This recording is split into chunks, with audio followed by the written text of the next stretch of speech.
My name is Linda. My late husband Edric was the best thing that ever happened to me. Long story short, he passed away in a motorcycle accident exactly 8 years ago as I'm writing this on April 29th, 2016. What I'm about to tell you is something I've blocked out of my mind since it happened, but I think I'm finally ready to open up about it. Edric and I both grew up in Italy. English is actually my second language. He always dreamed of traveling to Greece, but we kept postponing the trip. One of my biggest regrets was not taking time off work one summer to go with him. In late spring of 2018, I decided to bite the bullet and take the trip he had always talked about. Being only 36 years old with no children, I didn't much like the prospect of traveling alone, so I decided to book a cruise, thinking it would be more relaxing. I was actually in luck. Celebrity Cruise Line had a Best of Greece cruise that covered 6 cities: Athens, Santorini, Ephesus, Mykonos, Volos, Thessaloniki, and back to Athens. I tried my best to be excited about the cruise, knowing it was what he would have wanted, but I couldn't help but find the whole thing somewhat melancholy. It just felt wrong to be there without him. Admittedly, I may have gotten a little too wine drunk the first night after leaving Athens, but I felt I was entitled to behave less prudently. After exiting the boat and enjoying the city's offerings, I found myself drinking endless martinis at some nameless bar. That's when I noticed him. Across the bar, there was some 40-year-old looking man with long straight brown hair and an unkempt beard. He wasn't bad looking, actually, but his stare was unsettling. At first, I brushed it off as the wandering gaze of some lonely guy. Maybe he found me attractive. I wasn't going to get offended if he wanted to look at me. After catching his eye a few more times, though, I started feeling unease begin to set in. The way he was glaring at me was just so perturbing. It wasn't seductive or charming like he was trying to flirt or anything like that. It was literally as if he was trying to sear a hole in my face with his eyes. I finished what must have been my 8th drink, paid my tab, and quickly made my way back to the dock. By that night, my memory of that man had completely dissipated. The next city on the docket was Ephesus. My time there was essentially spent the same way, consuming far more alcohol than was acceptable for a woman my age. Other than some fleeting guilt, everything went well in Ephesus. Mykonos was next. I'm sure it won't come as a surprise to any of you at this point, but near the end of the day, I unavoidably found myself sitting alone at an outdoor bar. That's when I noticed him. There was a man standing against a light fixture with his arms crossed. I strained my eyes, thinking my mind must have been playing a trick on me. It was unmistakable, though. It was the guy from Santorini. He was too far away for me to tell whether he was looking at me, but his head was tilted in my direction. Oddly, he was wearing the same exact outfit he had worn in Santorini. A wave of discomfort washed over me. Was I being stalked? My palms began feeling clammy, so I nervously rubbed them on my dress as I lowered my head, trying to avoid looking in his direction. I could feel his aura radiating, though, even from that far away. I couldn't help myself. I glanced back up, but he was gone. You might expect my body to have flushed with relief, but I was actually even more anxious. I frantically began looking around, trying to see if he had gotten closer. I didn't feel comfortable walking back to the boat alone, so I ran into a couple that was leaving and made some small talk, then walked back with them. That night, instead of retiring to my stateroom, I decided to explore the boat in hopes of running into that strange man. After scouring the boat in its entirety, I gave up around midnight. The next morning, I got off the boat in Volos, determined to solve this mystery. Instead of venturing into the city, I opted to wait at the gangway. I watched painfully for an inordinate amount of time as person after person made their way off the ship. I didn't miss a single one, but he wasn't one of them. Frustrated, I returned to the ship and spent the rest of the day by the pool. Thessaloniki was the last city. As much as I dreaded it, I had to reconcile the fact that I'd be wasting my vacation if I stayed on the boat. So reluctantly, I got off the ship and tried to enjoy the city. Feeling superstitious, I thought it might be best to avoid bars and alcohol this time around, which I did. Instead, I wandered the streets aimlessly, admiring the architecture and enjoying the weather. And then, as if on cue, there he was again. He was a few streets down in the middle of the road with his arms at his sides. Instead of being afraid, I felt a huge rush of adrenaline-induced confidence start to pour in. I yelled out to him and began walking in his direction. Instead of acknowledging me, he actually turned and ran. It was bizarre. He turned a corner, and I chased after him. I made it to the corner and barely saw him run down another street, and I sprinted to follow him. I turned the same corner, and he had disappeared, nowhere to be seen, like he had evaporated out of existence. I couldn't sleep that night. I was relieved when the ship pulled into Athens, but once I made it back home, I couldn't shake the nagging feeling of that man that was weighing on my mind. I whipped out my laptop and started doing research. I wasn't quite sure what to even look for, but I thought recent police reports were a decent place to start. After having no luck, I stumbled upon some missing persons advertisements. I scrolled through page after page, and then I found something. There, in the middle of the page, was a missing person ad for a guy who looked almost identical to the guy who had been following me. I stared, frozen in shock. What was even more disturbing, though, was his name. He had the same first name as my Edric, which was a cruel coincidence. The very first thing I did was call the police and report my sightings. The operator thanked me for my assistance and put me on hold. A few minutes later, she asked me if I was 100% confident in what I had seen. I told her yes. After an uncomfortable pause, she went on to say that they had actually closed that man's case just over a month ago. Apparently, he had been found dead in a boating accident off the coast of Parga, Greece. What's more sinister, though, is that the date of his confirmed death was the exact month and day of my husband's passing, just 2 years later. I hung up the phone, literally shivering. I don't think I've ever been more terrified than I was at that moment. I began feeling dizzy, questioning if maybe I was going crazy, like had I imagined everything. Suddenly, another wave of realization slapped me in the face. The only city I hadn't seen him in, Ephesus, was actually a city in Turkey, not Greece. I'm not a believer in the paranormal, but I've spent hours trying to rationalize my sightings, and no conclusion I reach makes sense. My niece Kaylee had her wedding in Athens last summer, though, so I had no choice. And like clockwork, there he was again. I only saw him for a split second this time, standing in that same outfit by the bar, head pointed in my direction. To be completely honest with you, there were so many drunk people there that I might have imagined it. Either way, I vowed to never step foot in Greece again. I'm a senior at Rowan University in South Jersey. My friends and the sorority call me Lucinda.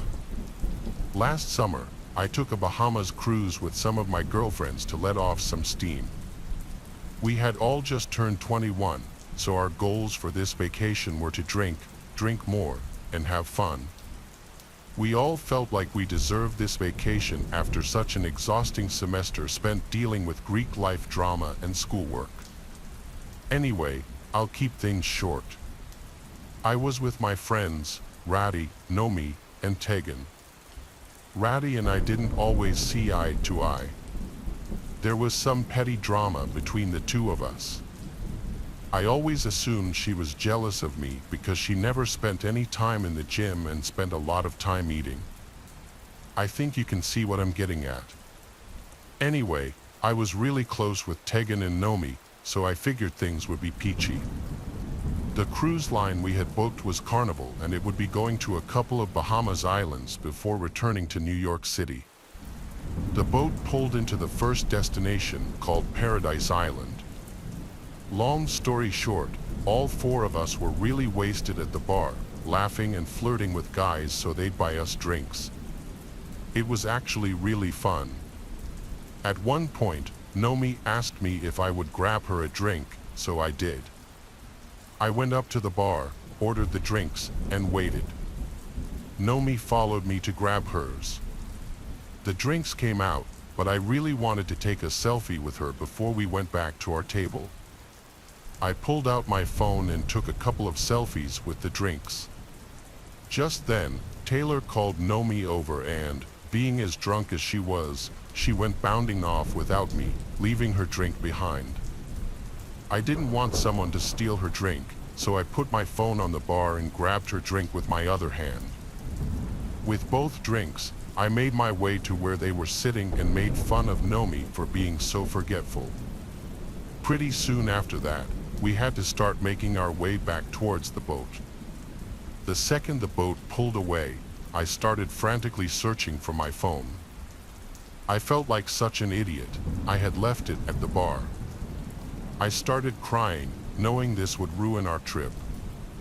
I wanted to jump overboard for losing my phone on the first day of the cruise. I pulled out my laptop to try and locate my phone's location.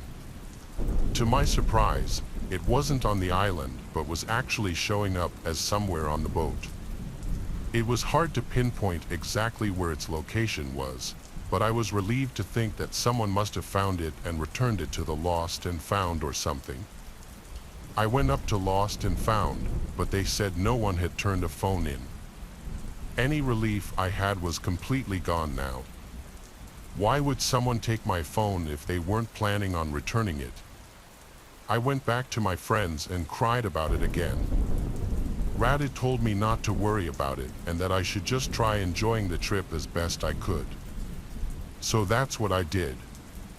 I didn't think about it for a whole day, which I was really proud of. You never realize how much time you actually spend on your phone. I kept going to take selfies or check social media, only to realize I had no way of doing so. The next day, though, while I was in the very front of the boat, I pulled my laptop out of my bag to check my phone's location just out of curiosity. To my surprise, it was almost right on top of me. I started looking around, but there were so many people, any one of them could have had my phone. I told my friends this, and they seemed as shocked as I was. All except Ratty. It looked like she was trying to hold back laughter. I started getting really annoyed when I noticed she found my situation funny. A few hours later, we found ourselves in the arcade at the back of the boat, messing around with the childish games and whatnot. Again, I pulled out my laptop and once more, my phone's location was basically on top of me. Now I was furious. Whoever had my phone was following me around the boat. It had to be Ratty. That fatty thought this whole thing was a big joke. I confronted her, showing her proof on my laptop. She insisted that she had no idea what happened to my phone and it wasn't her fault that I was so stupid that I couldn't keep track of it. We started yelling at each other, and I said some pretty mean things. I made her empty her pockets and her purse, which she reluctantly did. My phone wasn't anywhere in sight, though. She called me an idiot again, smirking to herself. I stormed off by myself, tears streaming down my face. I spent the rest of my day in my room and refused to do anything with Ratty for the rest of the night. The next 2 days went by really fast. I refused to hang out with Ratty the whole time and instead spent both days by myself, randomly checking my phone's location out of desperation. When I got back to my room that night, I noticed something weird. There was an envelope lying on the ground, like someone had slipped it under the door. It was a handwritten letter. I started reading and felt disgusted. Some random guy named Edward had supposedly found my phone unlocked, went through it, realized how attractive I was, and wanted to confess his love for me.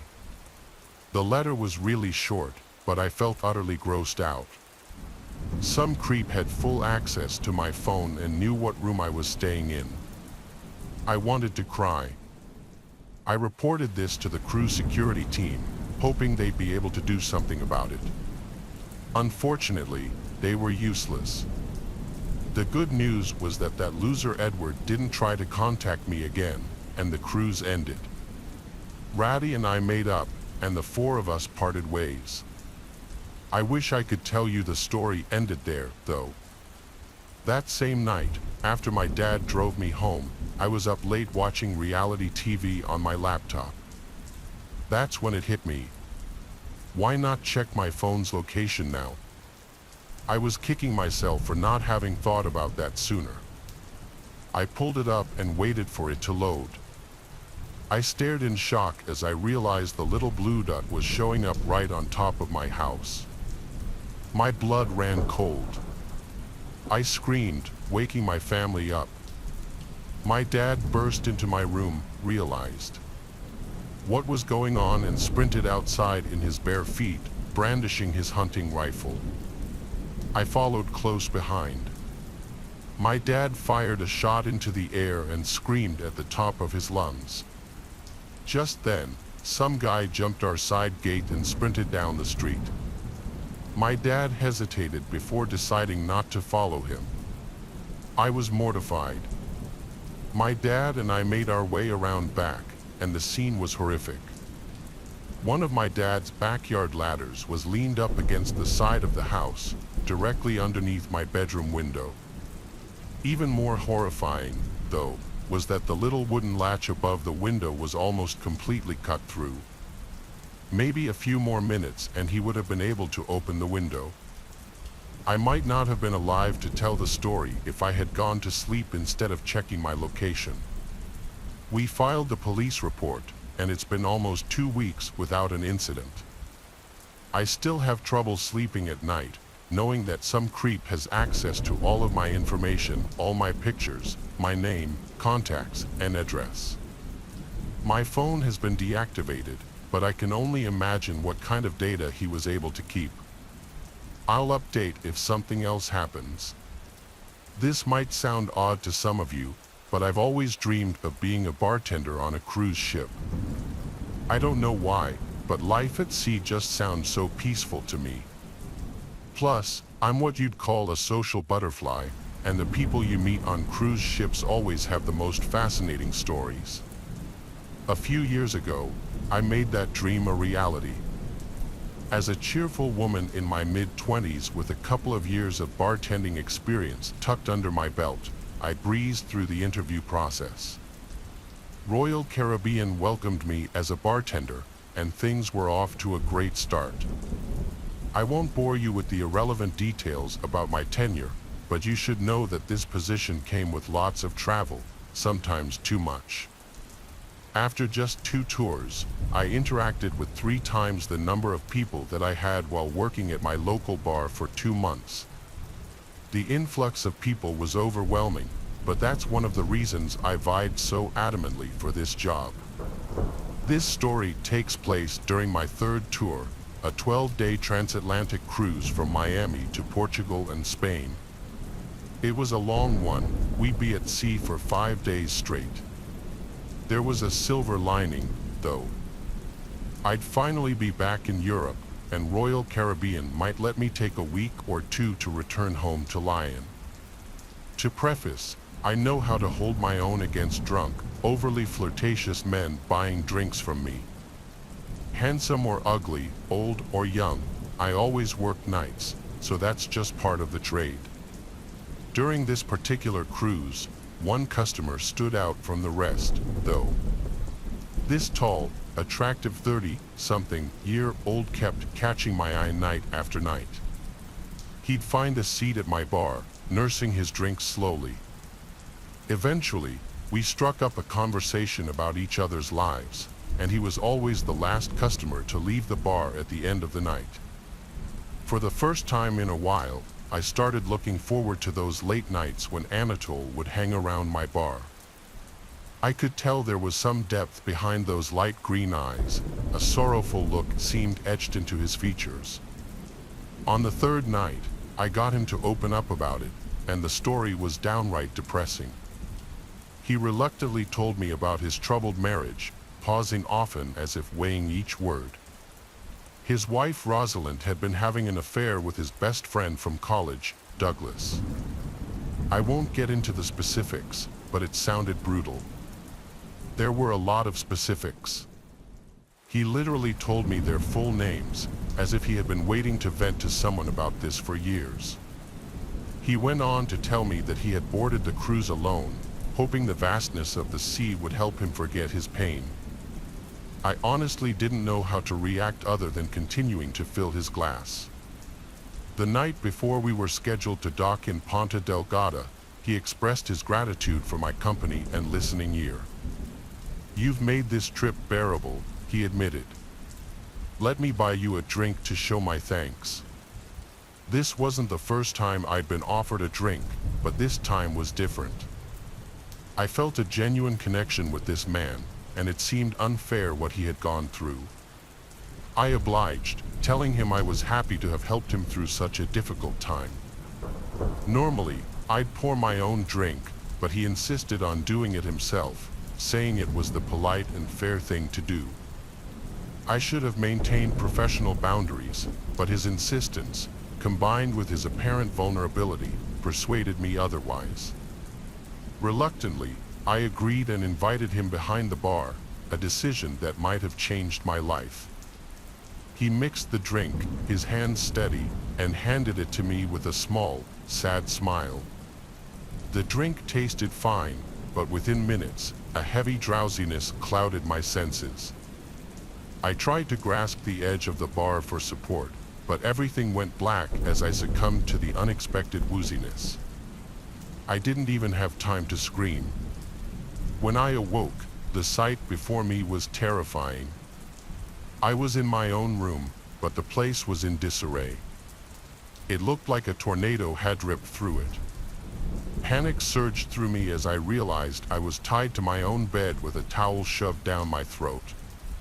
A wave of relief washed over me as I concluded that my clothes were all still intact, untouched. An hour later, room service found me and freed me. It had been a full day. We were already pulling out of Jamaica. I was more angry than anything else. How could I have been so stupid?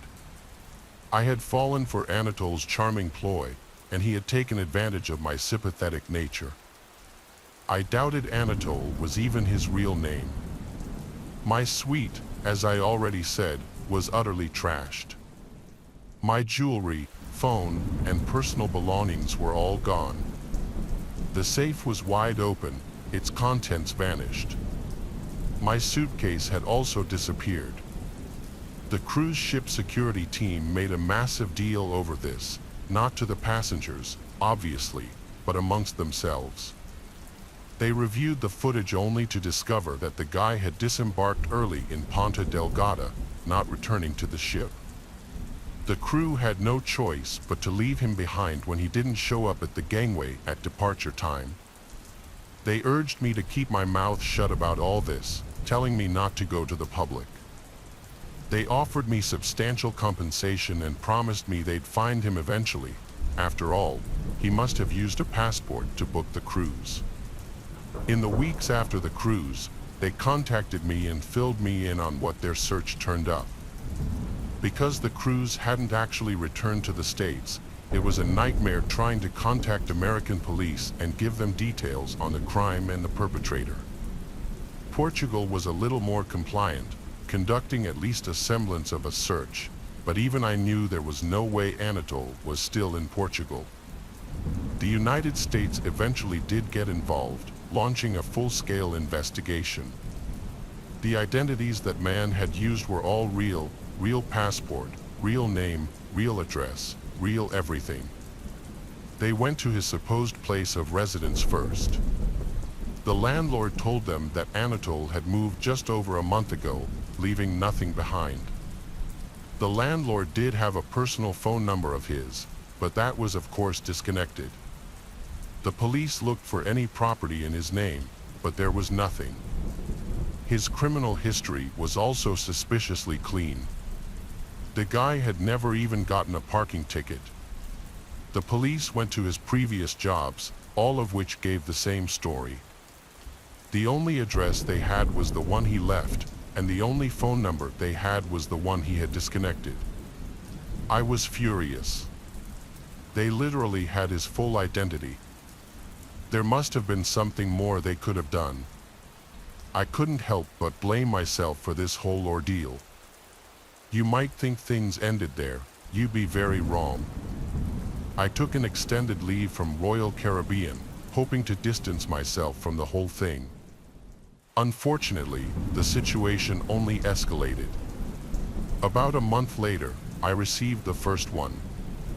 A blank envelope was left at my apartment with a single photograph inside. It was me, walking to my car after doing some grocery shopping. I wanted to scream. A week later, I got the second one, a candid shot of me shopping at the mall. At first, I tried ignoring the pictures, but they just kept coming. The envelopes came one after another, each one a picture of me unaware of the camera. Each picture felt like a taunt, a reminder that he was still out there, watching me. I can't describe the terror I lived with during these weeks. I was afraid to leave my house. I couldn't go to work, hang out with friends, or shop without constantly looking over my shoulder. After the sixth envelope, I went to the police. I know you're probably wondering why I didn't go after the first envelope. Honestly, I can't even answer that question. The police were not very helpful. I don't think they even knew what to do, but I wanted them to have a record of my case in the event that something more serious came of it. And that's exactly what happened. One night, knocks echoed against my bedroom window. I knew it was him. The police investigated, found nothing, and left me more scared than I had been before they arrived. I had had enough. I moved apartments immediately after that, leaving no forwarding address, changing all my contact details, and increasing my security measures as best I could. Thankfully, I never heard from that man again. It's only been about 3 months, though, so hopefully, I don't jinx myself by putting this into words. My best guess is that he was able to unlock my phone while I was passed out, and that's how he was able to steal all my information. The worst thing about all of this isn't everything that was stolen or even the fact that my whole life was uprooted when I changed apartments. The worst thing about this situation is that I'll never aspire to work on a cruise ship again. I don't even know if I want to keep working as a bartender. It's crazy how quickly a lifelong dream can turn into a nightmare. In 2018, my family decided that we were going to take a vacation on a cruise ship. None of us had ever been on one, and we thought this would be a great first-time experience with the family. We docked from Miami, Florida, for a 7-day trip that would take us to the Bahamas. As an 18-year-old girl at the time, I was super excited to finally see why so many people love to go on cruises. Honestly, as the week went by, it wasn't that all exciting. You're pretty much on a floating hotel with a bunch of strangers. The only actual fun time that I had was when we docked in the Bahamas and we could walk around and check out the area. But as we were heading back to Miami on the 7th day, I decided that I wanted to walk around the bow of the ship by myself. It was late, and the rest of my family was in the dining hall drinking and celebrating our last night on the cruise. I was leaning on the rail of the bow, just staring out into the black ocean. If I'm being honest, it was actually terrifying looking out. I remember thinking, what if someone fell overboard? You wouldn't be able to see them. As I continued to stare out into the black ocean, I remember the moon reflecting on the necklace that I was wearing. It was my grandmother's. She had given it to me as a gift just before she passed away a few years back. As I was reminiscing about my grandmother and the terrifying dark ocean before me, a man approached me. At this moment in the story, I was a little tipsy. The man seemed to be pretty cute, and my guard wasn't all the way up. He said hello and asked for my name. We started to chat a bit when I suddenly realized how alone we were. It was just us two by the bow of the ship talking. I didn't see another person at all. This fact alone started to sober me up. Even though he was cute, I started to get this uncomfortable feeling. I nervously told him I needed to get back to the dining hall. I was walking away when he grabbed my arm hard. I told him to let go. He looked at my chest and said, "That's a lovely necklace." I tried to yank my arm away from his grasp, but he was too strong. He tore the necklace clean off my neck. I started to scream at him to give it back. This is where it becomes nightmarish. He slapped me hard across my cheek and started to bear hug me. He was trying to lift me up and throw me off the bow of the ship. I screamed at the top of my lungs. I screamed so loudly that I thought my throat was going to tear. I fought for my life as he aggressively tried to lift me up over the railing and throw me over. By the grace of God, 2 crew members heard my screams and sprinted over. One of them grabbed hold of the man while the other grabbed me and pulled me back down from the railing. At this point, I was bawling my eyes out. The crew members radioed for backup, and in 2 minutes, there were about 10 security members at the scene. They detained the man and threw him in the brig. I remember wondering what the brig was when one of the crew members said that it was the jail cell that they have on the ship. That is exactly how I found out that cruise ships have jails. My family eventually came to me, and I was returned my grandmother's necklace. In the end, the cruise liner offered us a full refund and a 5-year pass in their first-class suites. As for the guy who attacked me, when we docked in Miami, he was arrested for assault. I don't know what his sentence was. I hope you enjoyed my fun fact. What do you think causes people to snap? Is it stress, jealousy, rage, maybe cabin fever? I don't really have an answer, but you need to listen to this. A few years ago, my boyfriend at the time bought us 2 tickets for a getaway cruise vacation. He had just been promoted in his job, and he decided to splurge and get us first class. It was honestly one of the most luxurious experiences that I've ever had.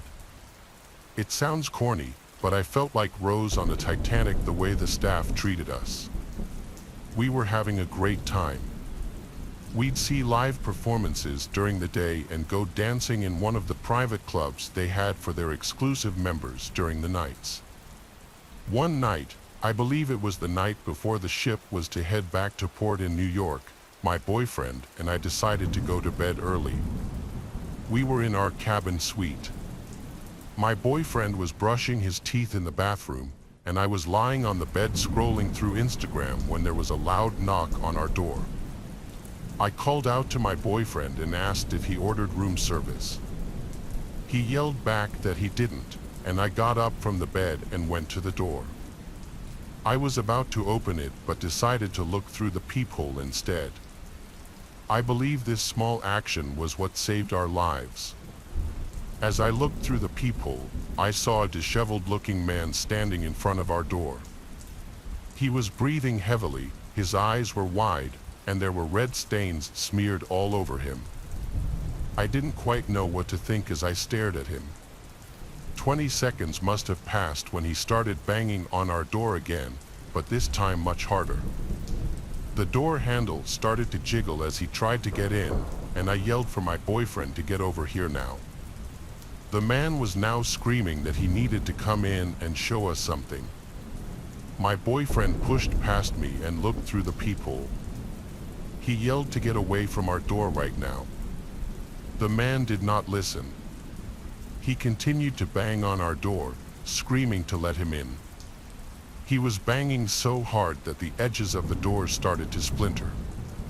Terrified that he was going to break in and do God knows what to us, my boyfriend called for security from the cabin phone.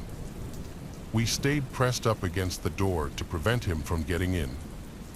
When we finally heard other voices outside, we heard security yelling at him to stop what he was doing.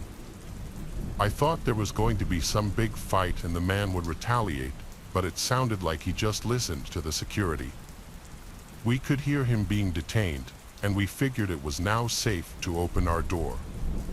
After about half an hour of explaining to security what happened, we soon found out the grisly details of what this man was doing.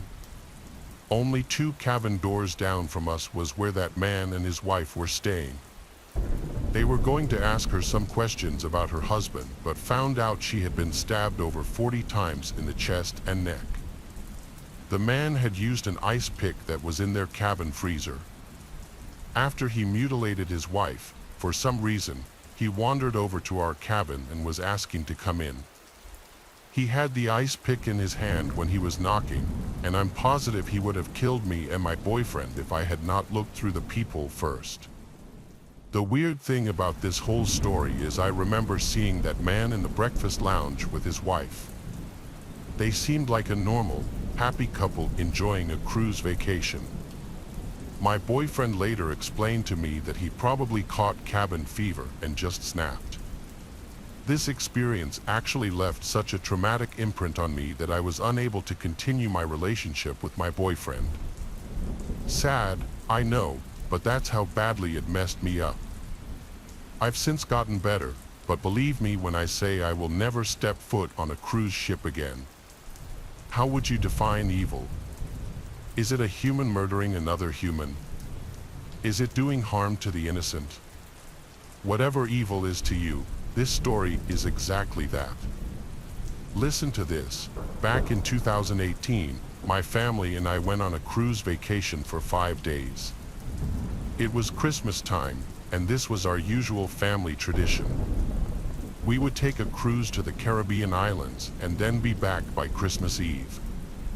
It was actually a great holiday vacation. Anyway, I believe it was our last night on the ship. We were heading back to our port in Fort Lauderdale. My sister and I were walking around the ship pretty late. By the way, I was 21 at the time of the story. We were walking around close to the bow of the ship when we both suddenly heard these horrific screams. My sister is a nurse, so we both immediately ran over to where we heard the screams.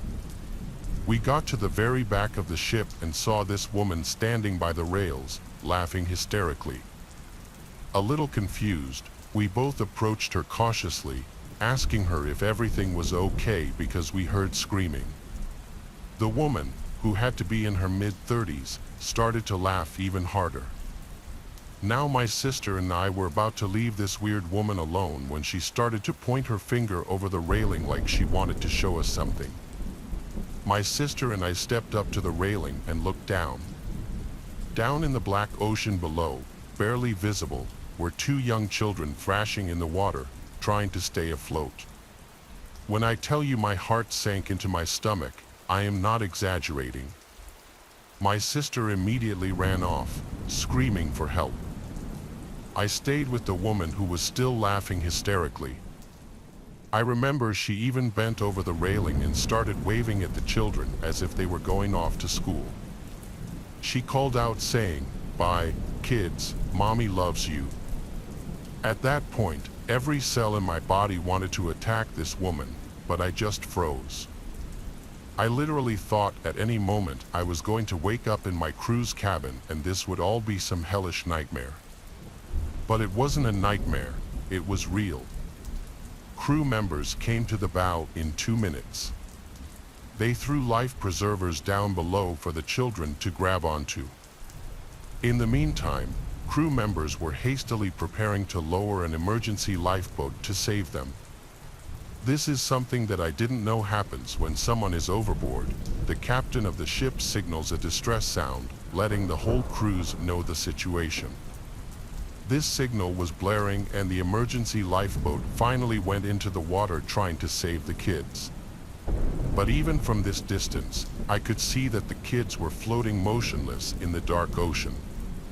When the lifeboat was finally hoisted back up to the ship, the disturbing truth was revealed.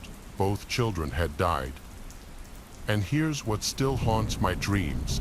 The mother was rocking on her feet, laughing and saying, "Oh good, no more children. I'm free." I could not believe it. When we docked at the port the next day, there was a battalion of police cars waiting to arrest this mother. I don't know all the details, but I do know that she was charged with first-degree murder. Her children were 8 and 6 years old. So yes, I know everyone has a different definition of evil, but I have to believe that this mother was absolutely evil. My sister and I are still traumatized to this day, and yes, my family and I will never get back on a cruise ship again. My greatest fear is drowning at sea. I have nightmares of being underwater with nothing around me but water. For many years, my family took a cruise each Christmas. We often sailed aboard Carnival Cruise, which has beautiful ships out of Florida to the Bahamas, our favorite destination. We also sailed other cruise lines that took unique ships to different destinations around Jamaica, Puerto Rico, and even St. Thomas in the Virgin Islands. This chilling nightmare occurred on one of these cruises from Fort Lauderdale to St. Thomas. We were midway on our cruise when we anchored in St. Thomas.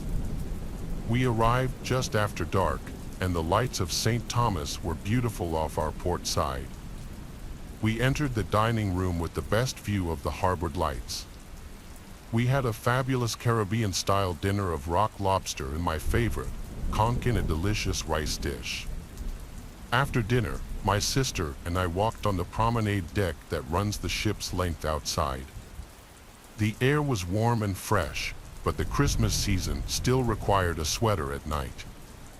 We started up on the bow and reenacted the scene from the Titanic, leaning out over the railing with our arms outstretched, letting the night air wash over us. It was a beautiful night with amazing stars above. I haven't seen so many stars as you see on a cruise ship. We finished our games of Titanic adventures and began strolling aft to the stern of the ship, letting our dinner digest. We were about 2/3 of the way to the stern rail when we heard these dreadful screams. "No, Mom, no." My sister looked at me, and I looked at her in bewilderment. What on earth is going on? We ran to the stern, where a woman held a child, maybe about age 7 or 8, over the back of the railing. The child was screaming. Then the woman released her, and we heard her splash into the sea 3 decks below. The woman was laughing dementedly and waving. My sister and I were not sure what had just happened. We were so confused. Was this a game? The woman, perhaps in her late 30s, was nicely dressed in fashionable cruise wear. Her hair was brushed but a little blown in the sea air. She was beautiful, except for the laugh. The laugh went from quietly demented to full-on hysterical. My sister and I looked over the rail where this crazy woman pointed. We could see in the black ocean water, just barely visible in the ship's lights, a child thrashing, trying to stay afloat while crying, "Mommy, Mommy." My heart jumped in panic, and my sister turned and ran, screaming for help.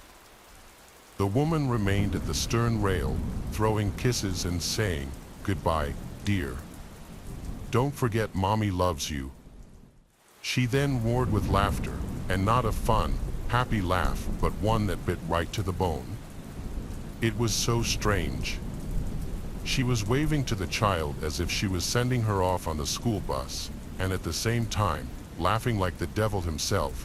"Mommy loves you." I was terrified and did not take my eyes off the child for an instant as she drifted further from the ship. I was thinking to myself, this can't be real. This isn't happening. Seconds later, 3 loud blasts burst from the ship's horns, the signal for the man overboard. Crewmen were already racing to the stern with my sister behind them. One had a life preserver in his hand and an orange life vest strapped around his body. I pointed to the child and said, "There she is." He didn't hesitate a second but leaped over the rail and dropped in a splash in the ocean.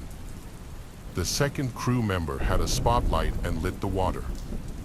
Somewhere aboard, a lifeboat was dropped into the water, and its engine could be heard coming fast.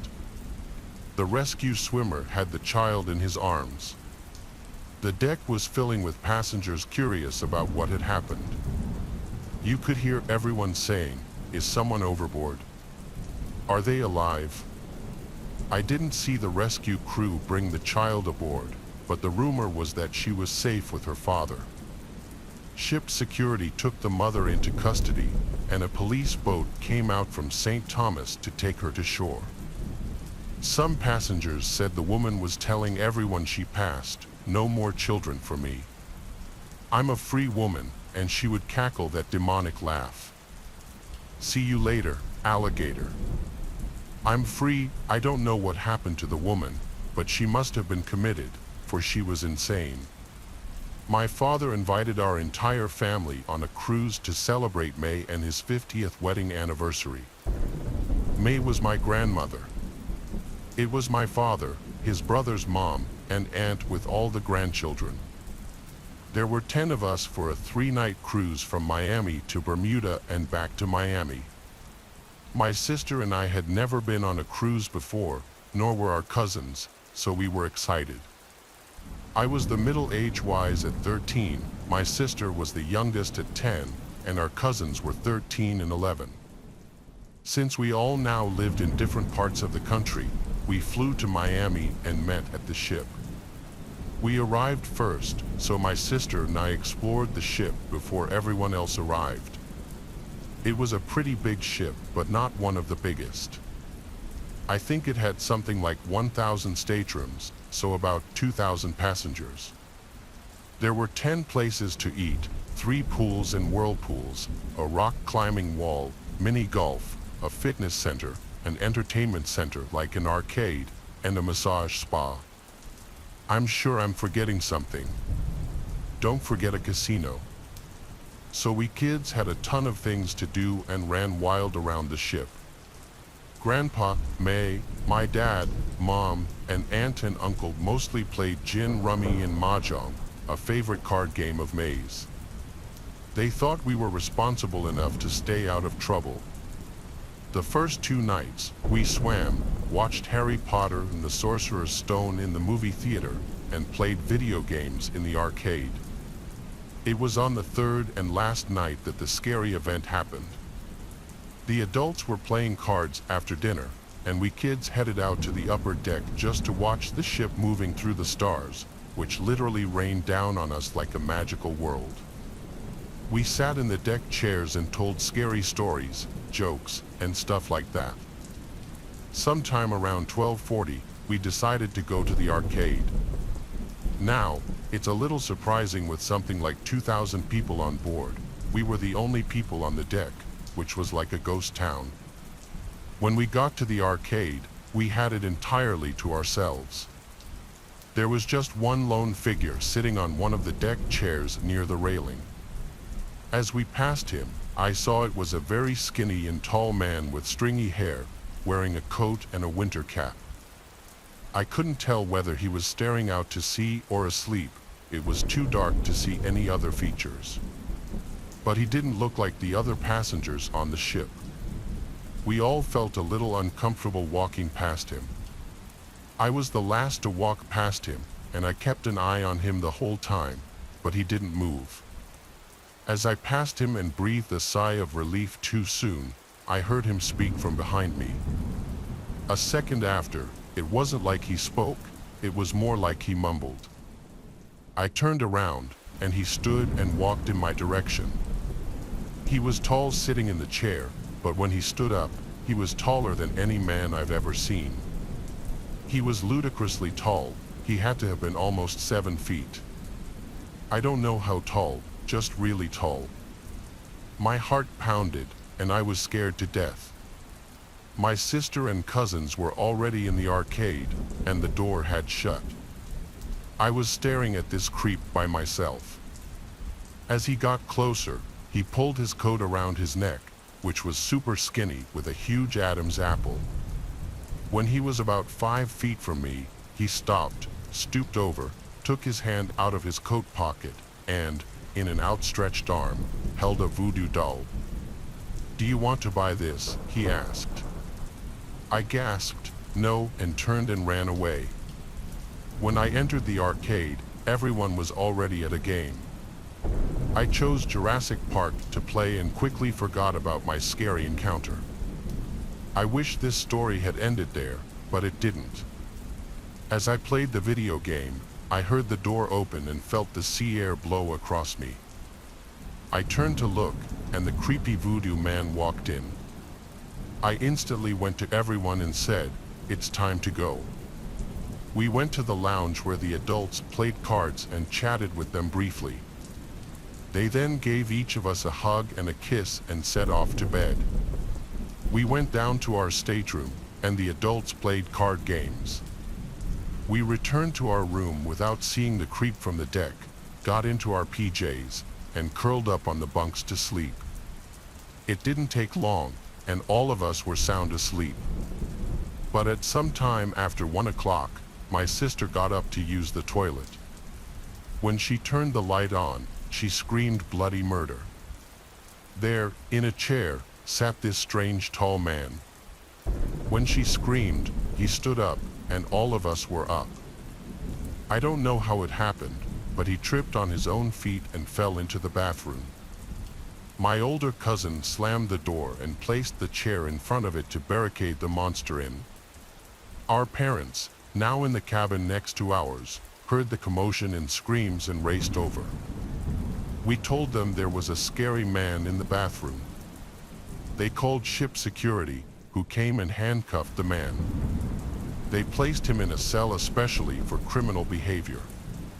It turned out the man was not a passenger on the manifest. They don't know how he got on board without being spotted, but he did. It was suspected that he had mental disorders when they attempted to question him. He was locked in the cell below deck for his and everyone's safety. When we arrived back at port, the police came aboard and took him away. I don't know if it was to a jail or a mental hospital. How he managed to find our stateroom is a mystery. How he got into our room is my fault. I didn't lock the door. I'm an only child, and my parents are older, so they don't like active vacations, but more sightseeing in museums kind of stuff. Of course, I'm a kid who likes to play and wants more fun stuff. The compromise my parents came up with was a Disney cruise. We would depart from our home in New York City for a cruise along the east coast to the maritime provinces of New Brunswick and Nova Scotia, Canada. We would make ports of call at Bar Harbor, Maine, St. John's, New Brunswick, and Halifax, Nova Scotia, in Canada. They would visit all the museums and art galleries in each port, and I could join the kids' club for swimming, volleyball, rock climbing, and dance parties. On the first day of the cruise, I quickly changed into my swimsuit in our cabin and went to the kids' club to meet the other kids. The director met me at the door, welcomed me, and said if I needed instruction in anything, she was there to help. Otherwise, I could make friends. She had a plan for various activities, and she said I'd be tired and happy at the end of the evening, so welcome. It was around 9 o'clock when we finished the day, and because the ship was 80% old people, the restaurants and corridors were virtually empty. That included my parents, who were, I'm sure, already in their PJs watching a movie from bed in the room.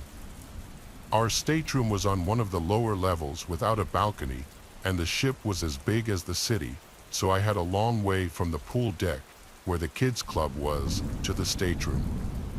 It was a challenge, as all the corridors on each of the 15 decks looked identical.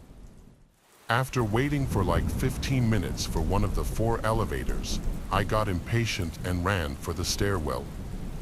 As I ran down the steps, I heard a man's voice, kind of laughing, saying, "Are you trying to run away from me?" I turned around, and a man who looked around 20 or 25, dressed in workman's clothes, beamed a big smile at me. I was surprised and unsure how to act, so I just gave him a smile back and turned to continue down the stairs. But he was so quick and moved past me, then blocked my descent, his arms on each of the stairwell railings. He looked up at me, still in my swimsuit, and hit me with a barrage of questions. "What's your name? How old are you? Where are you from? Who are you traveling with? What deck are you on?" He just kept asking, but not giving me a chance to reply, and I wouldn't have even if he waited for an answer. I was frightened. When he said, "Why are you so uncomfortable with me?" I lied and said, "My dad was waiting for me. He expects to meet me as I come down. He took the elevator, and I'm racing him, so please let me pass." Before he could move, I dashed under his arm and ran down the steps. The second night after Kids Club, I went to take the elevator, and there was the same man in the corridor. He grinned again when he spotted me and very purposefully blocked my way. He began again with his questions, but they seemed even more personal this time, and he was saying things like, "You have a beautiful smile," and "I love your outfit, it is so cute." My alarm bells rang loudly in my head as he said, "I'll walk you to your room." "What floor are you on?" I knew I had to get out of there fast. At that moment, a couple walked up to the elevator that wasn't too far from where he was trapping me, and I yelled out, "Hold that elevator for me, please," and I pushed right past him and joined the couple, talking and laughing together. I think they were on a honeymoon. They didn't even notice me. When the elevator came, I got in with the honeymooners. The scary man was nowhere to be seen. When I got to the room, I told my mom what had happened, and from that time on, my dad walked me to and from Kids Club. My mom was determined to discover who this creep was, and we went to the photo studio that took the obligatory passenger photos. We looked at all the passenger photos, and he wasn't among them. For the remainder of the trip, I never saw him again. It was as if he wasn't on the ship. What could have happened to me if I hadn't run away and dodged him with the couple in the elevator? I sometimes wonder if he was ever on the ship or if it was just my imagination, since no one else ever saw him other than me. This was something that happened so long ago that a lot of details are a little blurry. It's not like it happened yesterday. I'll try my best to fill in smaller details that I don't fully remember with how I best remember things played out. It was the last day of school. I was in the 4th grade. 4th grade was the last year in our elementary school where kids had to be picked up by their parents. 5th graders were allowed to walk home on their own. My mom would always be the one to pick me up on the last day of school. My friend Dante and I had a playdate planned to celebrate the last day of school. Dante wasn't in my class this year, but we had been friends since kindergarten. He was in a different dismissal hallway from me. After school was over, we single-filed lined up and walked to the exit door at the end of the hall where we waited outside by our teacher, Miss Cayley. I waited for Dante's dad to appear from the crowd of parents shuffling in and out of the parking lot next to the doors. Then I heard my name, Titus, Titus. I looked over and saw a man waving at me. As he approached, he introduced himself as Dante's uncle and said he was picking me up. I went over to Miss Kaylee and said, "I'm being picked up." She asked, "Where is he, sweetie?" And I pointed to Dante's uncle, who waved at Miss. Miss Kaylee dismissed me, and I went with the man. He led us through the crowd and was a very quick and jittery talker, like he spoke fast and had a bit of a stutter. He was walking incredibly fast. It was almost hard to keep up with him with my backpack on. He explained to me that his brother, or Dante's dad, was working later than expected, so he was driving me back. We got to his car, which was a dark red hatchback type car from what I remember. It took me this long to acknowledge the giant elephant in the room. Where was Dante? Why weren't we picking him up too? The man turned to look at me in the back seat and said that Dante was already at his house. I was shy around people I didn't know, especially adults, and I wasn't one to openly speak my mind if I was confused, but I was very confused. This was making less and less sense the whole drive. The man kept yapping, telling stories of his days in elementary, asking me questions like what sports I played, what we were learning in class. If I had to guess, we were in the car for about 10 minutes, which honestly, for our town where houses were right on top of each other, was a while. My house was a 5-minute walk away from the school, and we were definitely in an area I wasn't familiar with. When he parked the car in front of his house looked pretty normal to me from what I remember. He led us inside and shut the door, locking it behind us. It was really, really dark inside the place, and I realized why all the curtains were shut. It almost felt like it was nighttime in there, especially because the only source of light was a dim lamp in the corner of the room. He then looked at me and smiled. I asked, "Where's Dante?" and he started acting really jittery and nervous seeming. He said something like, "Oh, I think he's downstairs playing video games. Give me a second. Wait here." He then disappeared into a nearby room, and I heard a door open and then footsteps descending into a basement. I know my heart was already racing. I knew I was in danger. I went to the door to quietly try to open it, but I couldn't. It had some kind of lock that must have needed a key. I really started to panic now. Yet, I still probably held out a little bit of hope that Dante would be coming up those stairs, but I knew the chances of that were slim. I regretted entering that house. I did the only thing I could think to do. I went to the kitchen and found a phone hung on the wall. I picked it off the receiver and dialed 911. The first thing I said when they answered was, in a whisper, "Please come to this house. I've been kidnapped." They heard me, they acknowledged me, but I didn't say another word. I hid the phone under a towel in the corner of the room with 911 still on the line. I hurried back to where the man left me as I heard his footsteps coming back upstairs. Then he called my name, saying, "Come down. Dante is down here." Then there was a pause. He repeated my name, and when I didn't answer, he came up the stairs fully to look at me. He asked me if I was okay. I felt so sick and was so scared. I hated myself for walking into the situation and not being wiser. I asked in a very scared voice if I could leave, and I remember the change in his face.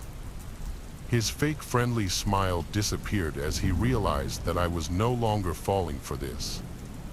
He walked closer to me in a gentle manner until he was close enough to grab my wrist aggressively, and he started pulling me towards the basement. I screamed and cried, and he screamed at me, "I'll let you go if you stop and behave." So I listened. I went down the stairs, and halfway down, the door slammed shut behind me and I heard it lock. I walked fully down the stairs to an empty, unfinished basement with a concrete floor and one singular support beam in the middle of the room.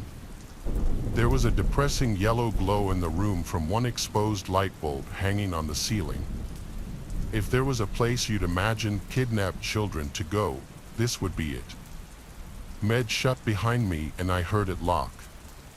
I walked fully down the stairs to an empty, unfinished basement with a concrete floor and one singular support beam in the middle of the room. There was a depressing yellow glow in the room from one exposed light bulb hanging on the ceiling. If there was a place you'd imagine kidnapped children to go, this would be it. I heard his heavy footsteps upstairs. You could hear everything in this house. I don't know what he was doing, but I heard him walking around for a while. Then he came to the basement door, opened it, and called down asking if I'm hungry. I replied, no, not wanting him to go into the kitchen and see the missing phone. He shut the door and locked it again. I sat down there, waiting with my heart in my throat. Then I heard it, the doorbell ringing 3 times from upstairs, followed by banging sounds, which were definitely the sounds of police banging on the door. I refrained from screaming until I heard the front door open, but I never heard the man's footsteps approach the door. The doorbell kept ringing and I kept hearing the bangs. This went on for some time until I heard a really loud bang sound and then multiple heavy footsteps and multiple screaming voices. I started screaming for help as loud as I could at the top of the stairs, banging on the door. The door was unlocked, and a police officer on the other side grabbed hold of me and hurried me outside. There were at least 3 cop cars outside. I had to tell everything to 2 of the cops outside as we waited for my parents to show up. The man from inside was brought outside and into a cop car in handcuffs. That was the last time I ever saw him. When my parents arrived on the scene, my mom was bawling her eyes out. There had already been a hullabaloo at the school as cops were called and Dante's dad realized what happened. This man was a work associate of Dante's father. When he somehow learned that Dante's dad would be picking Dante and me up from school on the last day, he seized the opportunity to do what he did, a complete sick. I don't know how he found out what I looked like. As I got older, I never really asked for more details because I try not to think about it. My mom went to counseling with me for months after this incident. Let's just say my parents didn't have kind words for Miss Kaylee for not verifying if I actually knew the person picking me up. If I didn't think to call the police before he basically threw me in that basement, I know for a fact I'd be dead right now. This was like 17 years ago. That man might be out of prison for all I know. It was junior year of high school and it was the last day of school. A lot of people cut school this day or left early after lunch period. My friends and I were some of the latter. It was a stormy, dark day. A bunch of people from our grade originally planned to hit the beach on the last day of school, but that was obviously canceled. So my smaller core group of friends decided to do something else. There used to be an abandoned elementary school in town that hadn't been used for like 10 years. There were plans to tear it down by the year's end. So, still wanting to do something fun on the last day of school, we all agreed to break into the building and just around exploring.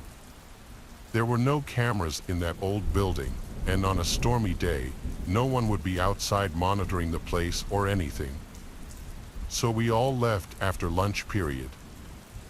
Our friend Darius already had a car and his license, so he drove us all to the abandoned school.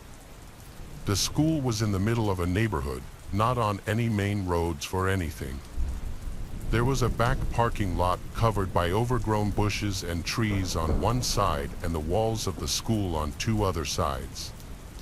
It was a perfect spot to park and go unnoticed. The place wasn't boarded up or anything, it was just locked up. Darius had a baseball bat in his trunk that he took out to smash one of the windows of the school. I was honestly so nervous that even through the pouring rain, one of the houses over the fence would hear the smashing sound. We all watched and nervously laughed as Darius swung the bat into the window in front of the car. After a few good swings, smashing it, he pushed away the stray pieces of glass stuck to the frame with a bat, and then he waved us over. We one by one climbed through the window into the school. My logic was that the school was being torn down anyway. What's a broken window matter? We all were inside the building now. The window we climbed through was actually one of the windows for a classroom. A lot of stuff was still left in the room, including the desks and some decorations on the walls. Based on the decorations, it looked like we were in a 4th or 5th grade classroom. It was very surreal to be inside of what was once an active classroom where little kids would come to learn, now nothing but a cold, dark, and abandoned room, collecting dust, waiting to be destroyed. The sounds of thunder and lightning outside also added to the surreal feeling of it all. There were no lights on in the building. Power to the place was likely cut completely. We anticipated this, though. The flashlights on our phones were plenty to get around and see. Even without them, it wasn't completely pitch black in there, as even though it was a dark day, some light was still creeping in through the windows and doors. We started traversing the hallways, going from room to room. Each classroom was still full of desks and chairs that hadn't been sat in for probably a decade. We all four were in the same classroom when there was a sound that echoed down the hallway and into the classroom. We all went silent and turned off our lights for a moment. After a flash of lightning, we slowly accepted that it was probably nothing, so we continued on. We just went from room to room as our wet shoes all squeaked on the floors. Sneaking around wasn't really possible. A lot of things in the school were visibly decaying. You could really tell no one had stepped foot in there in ages. As we neared the corner of the hall, I turned around just to look back down the other way. At the doorway of one of the classrooms, it looked like there was something sticking out from the classroom. I asked my friends to also look. Their lights might help see what it was. When all four of us were pointing our phone flashlights toward the door, whatever that thing we were seeing was retracted into the classroom. All four of us quietly went, "Oh," amongst ourselves, and we started running down the intersecting hallway. We stopped when we were far enough away. It seemed we were in the kindergarten wing now. Then we heard another sound echo from down the hallway. It seemed we weren't alone, but who could be in here was the question. The place was locked up and every light in the building was off. The sound scared us into going into the first classroom we could find and shutting the door. It was indeed a kindergarten classroom. We were now concerned we'd get in trouble, so we waited in silence with our flashlights off. The rain was still coming down hard, and there was still thunder and lightning crashing every 20 seconds or so. Suddenly, the door to the classroom clicked open, and someone pushed it as it eerily creaked to a fully open position. We didn't see anyone at the doorway, though, and the hallway was almost pitch black. We all tried our best to stay quiet, and then slowly something appeared through the doorway. It was the shape of a head. We all saw it, and when there was another flash of lightning, we saw what it was. It was, in fact, someone's head looking into the classroom directly at us. I started apologizing for all of us, saying we're leaving. The person at the doorway didn't move. They motionlessly and almost lifelessly just peered around the doorway into the classroom. Darius asked, "Do you work here?" No response. Darius had to this moment clearly. He handed me the bat as he struggled to unlock one of the windows to slide it open just enough to crawl through. He crawled out first, then my other two friends, and I was last. Before I crawled out, I looked back one more time at the head at the doorway. I crawled through as quickly as I could, fearing I'd hear the person run up behind me and grab my legs. Once I was out, I ran to catch up with my friends who were already booking it back to Darius's car. We drove out of there in a hurry and never looked back. The building was torn down later that year and has since been turned into a park. We never got in trouble for breaking in. To this day, we have no idea if that was some kind of worker or just some random person. Either way, it was extremely creepy behavior on their part. When I was a freshman in college, I took a chemistry class. It was really difficult for me. The tables were arranged in groups of 4. I sat at a middle table, at the left side all the way to the end. Next to me was a guy named Albert. He was very awkward. He gave me Reddit moderator vibes. To describe his appearance, he was like 5 feet 8 inches, a little overweight, and had a really ugly patchy beard, but he knew his stuff in chemistry. I think he was just good in school overall. We started to talk in a pretty cordial way when he noticed I was struggling in class. I would ask him for help, and he started offering to do my homework for me. He even let me cheat off him on tests. I never got any kind of flirtatious vibes from Albert, but that might have been because he was just too awkward to flirt in person.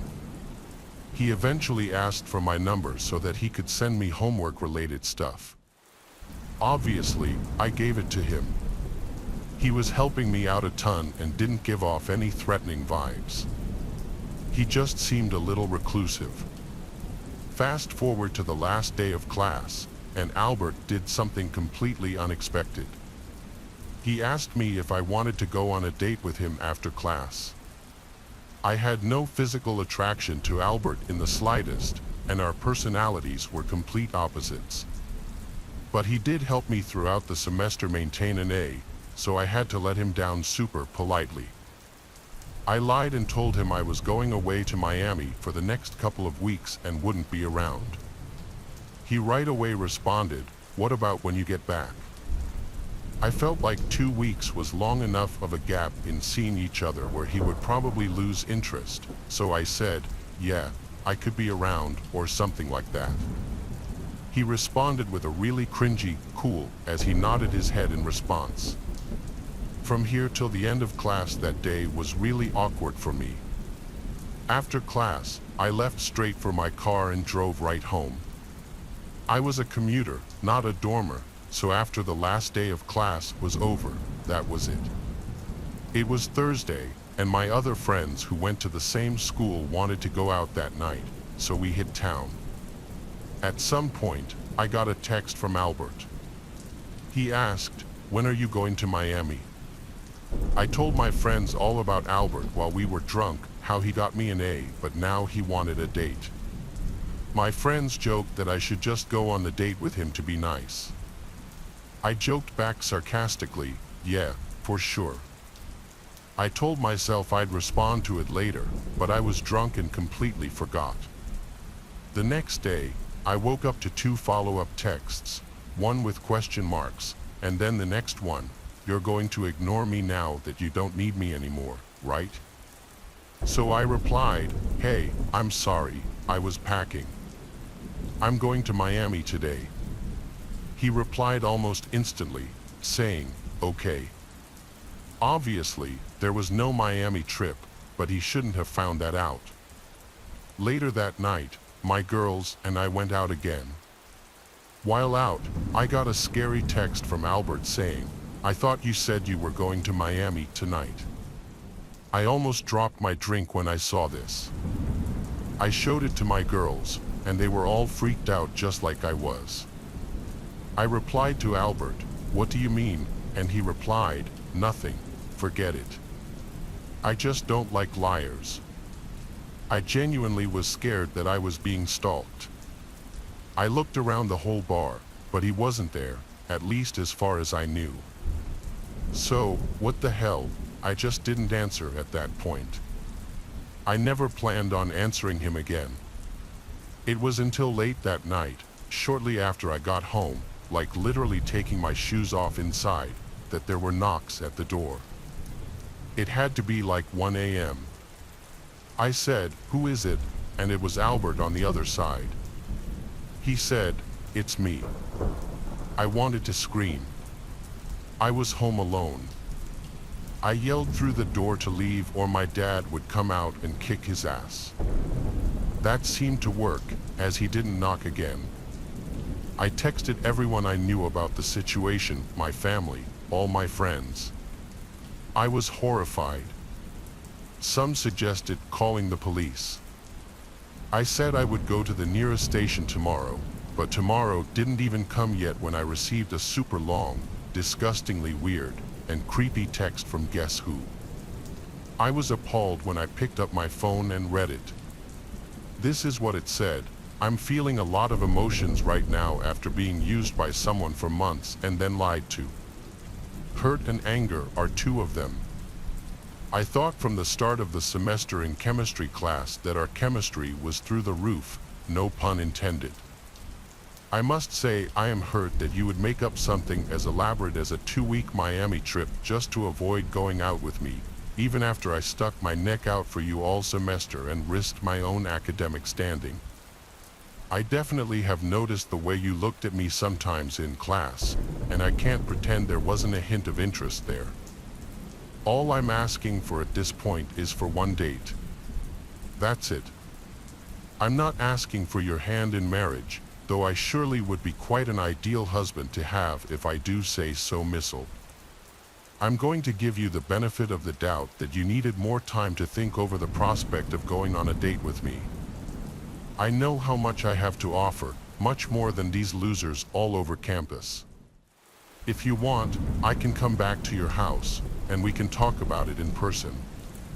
I am only making this offer once. I'm just very crushed to feel like I wasted so much this semester for nothing in return. Yours truly, Albert. I sent this to everyone. I didn't care that it was 3 a.m. I called my dad until he picked up, and I told him how scared I was. After he read the text, he took it upon himself to send a lengthy text of his own and attempted to call him like 10 times, but Albert was clearly too much of a coward to pick up that phone call. I also went to the police station the next day with the text saying I wanted to press charges, and one of the people working there said that Albert would be contacted. Albert never picked up any of the calls from the police who were trying to get him to come in for questioning, nor did he answer any of their text messages. Albert completely disappeared. I never heard from him again. Between the police contacting him and my dad's pretty scary texts and voicemails, that basement-dwelling creep was probably himself. Luckily, I never saw him on campus again or anything like that, but I can say I know what it's like to deal with an actual stalker. My college years were some of the best years of my life. Don't get me wrong, I'm very happy with the life I live, but my memories of those 4 years are eternal. My advice to anyone still in college: don't take it for granted because it definitely flies by. I went to a beach college. Our campus was literally right on the water. This story takes place while I was undergoing pledge with my pledge class. If you don't know, that's basically a full semester of initiation for everyone who got bids to the frat that semester. Most of what happens during pledge is better left undiscussed. Anyway, it was the last week of pledge before we officially became brothers. Typically, this is the week where the fraternity kicks things up a notch, so to speak. For us, it was commonly understood that at some point during the final week, we'd have to undergo the beach challenge. Here's what would happen. The brothers would drive our entire class about 12 miles down the coast on Friday night. Then we'd have an hour to finish a massive keg filled with God knows what. After that, they'd walk us down to the beach, tie all of our wrists together, blindfold us, take our phones, watches, and shoes, and leave us there. We'd have until sunrise to make it back to the house, otherwise, we'd all be dropped. To be completely honest with you, I was pretty nervous leading up to this, but there was really nothing I could do. There was nothing any of us could do. I remember it being oddly chilly the night of, but the excitement of becoming a brother and finally being done with all this nonsense was adrenalizing. The kegs were the easy part. By this point, we were pretty comfortable with divvying up the alcohol and pulling trig if necessary. There were 15 of us. After tying us together, the brothers blindfolded everyone but Cuthbert, who was at the very front of the line. He was to be our eyes, but that's all the help we'd get. Our pledge master was this big Mexican guy named Gideon, but he insisted we all call him Steven, like the restaurant from Breaking Bad. He was a strange dude. He outlined the rules for us one last time, then joined the rest of the brothers and left. We were now on our own. I won't run you through everyone's names, but my closest friends in my pledge class were Cuthbert, Derek, Magnus, and Patrick. I was at the very back of the line, and Derek was directly in front of me. We began walking with Cuthbert leading us. It was hell. Without our phones, there really was no way of telling how much ground we were covering or how much time we had left. All we could do was keep walking. At first, we tried to liven the mood by talking and cracking jokes, but eventually, that got old. After what I'll call 2 hours of walking, we were trudging along in complete silence, with the occasional stop for someone to throw up. I started to dissociate. Even the sounds of the ocean grew silent as I walked along, trapped inside my own head. It was completely silent. Suddenly, I felt a sharp tug on the rope around my wrists. So I took a few big steps forward and stopped, assuming Derek had fallen. Derek was a little more clumsy than most, so this kind of thing wasn't super surprising. I didn't really have the strength nor energy to ask him if he was all right, so I just waited. I must have been standing there like a statue for a full minute. Something felt off.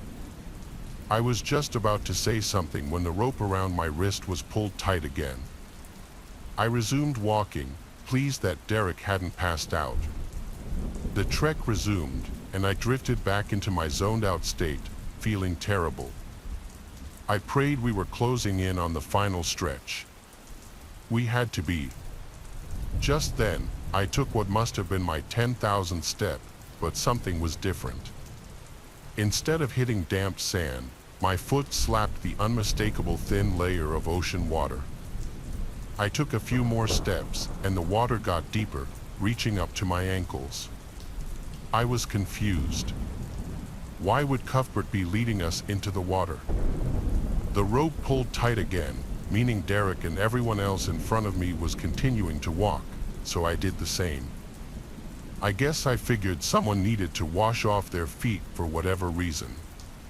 If no one else was complaining, though, I definitely wasn't going to start.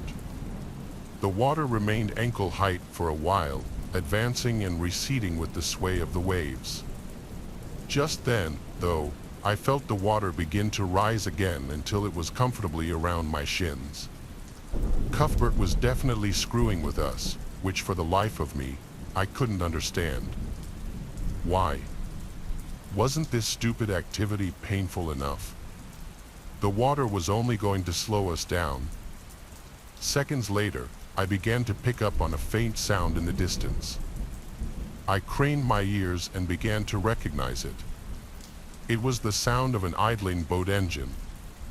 As we continued to walk, the drone of the engine only got louder, meaning it was getting closer, or I was getting closer to it. I was starting to get really uncomfortable. The water was almost up to my knees at this point. Finally, I broke what must have been hours of unspoken silence. Guys, what the hell are we doing in the water? I waited, confused as to why no one was answering me. Guys, I asked again in a more concerned voice. Still, nothing. I could feel panic begin to set in. Suddenly, My blindness was suffocating. I had to look around. I reached my wrists up towards my eyes in an attempt to undo my blindfold. As I did so, the rope yanked away from me, forcing my arms back down. I cursed, plunging my head down towards my fingers and undoing my blindfold before the rope could be jolted away from me again. To my horror, Derek wasn't the one guiding me. Instead, I found myself staring at a random middle-aged man holding the frayed end of the rope tied around my wrists. I stared in shock at a severed rope in his hand, and that's when I realized what had done the cutting. A long, rusty kitchen knife sat in his left hand. Past him, there was a boat bobbing in the water, and I could make out 3 more silhouettes towering on board. I screamed bloody murder before he had a chance to react, yanking my arms upward as fiercely as I could. At the same time, I lifted a foot out of the water and kicked his chest with all the strength I could muster. Luckily, the rope broke free from his grip. He grabbed my shirt to try and cushion his fall, but the fabric gave way with a deafening rip. He yelled as he plunged into the water with a huge chunk of my white pledge t-shirt, but I was already moving as fast as I could toward dry land, my wrists still tied. A few seconds passed before I heard a splash from further away. Someone had jumped off the boat.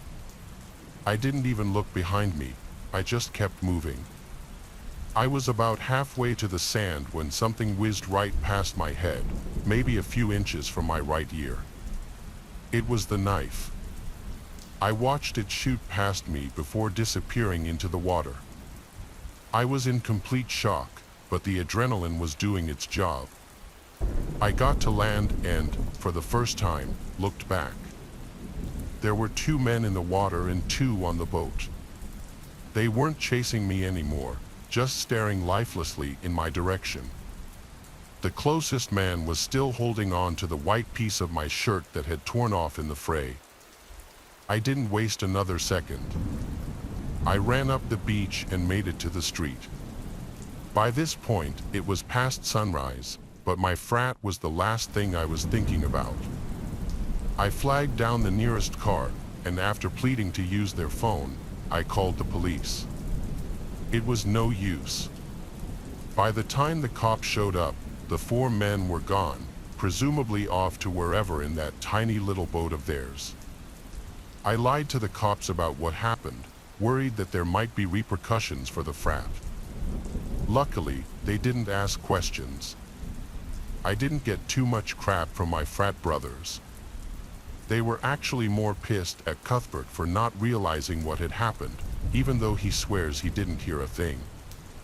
After that, I became a brother, and things went back to normal for a while. A few weeks later, a couple of the guys and I were playing beach dice in the sand behind the house when Magnus noticed something in the distance. There was a stick poking out of the sand, and tied to that stick was the white piece of cloth that had been torn from my t-shirt. The design on the ripped stick was unmistakable, it was my shirt. To this day, I have no idea how they knew which frat I was in. My brothers think they might have recognized the piece of my t-shirt, but I have a more sinister theory. I think it's very possible that they knew our frat would be sending us pledges on that beach that night, helpless and blind. I think they very well could have planned the whole thing around that stupid tradition, swooping in and kidnapping whoever they could. I was just unlucky enough to be in the back, which still gives me chills to this day. I still wonder what might have happened to me had I gotten on that boat. The police, as always, were useless. It's been nearly a number of years, they never found anything. This happened to me about a year ago today, which is why I'm writing about it now. I'm a 19-year-old college student that was in the middle of joining a fraternity on my campus. I go to a big party school down south, and Greek life is taken very seriously there. For privacy reasons, I'll spare the specific details, but this particular night was my initiation, meaning the night that me and my class of 20 students would officially become brothers of the fraternity. During the process of joining, which lasts a couple of months, the brothers would make us do odd things like blindfold us and take us to strange places. You know, typical hazing stuff. This was one of those nights. We were blindfolded and left the frat house around 10:30 p.m.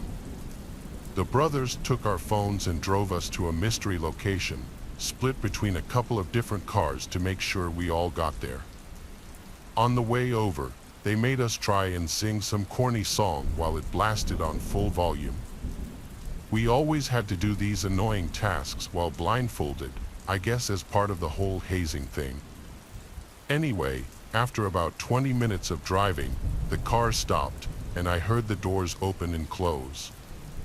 I felt a hand grab my arm and silently usher me out of the car. We walked probably 200 feet, where I was then told to sit down and be quiet. I was sitting on grass, so I assumed we were in a field or something. I could also tell I was sitting near people because I heard them sit down, and I also heard the brothers telling each of them to be quiet. After about a minute of sitting in silence, I heard a voice speak to all of us, saying a bunch of fraternity-related things, but mostly about how we were deemed worthy of becoming a part of the brotherhood. Then, over the course of like 30 minutes, I sat in silence, occasionally hearing the sound of footsteps and movement around me. I figured they might have been doing the final steps of initiation with each person individually, like walking them away to talk to them in private. I didn't know for sure, but being blindfolded meant I was just left to my imagination. There was a time when the footsteps went away, and all I was left with were the sounds of crickets and leaves rustling through the night breeze. I began to grow uncomfortable, as it must have been like 20 minutes that I was sitting there in silence. Then suddenly, I finally heard the footsteps of one of the brothers walk up to me, and I felt a hand grab my wrist and lead me away. He didn't say a word, and neither did I. I just wanted to get it over with so I could take the stupid blindfold off. While we walked, I could feel the ground below me go from grass to more rough terrain. I could tell we were walking through a forest as I felt branches and shrubs scrape against my body. We were walking for some time, and at one point, the blindfold became very uncomfortable around my eyes. I told him this and asked if we could stop for a second so I could adjust it. He stopped and let go of me as I stood there rubbing my eyes from under the blindfold. I heard a deep, raspy voice say, "Take it off." I hesitated for a second, not knowing what to say. His voice threw me off, as it didn't sound like a voice I recognized. Needless to say, I took it off, and what I was greeted with was not what I imagined. I was standing face to face with some tall guy dressed in all black, wearing a vendetta mask. I let out a sharp yell and jumped back.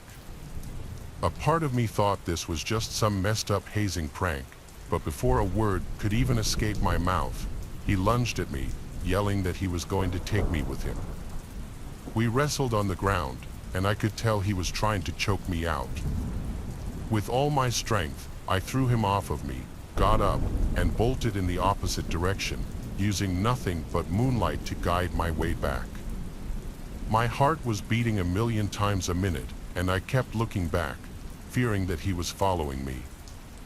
I eventually heard people yelling my name and nearly ran head-on into one of the fraternity brothers. I told him in scrambled, broken words that some random guy wearing a mask had led me into the forest and tried fighting me. But before I could warn them any further, 5 or 6 of them rushed past me with flashlights, looking to chase after him. One of them stayed with me to calm me down and walk me back to safety. When we made it out of the woods, I realized we were in a backyard, presumably one of the brothers' houses. I saw nearly the whole fraternity standing out on the porch, looking at us in shock. I asked them what the hell was going on. They said that since it was dark and I was the last in line, The brother who was supposed to be escorting me had somehow overlooked that I was there and completely forgot about me. They said a couple of minutes later, one of them thought they saw movement in the woods, which was around the same time that they realized I wasn't in my group. I was in such shock I couldn't even be pissed about it. None of them knew who that man was, but some of the brothers speculated it could have been a brother from another fraternity. Shortly after, flashlights emerged from the trees, and I saw them running back towards us. They told everyone to get the hell out of there and get back to the campus immediately. They didn't ask questions, they locked up the house, and one of them got on the phone with the police. The whole car ride back, I was bombarded with questions, and I answered them the best I could with my mind still racing. I wondered where that man came from, why he was wearing a mask, and what he could have been leading me to. I made up scenarios in my head, like how it could have been a brother from a rival fraternity trying to steal me before I was initiated. That doesn't explain why the brothers locked up the house and called the police, though. I didn't find out until the next day when one of the brothers who ran after him told me what they found in those woods, and what they found was not what I expected.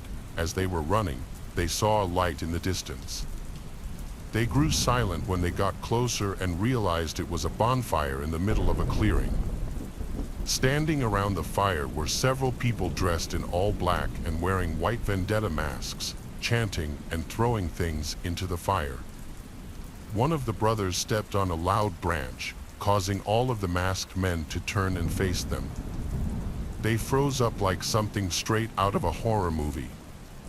The mysterious men suddenly started running in their direction. They fled and made it back, where they told everyone else to leave and call the police. It seemed as though we had somehow walked ourselves into some cult ritual meeting of some sort. I couldn't sleep for many nights after and tried my best to rid my mind of the situation. However, something that I heard from the fraternity a few days later sent shivers down my spine. While a few of them were playing football in the backyard of that same house, they found a white vendetta mask hanging from a tree nearby.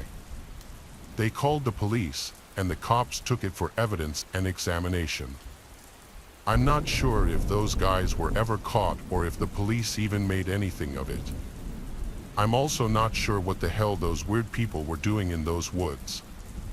I've been thinking about this experience a lot recently, and I'm glad that I was left with nothing more than a crazy story. It's been 8 years since I graduated from college. I went to Cooper Union, a small technical school smack dab in the middle of Manhattan.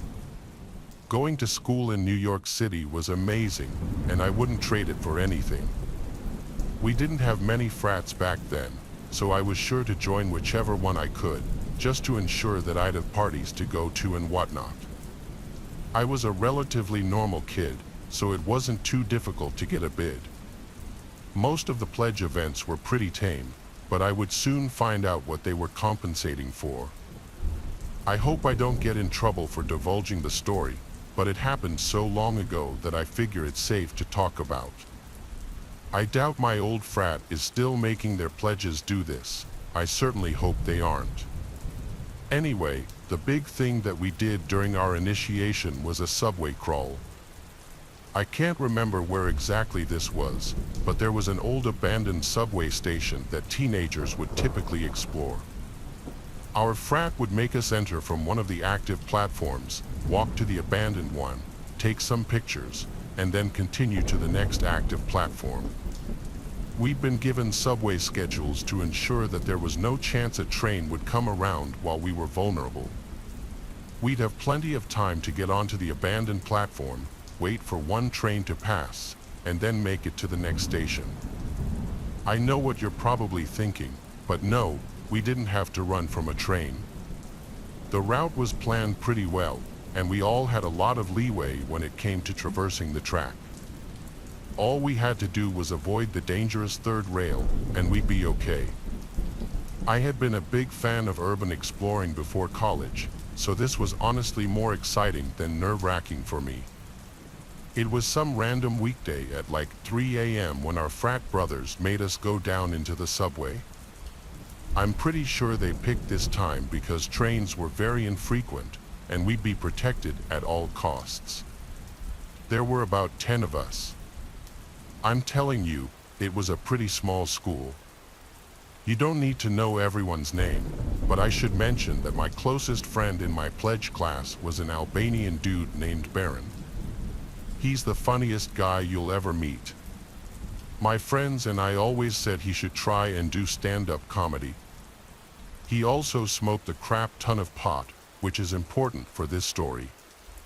The group of us made our way into the subway unscathed. Baron and I brought up the rear because everyone else was too scared to do so.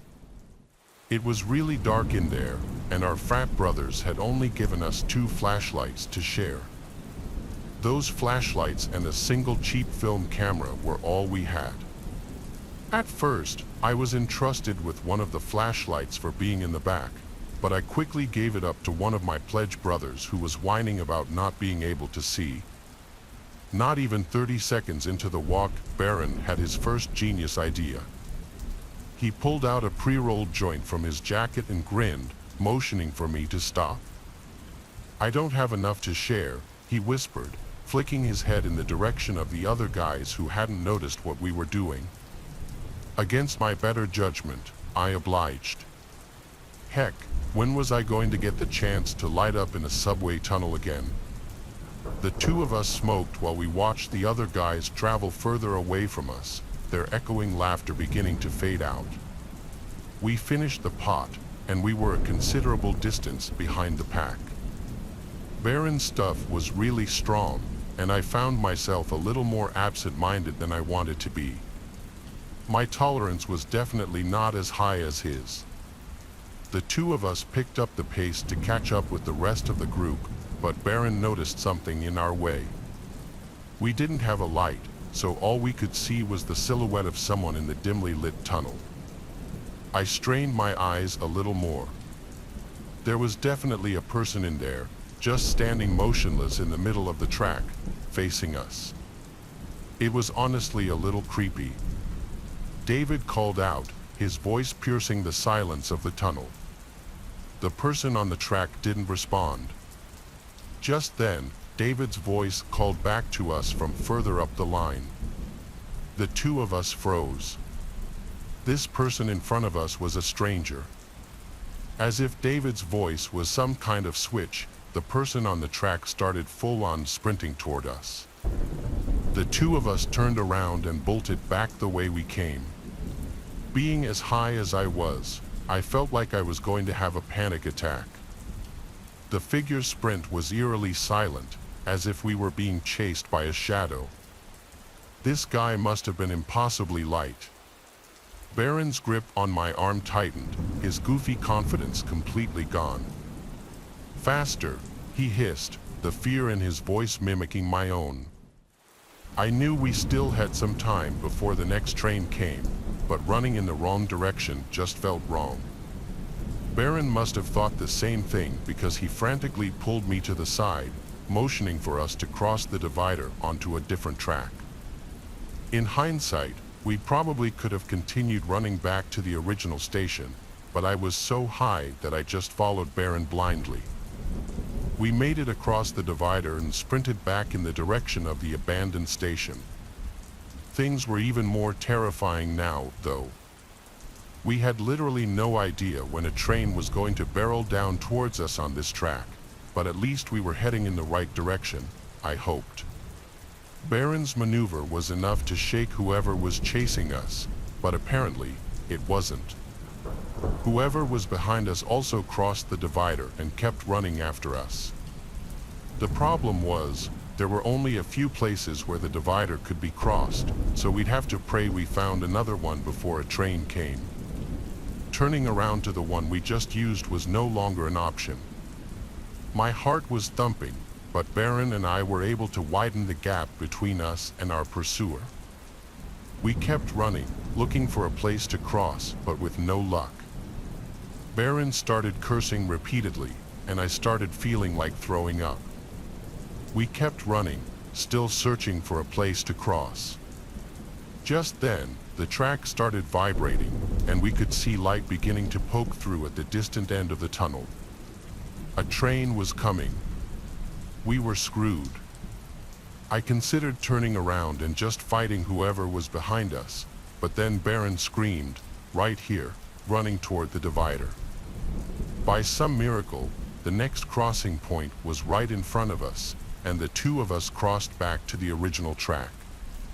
We sprinted another 30 yards and caught up with the rest of the guys who were on the platform.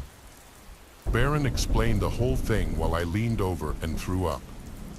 Not even 30 seconds later, the train on the other track zoomed by. Baron and the rest of the guys were ready to confront whoever was chasing us. No one showed up, though. We thought the worst, but just then, we heard another crazed yell from somewhere in the distance. To this day, I still have no idea how that person avoided the train. We waited for the train to pass on our track and then sprinted the hell out of there. In hindsight, Baron and I probably just encountered some homeless guy who was drugged out and might not have even posed a threat to us. The fear took over in that moment, though, which I guess explains the stupid decision we made to cross over the divider. I'm sure the two of us also could have fended that guy off, but I'm glad we didn't have to. I used to go bowling quite often with my friends when I was young, around 15 or 16. There was a bowling alley down the block from my friends and I, and so we'd go there on weekends. The bowling alley has been closed for years, but when it was open, it was super cheap and affordable, perfect for a bunch of young teenagers who didn't have money of their own. This one weekend, I went with my friends Conal, Farrer, and Dylan to the bowling alley. We always went at night, around 8 p.m. The bowling alley was always crowded on the weekends, and sometimes we'd see familiar faces. There was this older man who would sometimes be there alone, bowling on the adult side of the bowling alley, where alcohol was served. We always played on the non-alcoholic side. How we took notice to that man was because he'd sometimes just weirdly walk down the entire bowling alley, passing every lane, watching people bowling. Then, we'd notice him end up back at his lane, all by himself. We nicknamed him Guy Bullets after maybe the third time seeing him. Tonight, there was a lane open next to us, and guess who out of nowhere sat next to us? Bullets, or whatever his real name was. He was setting up a game on the lane next to us, by himself, and it wasn't long until he started trying to talk to us.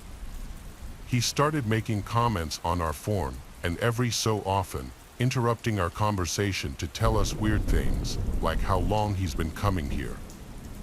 Then, eventually, he said something really weird that he watches us play every weekend from across the bowling alley, and he decided to come over and introduce himself tonight. He played it off like he was trying to be some kind of bowling teacher to us, but really, it was just annoying and, most of all, uncomfortable. Bullets, at one point, entered our lane as I was up to bowl, and he grabbed my wrist with his hands to position me into an allegedly better form. I never gave him permission to touch me, nor did I ask for his guidance. We cut our night at the bowling alley short because of him. We used the money that we would have used on more games on getting pizza instead, at a pizza place further out the block. When we came out, Conal and Dylan went their own way, since they lived on a different block. Farrer and I walked back down the other way, in the direction of our houses. As we did, the sound of a car engine starting made us turn around. We noticed an old SUV, like a Ford Explorer, making a three-point turn. We both imagined the possibility of it being Deep Bullets. The SUV started slowly tailing us as we walked down the street, so we picked up our pace. Then, the SUV pulled up right alongside us, and the window rolled down. It was, in fact, the man from the bowling alley. He said out the window that he could offer us a ride home. We said no thanks. He replied, "It's not safe for a couple kids to be walking around late at night." We weren't even really that young. We were young teenagers, not little kids, and it was crazy that he thought we were young enough to trick into getting into a car. When we made it clear we weren't getting in, he pulled to the side of the road and parked his car. Farrer and I decided to start jogging home. When we reached the intersection where we'd split off, we said bye, and I continued jogging home. By the time I made it back, I was out of breath. Running after eating pizza is not a good idea. My dad was already asleep because he worked weekends. My mom was out with her girlfriends, most likely, and the same was probably the case with my sister. So, I wasn't supposed to ring the bell because my dad didn't want to be woken up. I went around back to get the key we had for the back door, which was hidden in the shed. When I got out from the shed, I thought I heard something, and I should have listened to my gut. I went to the back door to unlock it, and as I opened the door, I heard the sound of someone running up behind me. Before I could fully turn around, someone pushed me inside the house, covering my mouth and wrapping their arm around my neck. I wasn't able to see who it was because I couldn't turn my head. I scratched and clawed at his hand until I could move my mouth just enough out of the grip of his hand and scream, "Dad." I may have only been 15, but I was able to put up enough of a fight to get him to lose his grip a few times, allowing me to scream. This undoubtedly scared him off, as he finally let go for good and ran outside. I didn't look back.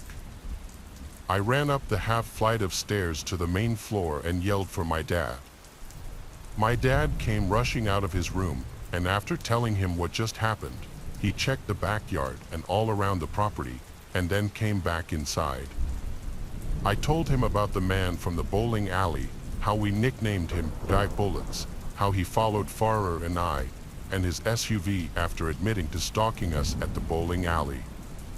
My dad filed a police report and tried getting the bowling alley to release Lance from that night, but they refused. I was never allowed to go back there after my mom found out about this, not that I'd ever want to. The crazy thing is, technically, I can't say with 100% certainty that the man who came in behind me and grabbed me was the man from the bowling alley, but realistically, how slim are the chances that it wasn't him?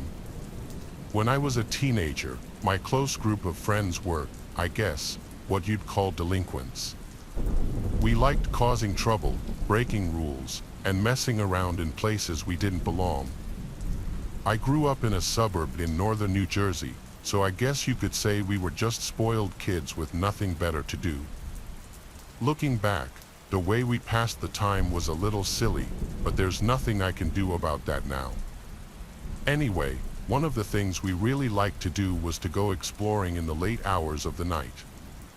Usually, we explored abandoned buildings, but not always. We actually got banned from our middle school after jumping through an open window, but that's a story for another time. This particular night, we were planning on executing a riskier task. There were 5 of us, me, Clinton, Elias, Liam, and Saint. Liam had just picked up a gig as an attendant at a bowling alley a few towns over from us. I'm sure you could see where this is going. He had been entrusted the key to close up the place the night before. Saint was a master of persuasion, and he somehow convinced Liam to let us explore the bowling alley at like 3 a.m. I'm telling you, Saint could convince someone to give them their kidney. That's how persistent he was. I haven't heard from him in a while. I think he might actually be in jail right now. Anyway, the 5 of us agreed to get a little drunk before going. We all had a substantial amount to drink, except for Elias, who refused to go anywhere unless he was the one driving. His dad had a really nice BMW, and Elias liked being able to end our nights when he got tired. After getting a little buzzed, James drove the 5 of us to the location. I was the heavy drinker of the squad, It's not something I'm proud of, but it's just who I was at that point in my life. Because of this, I usually took things a little less seriously than I should have, especially when it came to dangerous or risky situations. Liam unlocked the door and the five of us made our way inside. Clinton was usually the most cautious, and he kept trying to tell us to be careful in his hilariously high-pitched voice. Liam told us we couldn't actually do any bowling right now, which we were all a little upset about. I had the genius idea of doing some makeshift sliding on the lanes as if they were slipping slides. Since we were drunk, this was actually pretty fun. The five of us soon tired ourselves out and decided we wanted to do some exploring. We asked Liam if there were any back rooms we could check out, and he told us there were. We made our way into the employee-only area and Liam led us to some kind of storage room. We started poking around and flipping things over, just being stupid and careless. We figured Liam was going to get fired anyway, so we weren't too concerned with messing things up. As we started getting bored, we heard a deafening bump from below us. The five of us froze, staring at each other. Elias, the only sober one in the group, asked if the place had a basement. Liam looked just as shocked as we were and told us that he had no prior knowledge of a potential basement. Saint grinned, eager to continue exploring. Clinton seemed really nervous, telling us that we were probably going to end up getting Liam fired. We were whispering now, arguing whether we wanted to go look for this hypothetical basement.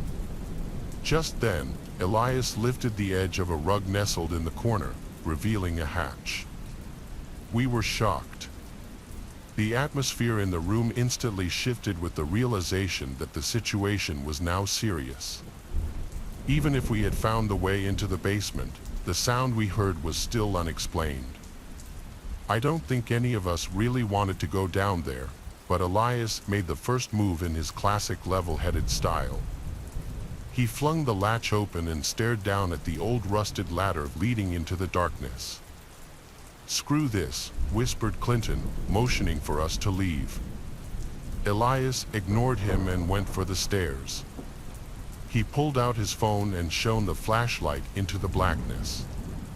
Without another word, he descended into the abyss. I could tell Liam, Saint, and Clinton were a little scared, understandably. I still had a lot of liquid confidence, so I decided I'd go next.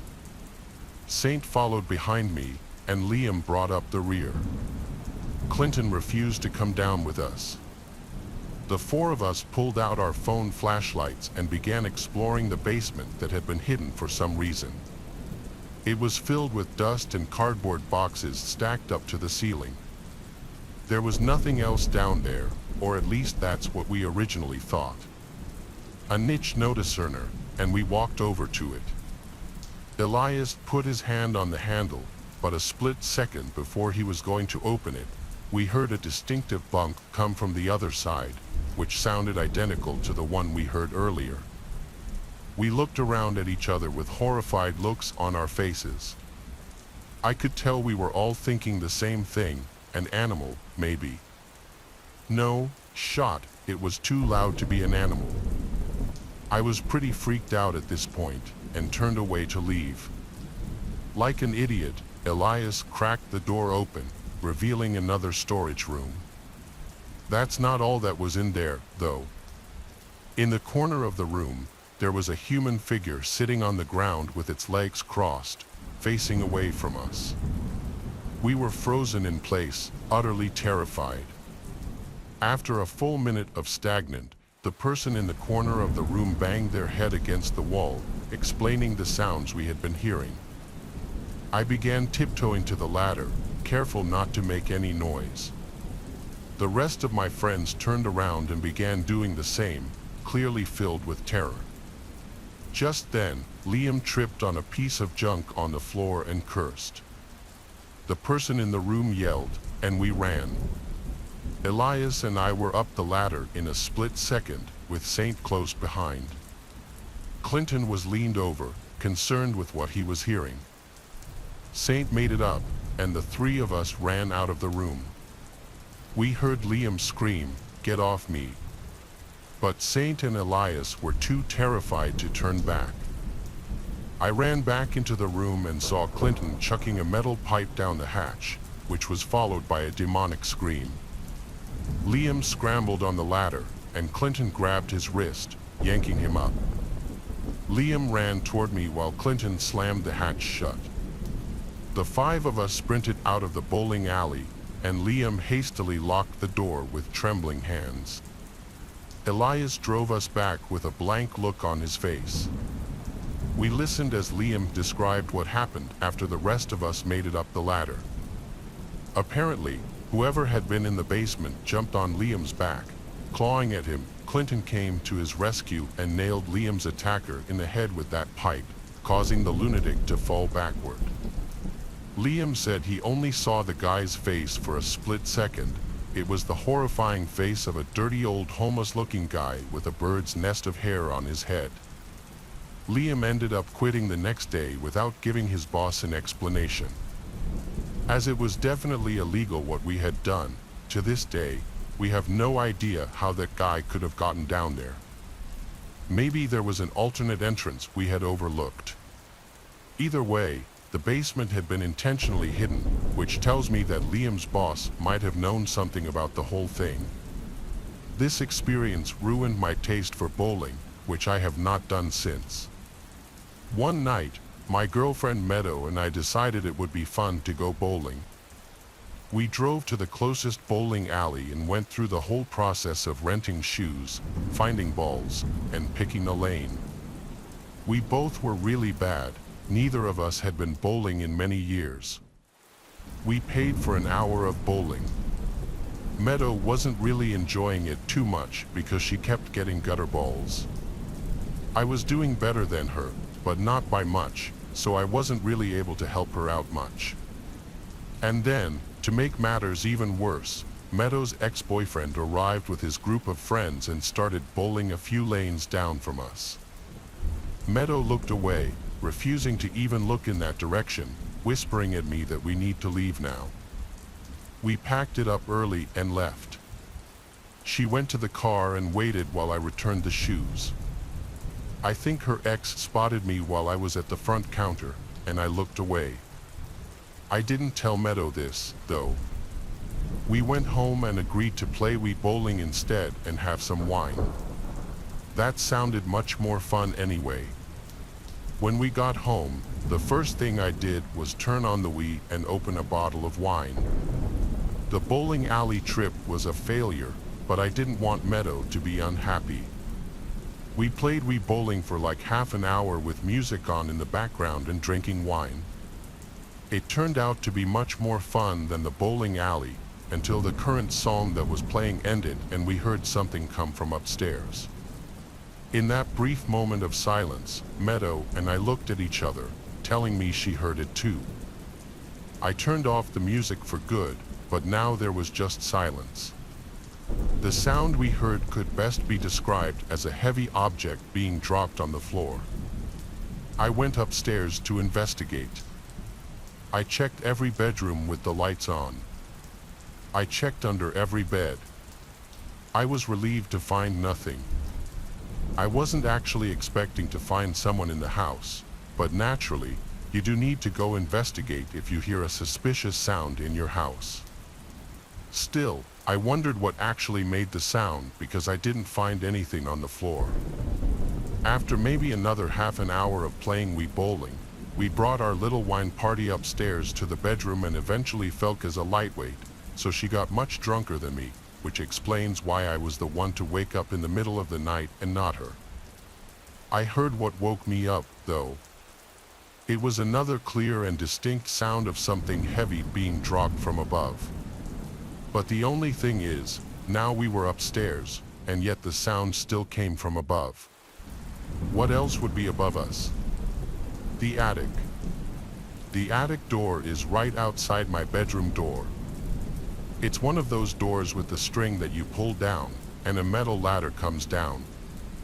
I tiptoed out of the bedroom to not wake up Meadow.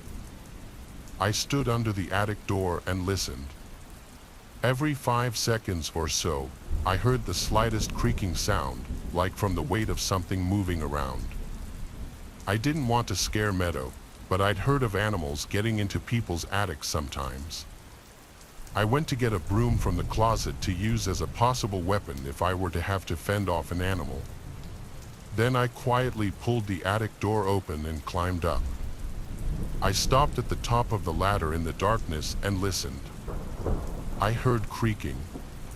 It was the creaking of the wooden rocking chair we had up there. I used my phone as a light to reveal the rocking chair. There was someone sitting in it, slowly rocking. I nearly fell off the ladder. I wanted to go run back to Meadow and hide. I wanted to do anything but approach this person, but I gathered the courage to yell, "Who are you?" The rocking stopped, and the man turned around to look at me. He started making this animalistic gargling growling sound. Then he got up, and that's when I hurried down the ladder and pushed the attic door up. I screamed for Meadow to call the cops until I heard her acknowledge me. I stayed under the attic door, preventing it from being opened as the man in the attic tried kicking the door open. He eventually stopped, and I heard the deranged laughter of a sick, mentally ill person. He spoke in another language. It sounded Russian. I felt like my arms were going to fall off holding up the attic door, waiting for the police. When they finally arrived, Meadow went downstairs to let them in. From here, it was the job of the police officers to go up there and remove the man. Meadow and I waited in the living room, sitting on the couch next to each other, until we saw them bringing the man out through the living room to the front door in handcuffs. The way the man looked at me said everything. He was a dangerous, mentally ill person. His stare was full of hatred and craziness, with the hint of confusion. His lip contorted in this bizarre way that would almost make you think he were drunk. Whatever happened with him, we don't know. We didn't press civil charges, but I'm sure he was charged criminally if they didn't deem him to be insane. This happened in the summertime when we keep the windows open, and so it was most likely that he squeezed through one of the windows in the backyard. I'm not sure why he picked our house. We may just have been the unlucky house he stumbled across. This is something that happened back in the year 2004. I'm a female and was 24 years old at the time. I had just recently joined a bowling league because I have always enjoyed bowling. I was okay, but after the first time bowling with the team, I realized that I needed more practice. So, there was this kind of small bowling alley pretty close to where I lived. I remember that one night I asked a few friends if they wanted to go with me, but they were not able to. Instead of not going, I decided to bowl by myself to get the practice.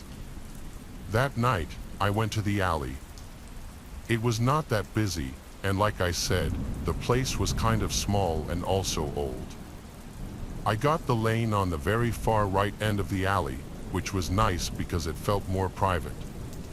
I set my stuff on one of the several chairs they had right in front of the lanes. Nobody was bowling at any of probably the next 5 lanes to my left. So, I bowled a few games and was getting some good practice in. I'd been there for almost an hour when I turned around after bowling one time and suddenly realized that there was a man sitting at my lane. He was in one of the seats, not far away from my stuff at all. The man was sort of large, bald, and had a goatee, and from just his chin, the hair was really long. He also had several tattoos. I did not know where he had come from. He appeared to just be watching me bowl. I thought that maybe he would say something to me, but he did not. He just kept sitting there. So, I just kept bowling. It was awkward, to say the least, but I only had several more frames before I was done, and then I would be leaving.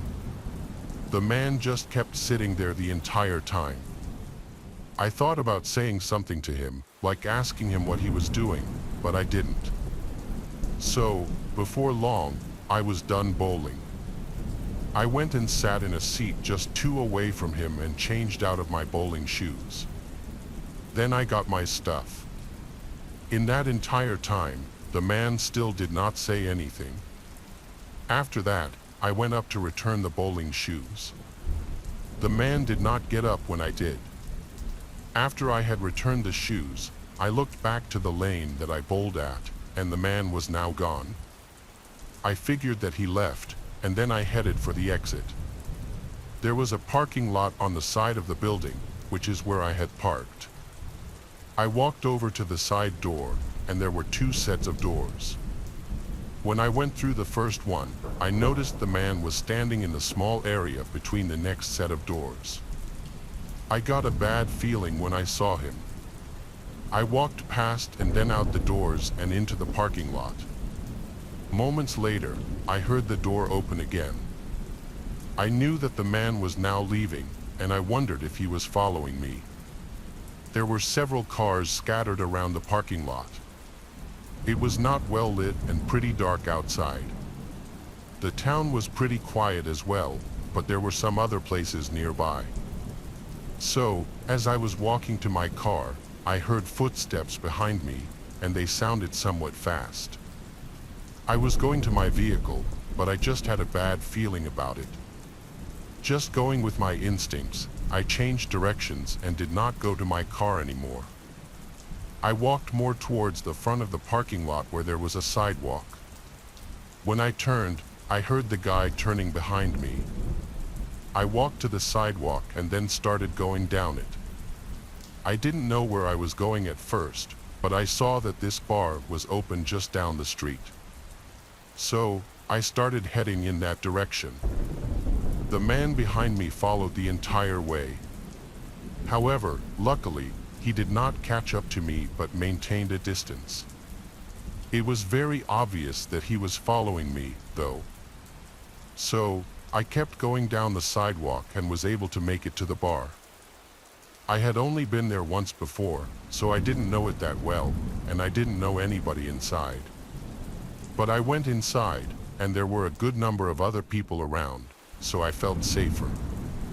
The man went inside as well, though. I stood around near the bar, and the man stood at the other end of it. I then walked towards the bathrooms. I was going to go into the women's restroom and call one of my friends. Luckily, I did have my cell phone with me. However, when I reached the hallway where the restrooms were, I noticed that they had a back exit. So, I decided to just leave through there. The man would not notice because he couldn't see from where he was and probably assumed that I just went to use the restroom. I left and then literally ran all the way back to my car. Luckily, I was able to make it. I then drove home and made it back okay. I still feel to this day that I avoided possibly a terrible situation. I don't know who that guy was, but I know for a fact that he was following me. I went to that same bowling alley several more times and never saw him there again. I had a really creepy experience the last time I went bowling. It was a couple of years ago. And I went to a bowling alley that's probably like 10 minutes from where I live now. I went with 2 of my friends, Nellie and Della. I had a really creepy experience the last time I went bowling. It was a couple of years ago, and I went to a bowling alley that's probably like 10 minutes from where I live now. I went with 2 of my friends, Nellie and Della.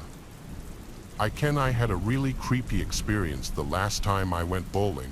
It was a couple of years ago, and I went to a bowling alley that's probably like 10 minutes from where I live now. I went with 2 of my friends, Nellie and Della. I can't remember how, but Lizzie had several games of free bowling at this particular alley, so we were using them. The place was actually pretty nice. There was also an arcade, a bar, and many food options inside as well. It was pretty busy that night, and most of the lanes, if not all of them, were being used.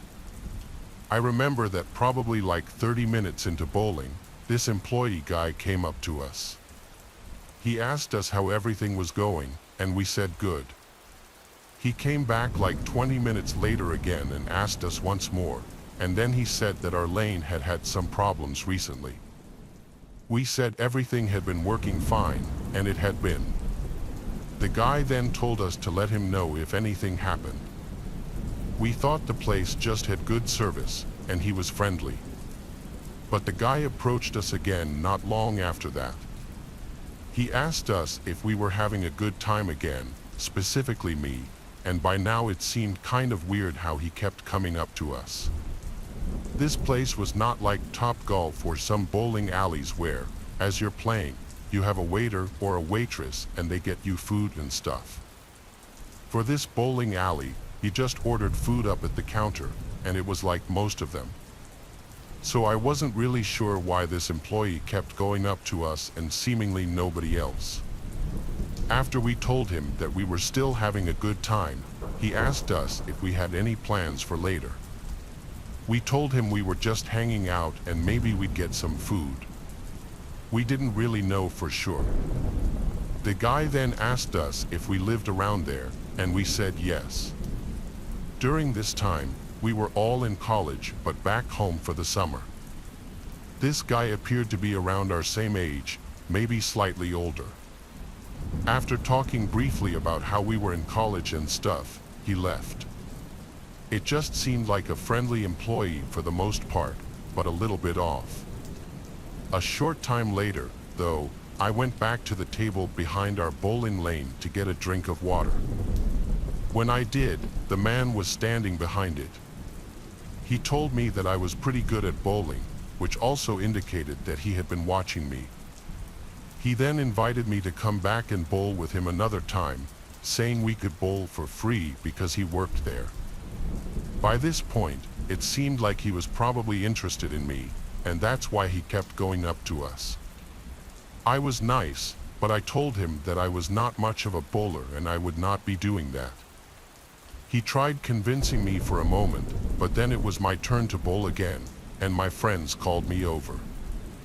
I left, and they asked me why the guy was talking to me again. After this, I figured that he wouldn't be back, but only about 10 minutes later, he returned. He just walked up to us like he was part of the friend group. The guide told us that he was getting off very soon, and he was going to this club and asked if we wanted to join him. He then went on to say how the club was supposedly really hard to get into, but he knew the bouncer. We found this an odd thing for an employee to say to us and did not have an interest in joining him, so we declined. He finally left us alone after that. Now, at this point, we did not have much more bowling left and finished within probably 20 minutes after that. When we were at the counter returning our shoes to an employee, a different employee, she asked us how it went. Della told her that an employee of theirs kept bothering us the whole time. The girl working asked us who it was, and we described him to her. She was confused and said she didn't think anybody looking like that worked there.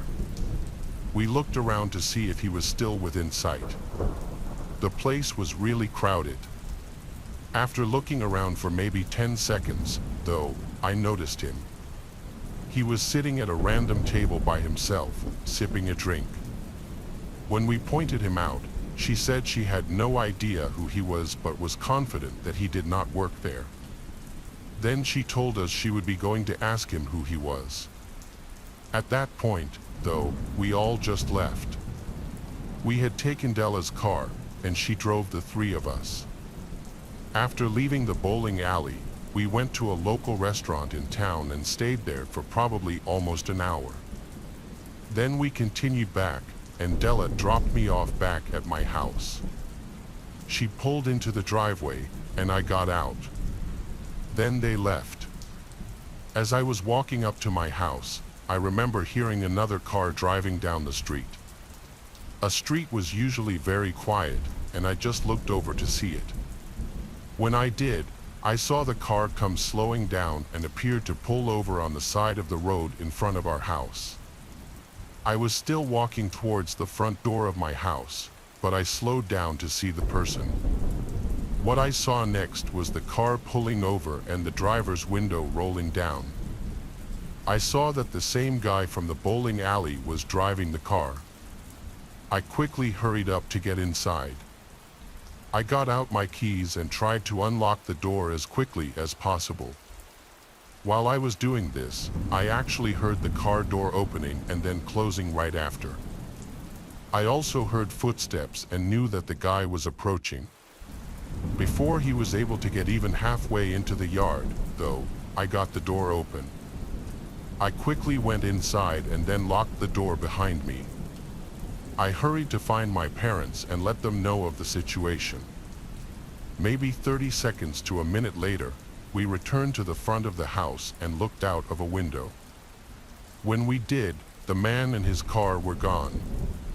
He had left, and after that, he didn't come back either.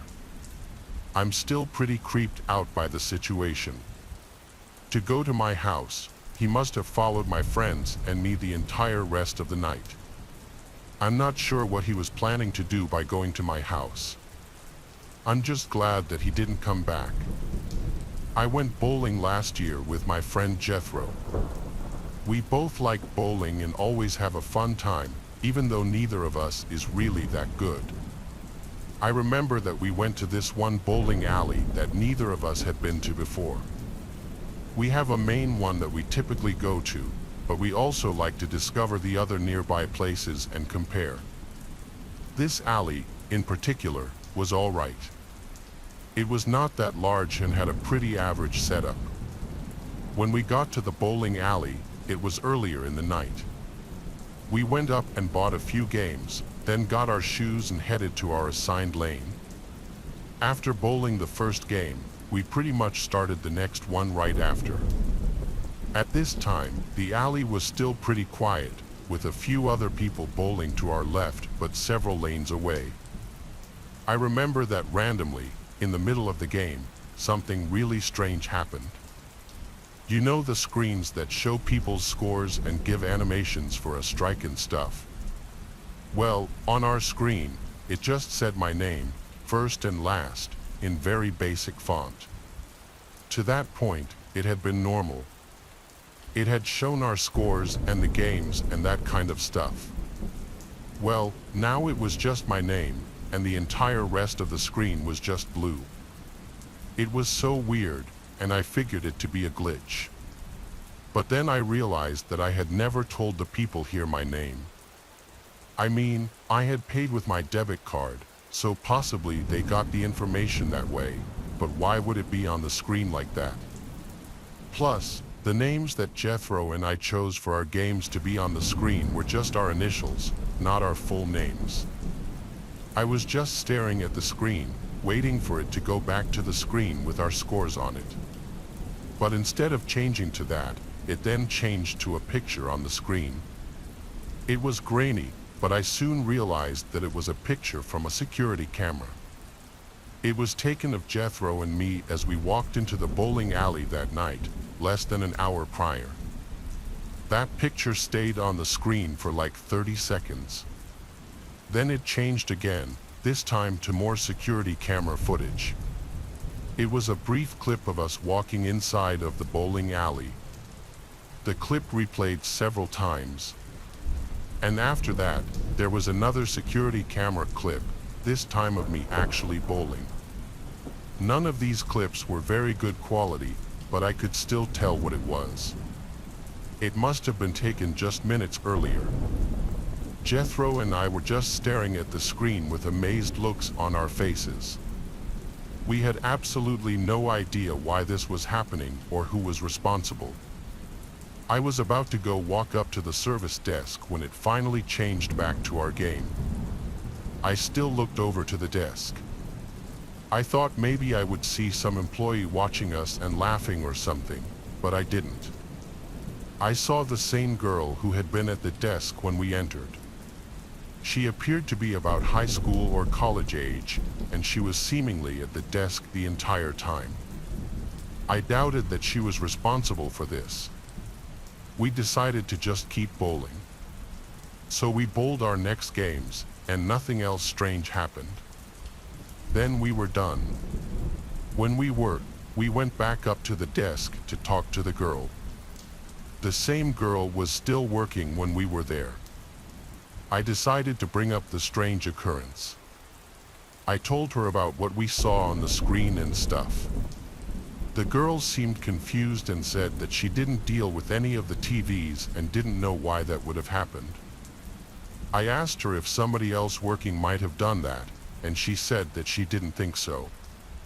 I wasn't really sure what else to do about it, so Jethro and I then just left. We were talking about it for the rest of the night, though. I'm confident that it was an employee who did it, but I don't know who or why. To me, it just creeps me out. I don't know anybody who works at that bowling alley. Possibly they were just bored from it being a slow night and are really good with computers. I'm not great with computer stuff, so maybe someone who hears this can tell me their thoughts on it. To this day, though, I get kind of freaked out thinking back to it. I've not been back to that bowling alley since either. I had a terrifying experience once when I used to work at a bowling alley. I worked there when I was 19 years old for several months. This was many years ago now, but I still remember it very well. The place was not that large of a bowling alley, but had what you would expect. The story takes place one night when I was working, and the bowling alley was not too busy that evening. I was working until close, which on this particular night was 11 p.m. We had several people working early, but at the time of close, it was just me and one other person. During the 10:10 hour, my coworker was in the back organizing things. There were just a couple of people bowling, and by 10:40 they had all left. At this point, I remained working behind the main counter near the entrance and in front of the lanes, while my coworker was behind me in the back. I remember that at about 10:45, I noticed a man walking into the bowling alley. It seemed a little bit strange because we closed in just 15 minutes. Maybe he didn't know that we were closing soon, but he would not even have time to bowl one game. The guy was wearing a black jacket and a hat as well. I didn't really get a good look at his face. After entering, the man did not even look at me or go up to my counter. He blew right past me and walked faster down near the lanes as if he knew exactly where he was going, but he couldn't be meeting anybody here or anything. Nobody else was here. I was confused by it, but I also figured he would be gone very soon because he obviously wasn't going to be bowling. He then went out of my sight, and I went into the back to speak with my coworker for a minute. When I came back, I looked around and did not see the man. I figured he had left. I stayed behind the counter until 11 o'clock, then I went to go lock the doors. But before doing so, I went all around the bowling alley just making sure that the man had, in fact, left. He was not there, so I continued. After that, there were just a few things that I had to do before I could leave. One of those was to turn off all the bowling lanes, which you had to do behind them. This is something that I had done many times before. So I walked around to enter the small back area behind the lanes near where the pins are. As soon as I entered, I instantly saw the man. It was the same guy who had recently entered the bowling alley. I did not know what he was doing back there. The guy looked right at me. I was so surprised about seeing him at first, I didn't know what to say or do. After staring at each other for a few moments, I was about to tell the guy that he wasn't allowed to be back there. But before I could, he started to aggressively charge towards me. He was maybe 20 feet away, so I quickly moved back and out of the room. I got back out into the walkway next to the lanes. I did not hear the guy leaving, but I ran all the way to the back room where my coworker was. I closed the door and told him about the guy back there. We both decided to call the police. Then we waited where we were in the back. We did not hear anything from the rest of the bowling alley and didn't dare leave the back room. When the cops got there, they searched the entire place, but the man was gone. He must have left some time while we waited. After that, my co-workers and I were able to finish closing up and leave. I was at a bowling alley several months ago and had one of the craziest experiences of my life. I went there with 3 friends, so it was 4 of us bowling. The place was somewhat busy, but nothing crazy. I'm all right at bowling, and I'm sort of particular about the bowling ball that I use. This was my first time at this particular bowling alley. I first used this one bowling ball, but I didn't really like the feel of it. So I went to one of the nearby racks that had balls, and I found one that was really good. It was this green ball, and when I started using it, it just felt great. So my friends and I continued bowling, and after our first game, we decided to do another one. This game was going really well for me, and I was winning with one of my better scores of all time to that point. Right smack in the middle of the game, I remember this man approached us. I had not seen him before and didn't know where he had come from. The man was somewhat short and a little thin, but had longer hair and a mustache. After approaching me, he told me that I was using his ball. Then he pointed to the green ball. He said he saw me using it, but he needed to take it back now. I asked him if he actually owned the ball. He said no, but he used it every time he came to this bowling alley. He claimed that he couldn't bowl without it. The man's overall way of talking and behavior came off as rude to me. In my opinion, I already had the ball and I didn't need to just give it up to him right in the middle of my game because he wanted it. I said no, but he could have it when I was done. The man then said that he needed it now. He tried walking closer to just take it. I stepped in front of him, and he actually pushed me to the side a little.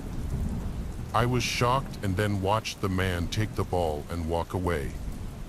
I was angry and wanted badly to grab him and punch him in the face, but obviously, I thought better of it and did nothing. I watched him go back to his lane, and then he started bowling with the ball. This guy was not bowling in some serious league, but just appeared to be bowling with friends like I was. I found another ball that wasn't nearly as good, and in between my turns, I was kind of looking over at the man a lot. I remember I noticed him just standing around a lot between his turns. His whole friend group really seemed to be taking their time. I looked around all the other racks of balls to find one that I liked, but there were none. At one point, the man kind of walked away from the lanes. When he did, I walked right back over, took the ball, and brought it back to my lane. Then I continued to use it.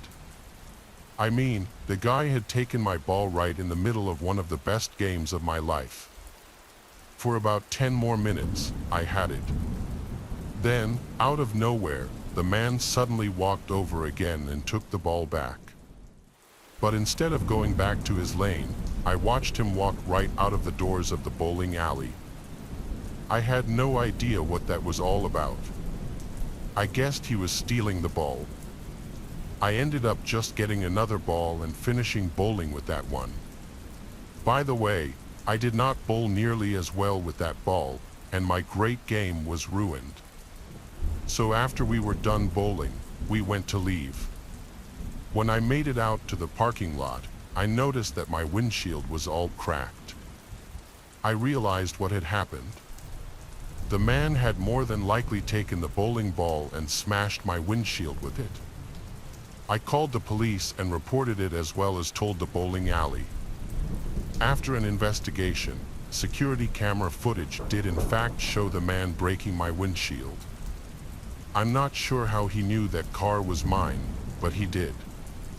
The man was later tracked down and apprehended, but this remains one of the craziest things that's ever happened to me. The dimly lit lanes of the bowling alley always seemed mysterious to me, but I never imagined the horror that would unfold one fateful night.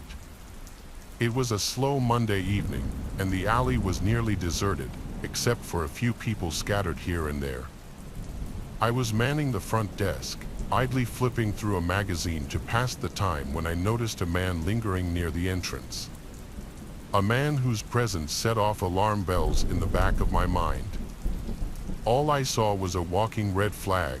That dude was sus to me. Something about him just didn't sit right with me. His eyes were cold and calculating, his movements unnervingly precise. But I brushed off my unease and went about my duties, hoping he would leave without incident. As the night wore on, however, my unease only grew stronger. The man seemed to be watching me, his gaze following my every move with unsettling intensity. I tried to ignore him and focus on my task, but his presence loomed over me like a dark cloud, casting a shadow of fear across the empty alley. Then, just as I was about to close up for the night, the man approached the front desk with a sinister smile playing at the corners of his lips. I asked him if I could help him with something, trying to keep my voice steady despite the rising sense of dread. The man's smile widened, revealing a row of yellow teeth that sent a shiver down my spine. He said, "I was wondering if you could help me find my daughter." His voice was smooth as silk, but laced with malice. My heart skipped a beat at the mention of his daughter, a daughter who was nowhere to be seen. Alarm bells rang in my mind as I realized the gravity of the situation. I told him that I was sorry and I couldn't help him with that. My voice was trembling with fear, but the man's smile only widened, his eyes glinting with a twisted sense of satisfaction. He said, "Oh, I don't think you can." He reached across the counter with a hand that seemed to loom impossibly large.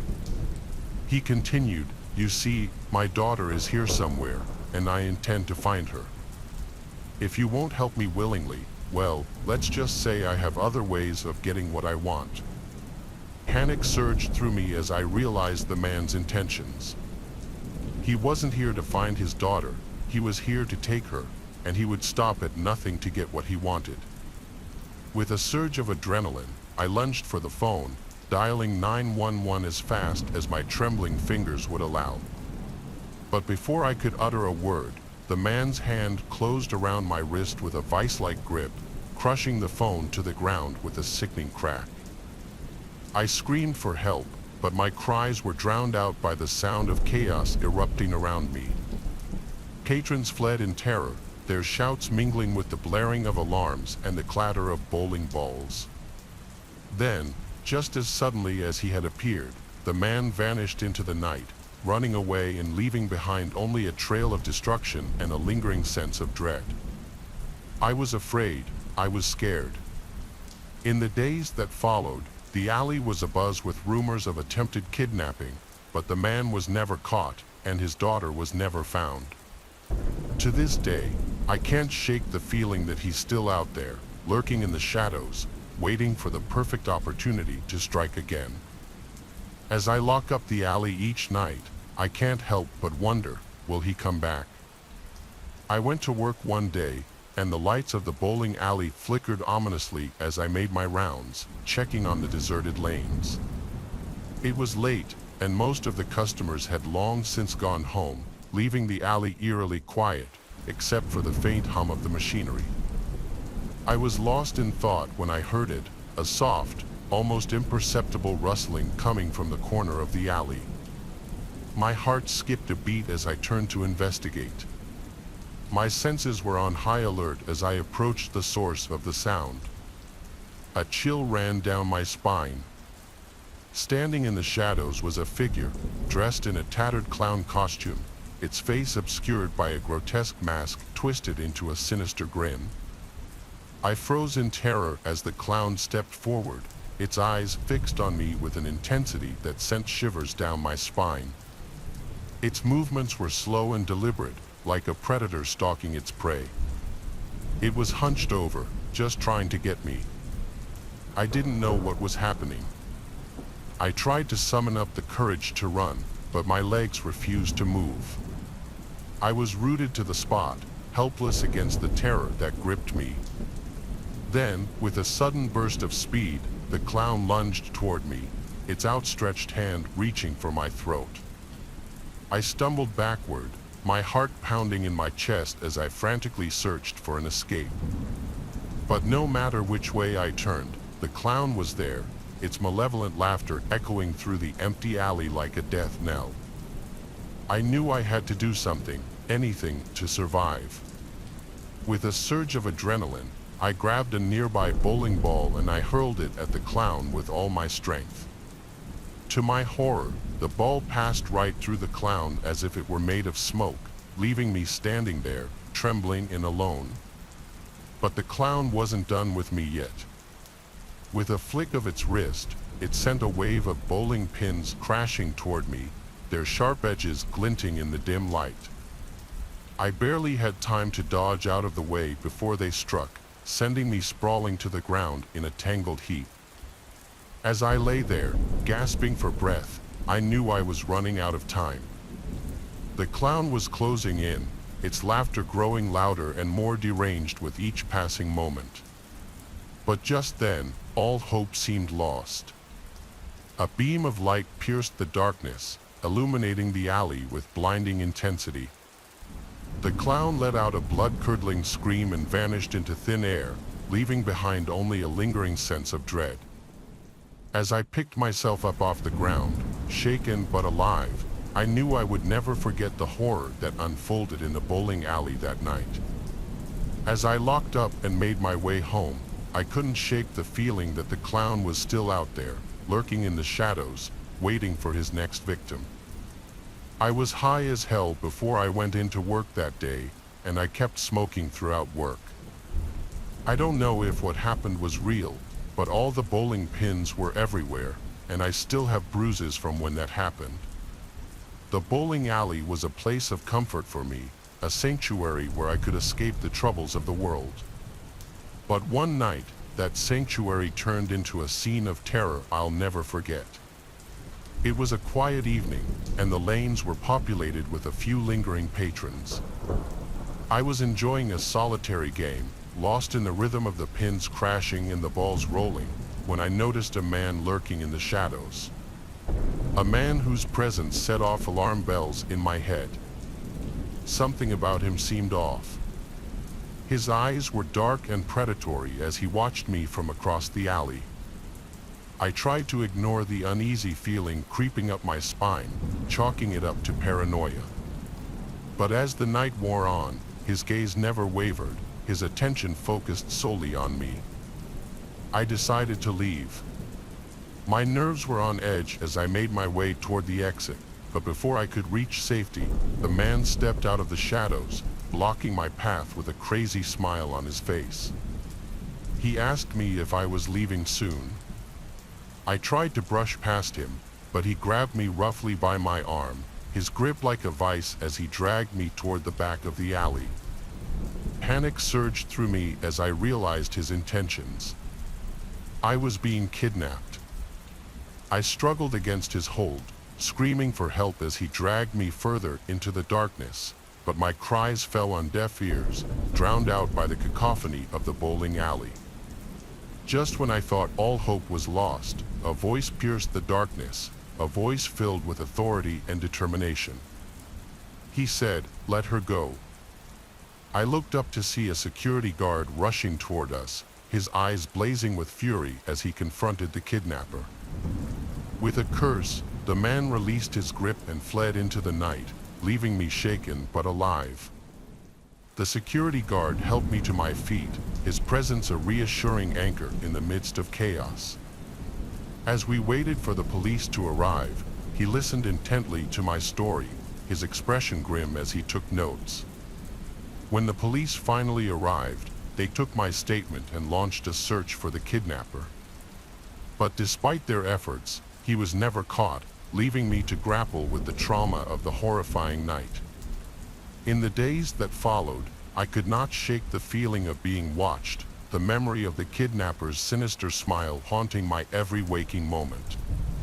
But as I returned to the bowling alley, determined not to let fear rule my life, I found solace in the knowledge that I was not alone. There were people like the security guard who would stop at nothing to protect the innocent from harm. Yet, as much as I try to think positively, there's also that other side. What if that man is still watching me? What if he tries to strike again? My name is Lucas. My job at the library isn't the most exciting in the world, but it provides a steady income, and I've always loved books. However, recent events have made me rethink my feelings about this place. It all started a few weeks ago when I received a call from our library director, Mr. Tom. He asked me to stay late to help with the inventory of new arrivals. The library was old, with massive wooden shelves and heavy velvet curtains on the windows. It was always a bit gloomy, even during the day. When I arrived in the evening, Mr. Tom was already there. He seemed a bit nervous, but I didn't pay much attention to it. We were sorting books onto the shelves, checking lists, and talking about various small things. It seemed like it would be an ordinary night. Around midnight, Mr. Tom decided to leave, leaving me alone.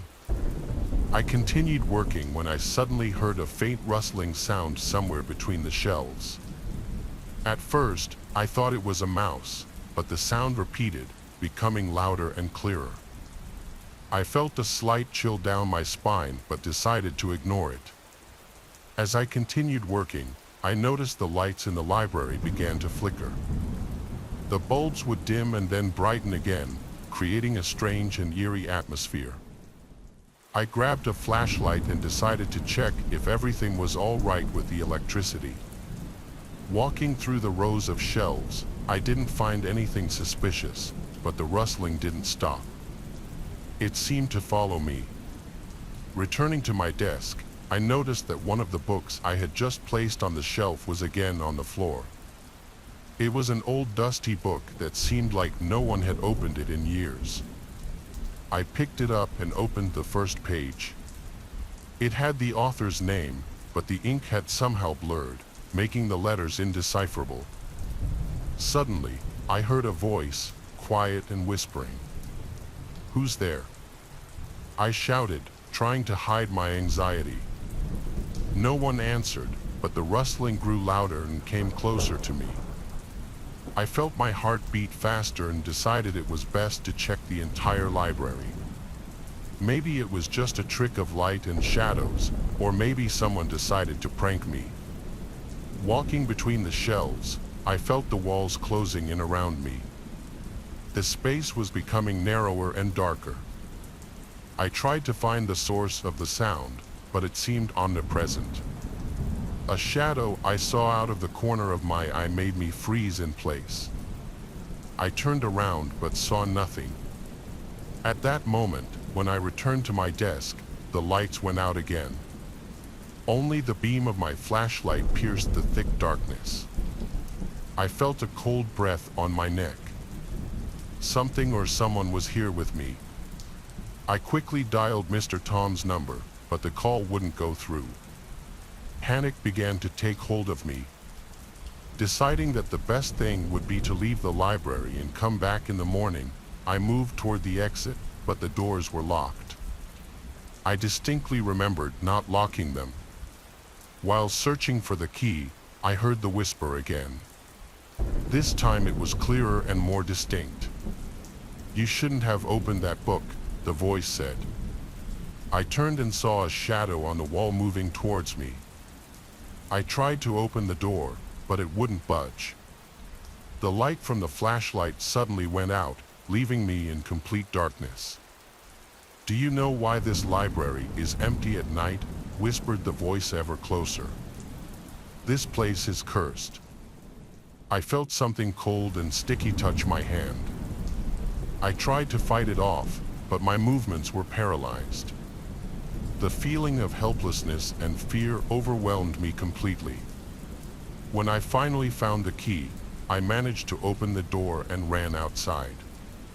The cold night wind bit my face, but I was glad to be out. I looked back and saw the library standing quietly and darkly, as if nothing had happened. The next morning, I returned but didn't dare tell Mr. Tom about everything that had happened. He just looked at me suspiciously and said he no longer needed my help on night shifts. Since then, I no longer stay at the library at night, but sometimes when I walk past its doors, I feel something or someone watching me from the darkness between the shelves. And I know I will never forget that night when the shadows came to life. I always considered myself an ordinary student studying at a small college in the town. I spent most of my time in the library. This place was always a quiet haven where I could escape from daily problems and immerse myself in books. But one night, everything changed. It was a Wednesday, and I was preparing for an important history exam. The library, as usual, was almost empty. Only a few students wandered between the shelves, and the librarian, Mrs. Lilly, sat at her desk absorbed in some old book. I chose a spot in the far corner of the library, where it was usually the quietest. Hours flew by, and I didn't even notice how closing time approached. Mrs. Lilly announced that the library would close in 10 minutes. I gathered my things and was ready to leave when I remembered that I had left my notes in the reading room on the second floor. In a hurry, I went up there, but when I returned, the entrance doors were already closed. Panic started to rise in me, but I decided that the best option was to find Mrs. Lilly and ask her to open the door. I began searching for her throughout the library, but she had disappeared. No trace, only silence and the dim light from the old lamps. Suddenly, I heard a faint sound. It was the creak of a door in the old part of the library, which was closed to visitors. I decided to check, thinking that perhaps Mrs. Lilly was there. Approaching closer, I noticed that the door was slightly open. I went inside and saw long rows of old bookshelves covered in dust. The air here was heavy and suffocating. My heart started pounding faster when I realized I heard footsteps behind me. I quickly turned around but saw no one.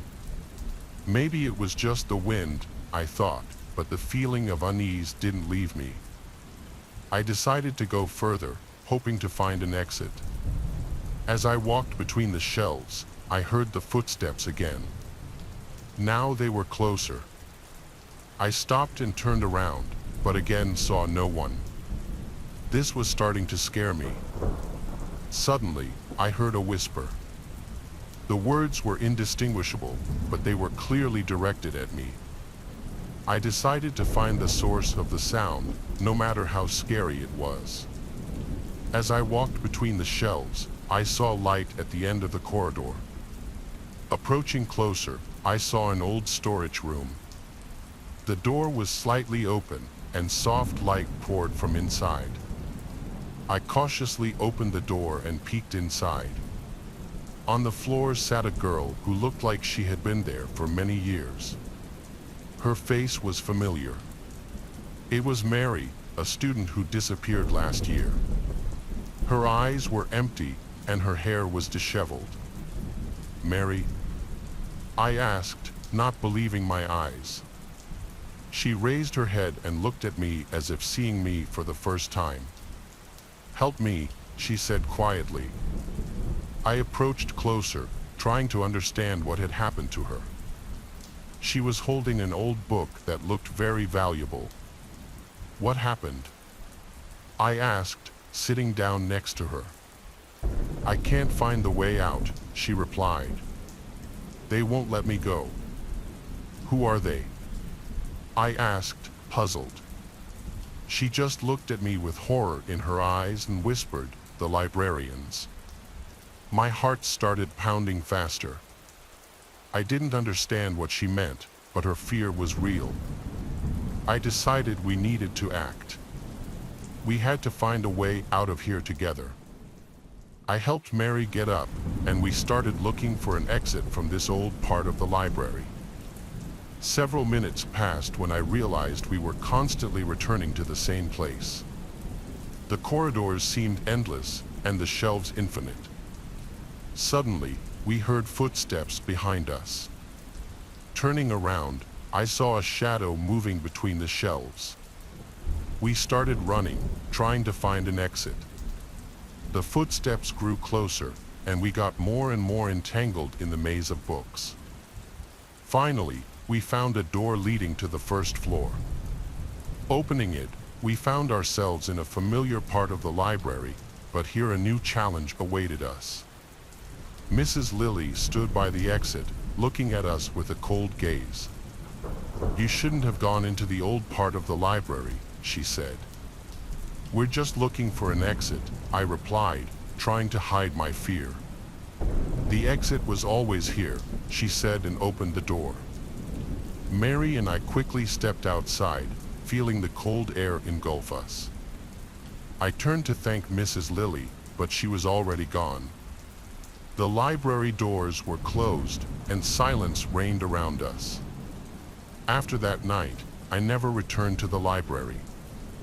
Mary went missing again, and no one saw her anymore. I will always remember the horror I felt in the old part of the library. Sometimes at night, it seems I hear a whisper calling me back, but I know I will never cross that threshold again. I used to work at the local public library when I was in my early 18s. I'd work the night shifts as my second job at least 4 times a week. After my first job, I'd get there at 5 o'clock and would work till closing time at 10 o'clock. I would also be the one to lock up the place after closing, but I wouldn't just leave right after the library closed. I'd have to shut off all the computers, do some cleaning and organizing, stock the shelves with all the returned books and DVDs from the day, take out the garbage, and only then could I leave. It was a Friday night approaching closing time.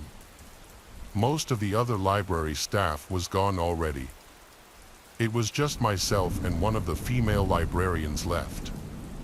I had made a couple of last call announcements to the remaining library patrons, alerting them that the library would be closing soon. I was already cleaning up the place, trying to finish up early so I could leave and just start my weekend. The only other employee still there said goodbye to me as soon as the clock struck 10 o'clock. I announced on the intercom that the library was closed. The 2 guests that were left got up from their tables and started packing up their things before leaving through the door. After that, when I saw no one else in the building, I locked the front door. I proceeded to start fixing all the chairs to be neatly tucked under their tables. Then I started emptying all the garbage cans, and when it was time to bring them outside to the dumpster on the side, I unlocked the front door again and brought them out.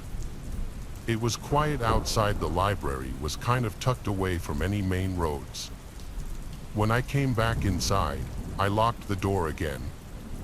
Now all I had to do was restock all the returned books and DVDs from the day.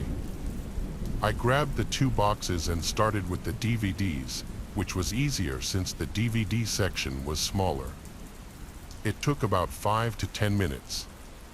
During this time, I thought for sure I heard something come from one of the book aisles. I started walking through the aisles till I found an open book laying on the floor, which had clearly just fallen off the shelf. I put it back in its place, and for a second, I stood there and just wondered how that could have happened. I went back to work, and after finishing the DVDs, I took the box of books and started putting them one by one back on the shelves, going in alphabetical order. I started with the A's. The books in the box were sorted in alphabetical order to make it easy. As I worked my way down the shelves, trying to bang this out and go home, I heard another noise nearby. 2 times in less than 20 minutes. That was no coincidence. I set the box down and started walking through the aisles of books again. I found another 2 books on the ground in another aisle. Someone was in here. I walked out to the open area with all the tables and such and yelled out, "Excuse me, the library is closed." There was silence until I heard something from across the library from the children's section. I approached the noises, and it started to sound like some rabid animal making growling sounds. I also heard books being thrown onto the floor. It was coming from one aisle. As I built up the courage to peek down the aisle, I saw some woman wearing a nightgown throwing random books off the shelf, making these disgusting animal-like sounds. I didn't say anything. I turned and ran to the office where we had the phone. I didn't have a cell phone at this time. I locked the office door and closed the blinds to the window, then I called 911. I reported that there was some sickly woman in the library and I think they should send an ambulance. They asked if I had approached the woman, and I said no. She looked like she could be dangerous. When the operator asked me if the woman was still in the same spot, I opened the blinds and I screamed because that woman was right on the other side of the glass looking in. Her pupils were so big that she looked demonic. I said to the operator, "She's right outside the office." The woman started to bang on the glass, screaming gibberish. She tried opening the door, and when it didn't open, she turned around and sat on a chair facing the office. The operator asked me to keep the blind open and watch her. The woman was wobbly as she sat down, so I noted she was definitely high out of her mind. 2 police cars and an ambulance showed up to the library. The woman was put in handcuffs because she tried fighting the police officers, but nothing she was saying made any sense. She was put in the back of an ambulance and was taken away. I never found out what the hell she was on. I don't know how she got inside, maybe while I was taking the garbage out, or maybe she was inside before I even locked the place up. Either way, it definitely made being in the library alone after closing pretty unsettling from there on out. We moved to a new town when I was 6. Any memories before that move I consider to be very early childhood, and a lot of those memories are blurry at this point. This is one of those memories. This happened at some age before 6. If I had to guess, I was 5. There was the local town library that our mom would always take my brothers and me to. It was a few blocks away.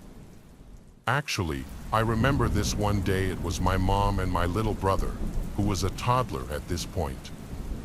We started the day at the mall, probably spent hours there tagging along with our mom shopping. Whenever we'd go to this mall, she'd always bring us to the inside the mall to get us ice cream cones. I remember we got ice cream on this particular day because on the way to the library after leaving the mall, I still had some of the cone left in my hand.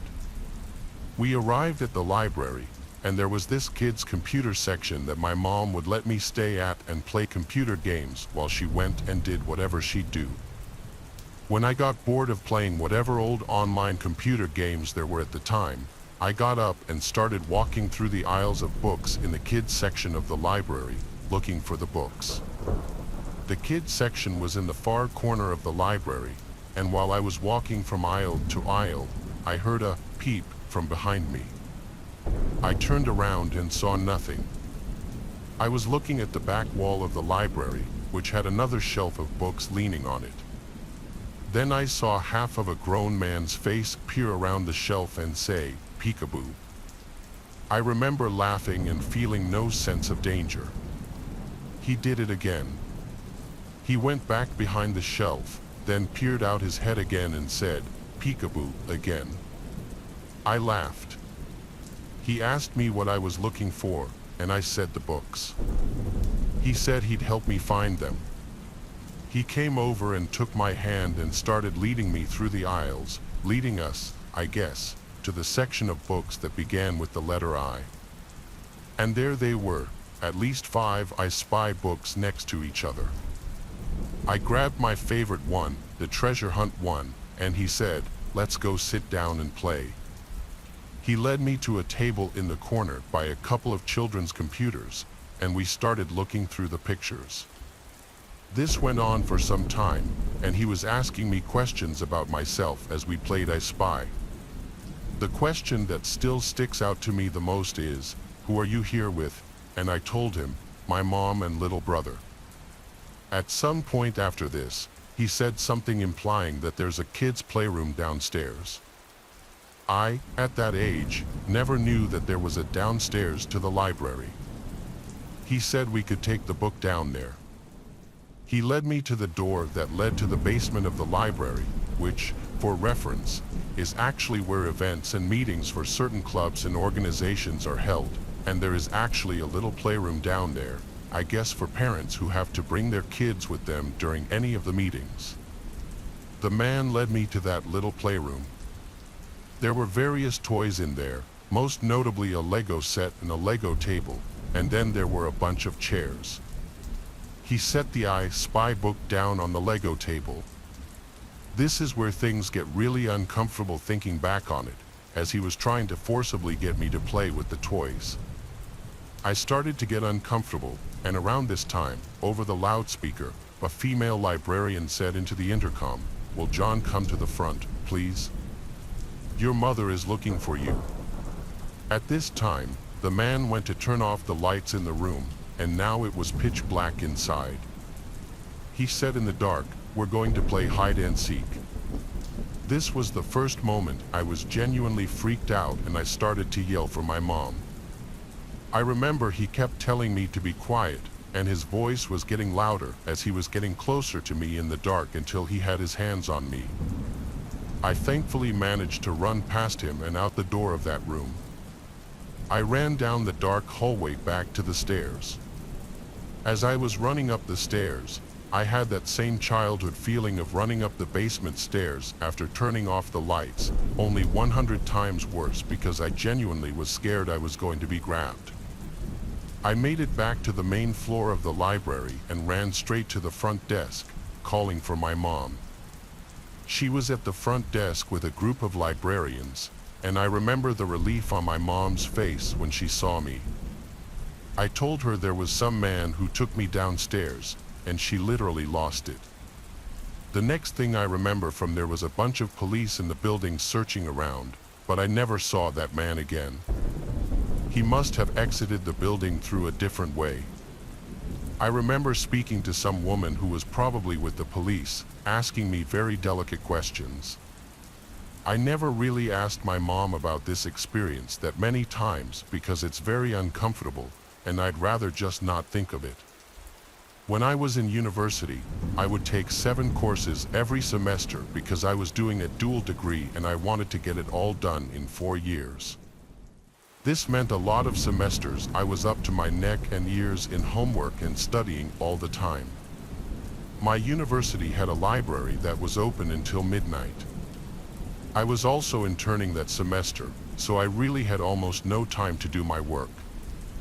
I still lived on campus at this point, and my suite mates could be very loud and distracting sometimes. This was a Wednesday night. I had 4 classes that day and my internship. I also had 2 exams the following day, so right after I finished up at my internship, I went straight to the library. Our campus library was very big. When I got there at 8:30 p.m., there were still a decent number of people everywhere, but from 9 to 10 o'clock, it quieted down a lot, and I was planning on being there until 12 o'clock, studying for my 2 exams the next day. Around 10 o'clock, most people were gone, but there were still some around. I was sitting at one of the tables sandwiched between 2 bookshelves on either side, so it was a little more private and secluded where I was sitting, with fewer distractions. By 11 o'clock, some guy who looked to be in his upper 20s came into the section past one of the multiple empty tables and came to mine, where he sat down diagonally across from me at the table. I looked up, and he looked back at me and smiled as he was setting his books down. I looked back down and just tried to focus on my studying and not wonder too much why he decided to sit at my table. I was going through the slides to study on my laptop when the guy at my table said, "Excuse me," then asked me if I, by chance, was taking a specific economics course. I politely told him, "No, sorry," hoping that would be the end of it. But then he started explaining why he asked that, because his professor gives pop quizzes every day. I said, wow, that really sucks. Then I tried to go back to studying. Mentally, my mind wasn't completely into the material anymore. Now I was distracted by the presence of this man who I had a feeling was going to keep trying to talk to me. I looked up from my laptop screen and saw that man looking at me, smiling with his lips. I looked back down at my laptop, contemplating getting up and moving elsewhere or just leaving. He then asked my name. I made up a name and said, Linda. He said, "You have such blue eyes, Linda." This was when I started to wonder if this man was really here to study or creep on women, and the fact that he looked like he was almost 30 didn't help. I asked him what the name of his economics professor was. He took a second, then said, "Professor Luis." I asked if he knew the first name. He shook his head, no. I went straight to web and looked up any professors with the last name Luis at our school. Only one came up, a calculus professor whose last reviews were left years ago. I decided to get up and go ask the security worker at the front door for help. As I got up, I felt the stare of that man at the table watching me walk over to the security worker and tell him that this man was creeping me out, and I don't think he's a student. The security worker walked back over with me and asked to see the man's student ID. He started looking through his wallet, then his pockets, and then he said he must have left it at his dorm. The security worker then asked what dorm building he's in. The guy was clearly lying because he didn't know what to say and eventually just said, "I honestly don't remember what it's called." The security worker walked him out of the library and came back and told me to just be careful while walking back to my dorm. I thanked him. The whole rest of the time at the library, my mind was so distracted just thinking about what a creep that guy was. I did my best to keep studying, and around 12, I knew it was time to wrap it up so I could get some sleep. I packed up and left through the same way the security guard escorted that man out. He wasn't standing there at that moment. I don't know where he went. I started walking through the basically deserted campus. No one walks around that late on a Monday to Wednesday night. That's why eventually, when I was nearing my dorm building and I heard at least one loud sound of a shoe hitting the concrete behind me, I turned around but saw no one there. I knew for a fact I heard a footstep, though. I started to run now, which may have been a mistake because the second I started to run, which was made more difficult because of my backpack, I heard running footsteps behind me. I turned and saw that man from the library sprinting towards me. I screamed at the top of my lungs, but only for a second before I was tackled to the ground and had a hand over my mouth. He kept threatening me, saying, "You better shut up or I'll kill you." I genuinely thought my life was about to end. I was trying to call out for help still, but it was muffled by his hand. He then got to his feet and started to drag me by the throat out of sight of the main walkways. I saw he was dragging me in the direction of the woods right by the dorms. I managed to remove his hand from my mouth for just long enough to scream again. It was enough to get the attention of these two guys who came running over, yelling, "Hey, stop," at my kidnapper. The man let go of me and started running off towards the woods.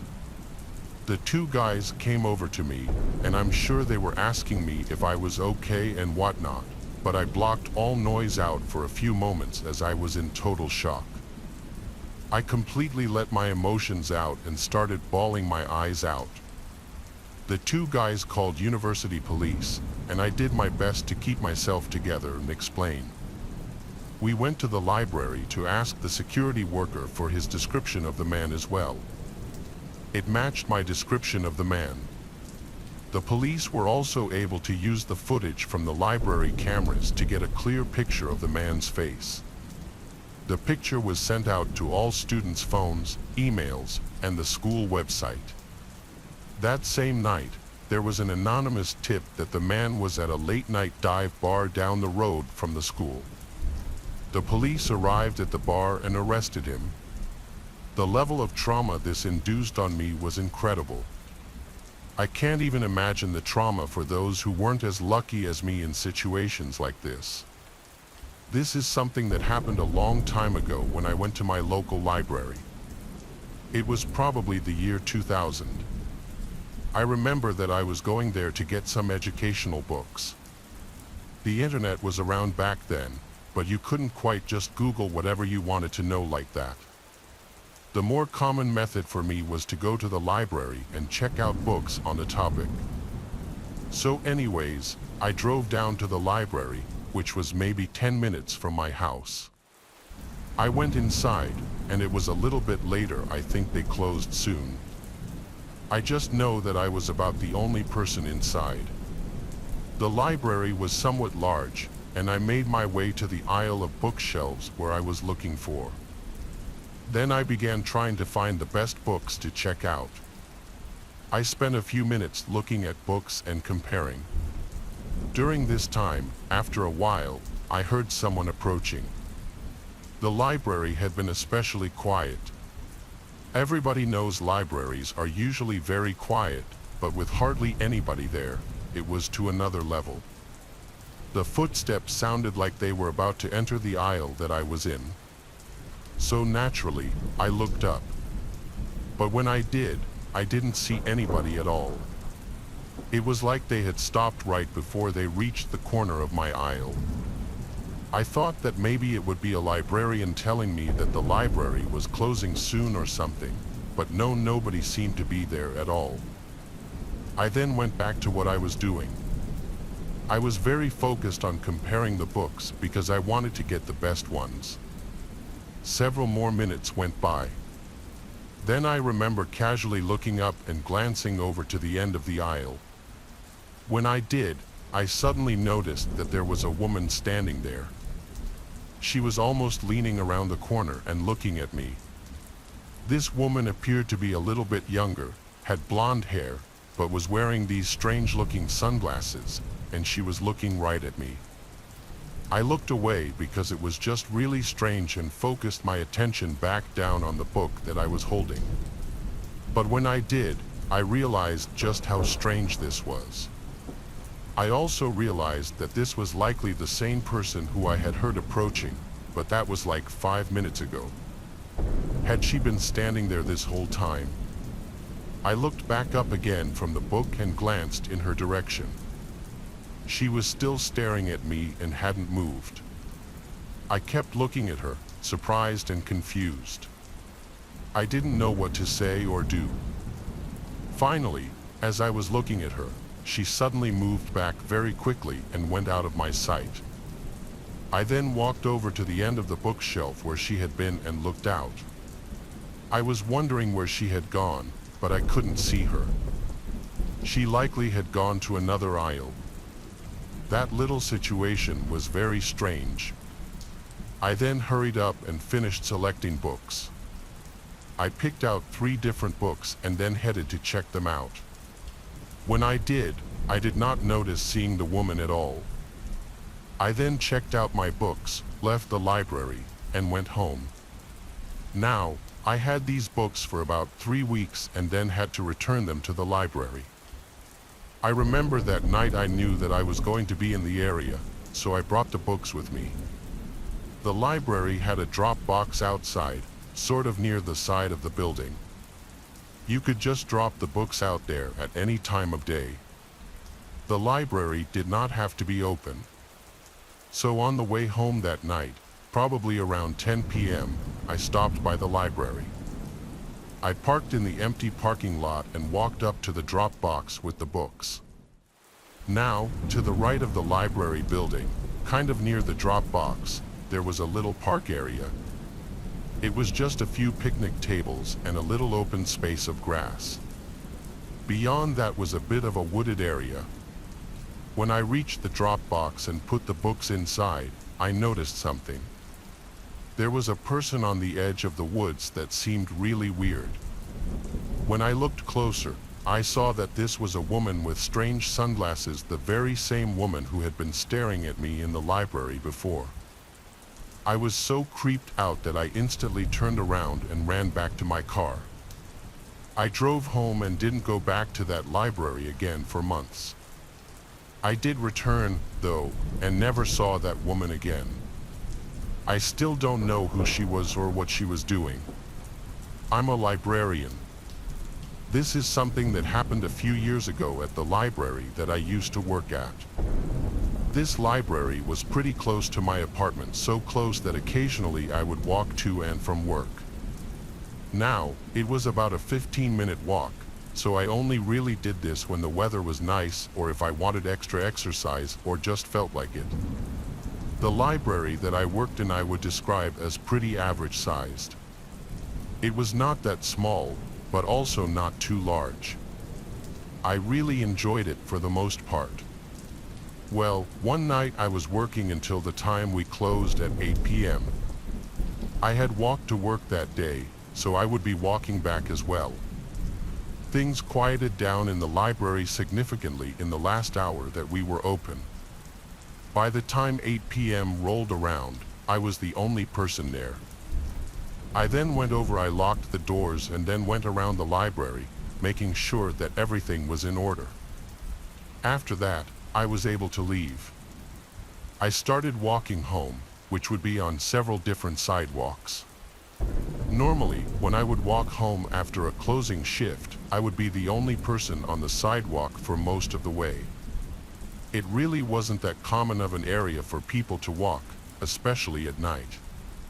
But on this night, literally within the first minute, I heard somebody walking behind me.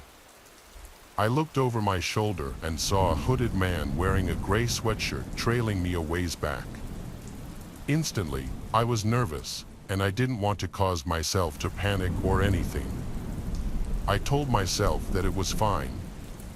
But as I kept walking, the man remained behind me.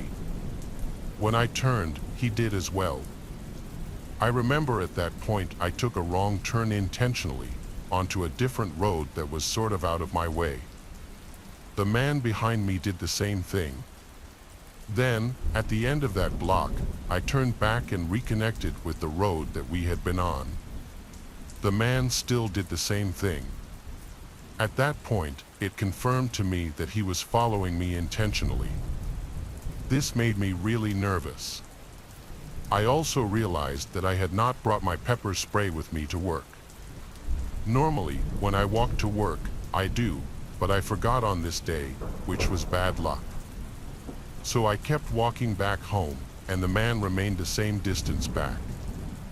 Soon, though, I reached a McDonald's restaurant. Never in my life was I so happy to see one. They were open, and I walked inside. When I did, the man did not go in but seemed to stop somewhere in the parking lot. After going in, I waited and texted my friend Mina. I told her of the situation and asked her to come and pick me up. She agreed, and luckily she lived very close to me, so within 5 minutes, she had arrived. I quickly left the restaurant and went into her car. We drove away, and I did not notice the man when we left. But luckily, I made it back home safely. After that, I didn't walk to work for a while, but that's not the last I saw of the man. This was probably almost a week later, and I was working another closing shift. I was behind the counter where I would usually work. From my view, I could see several bookshelves as well as some of the computers that we had. I remember at about 7:30 p.m., the library had become very quiet. I had only noticed a couple of people here and there, and some had left. Then I casually looked around and noticed that the same man who had followed me home was sitting at one of the computer desks. He looked up at me, and it really creeped me out. I tried my best not to look at him, but when I glanced back over, he was gone. I was really glad to see that soon it was 8 o'clock. I just hoped that the man had actually left the library. I went over and locked the doors like usual, Then I went around the library to make sure everything was in order. Now, I had already done the announcements, such as, "The library is closing in 10 minutes," and "The library is now closed." Those announcements were made so if anybody was here, they knew that they were supposed to be gone by now. I went around the library, going up and down each aisle of bookshelves. Everything was empty, but when I approached the back corner of the library, I heard a noise. I looked over and saw that the same man was still here, and he was entering the aisle that I was in. My heart instantly started racing. I told the man that we were closed. He didn't answer me or say anything, but kept approaching. I moved away and ran out of the aisle. I went to the next one over and heard the man coming after me. I then ran out of that aisle and quickly into another one, trying to confuse the man. I was able to stay ahead of him, going from one aisle to another like it was a maze. I heard footsteps in the distance, but couldn't tell exactly where the man was. I then slowed down and tried to listen better. When I did, it seemed like he slowed down too. Very carefully, I moved out to another aisle. I needed to get to the front of the library where the doors were. I slowly moved over to the side wall and then went alongside it. I heard the man starting to approach, so I had to stop. I went around a corner into a little nook area where a comfortable chair was for reading. I went behind the chair and hid. The man walked closer but did not know exactly where I was, so he didn't go to the exact area but got within maybe 30 feet. He passed by and moved a little farther down from where I was. Then I carefully and quietly moved out from my hiding place. I walked back along the side wall until I could see the front doors. When I did, I started sprinting for them. When I did this, it gave away my location. The man started running after me, but he was a long way away.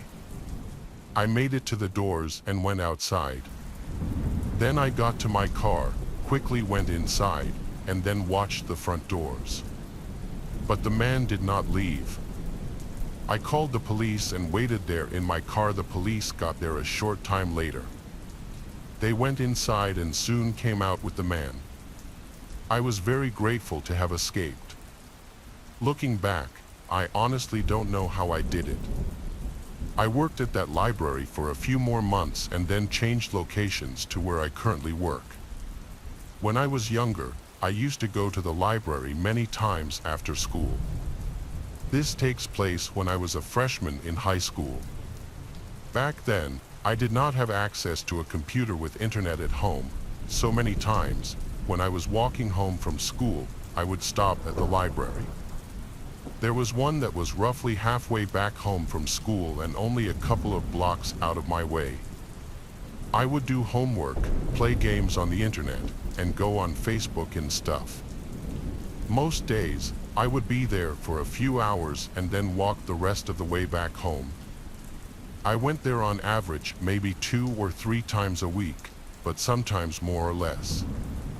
So, one day I went to the library after school and logged on to one of the computers. The library was pretty large, so large that it had 2 levels. Usually, there would be quite a few people there, but they were pretty spread out. I was on the computer and remember that I went on Facebook. When I did, I saw that I had a new friend request. It was from some random guy I didn't know. The profile picture was of a car, and I didn't recognize the name. But back then, I would automatically accept every friend request that I got. I didn't even care if I knew the person, so I accepted it and thought nothing more about it. Well, probably just about a minute after I accepted it, the guy sent me a message saying, "Hi." I responded back saying, "Hi," and was now wondering who he was. He responded, saying that he was in the library with me right now. This seemed kind of strange to me. I was not aware of knowing anybody at the library. I had never seen one of my friends from school there. The guy said that he was on the other side of the library and upstairs. I didn't really know what to think of it, and I don't remember exactly what I said, but the guy kept talking to me on Facebook. He soon started to ask me personal questions, so I decided to stop responding to him because he was coming across as a creep. I went on another internet tab and ignored it, but I kept seeing more notifications pop up that he was sending me more messages. This was really starting to creep me out, so I closed everything, logged off the computer, and then left. I had no idea who it was in the library. I walked straight home and hoped that I wouldn't encounter that man anymore. A couple of days later, I went back to the library again after school. Like most times, I found an open computer and logged on. I went on Facebook and saw several more messages from the guy. I didn't respond and just ignored them. He must have seen that I had logged on to Facebook. I know it shows other friends that are currently online. So he started sending me more messages. I didn't bother to look and continued to ignore him. Several minutes later, though, I suddenly felt a tap on my shoulder. I looked, and it was some guy I had never seen before. He was much older than me, had an uneven gray and brown beard, and was wearing a green hat. He then asked me why I wasn't responding to him. I was so surprised that I didn't say anything. The man then asked me to go with him. He said that he was leaving and motioned for me to get up. I said no to the man. He continued to stand there for about a minute before walking away. But the man only walked over towards the front of the library near the doors. I watched him sit down in a chair near the entrance and face me. I wanted to leave, but he was sitting right by the doors, and I would have to walk past him. He was just kind of watching me, and I felt like if I left, he would follow me or something. I stayed at the computer for a while.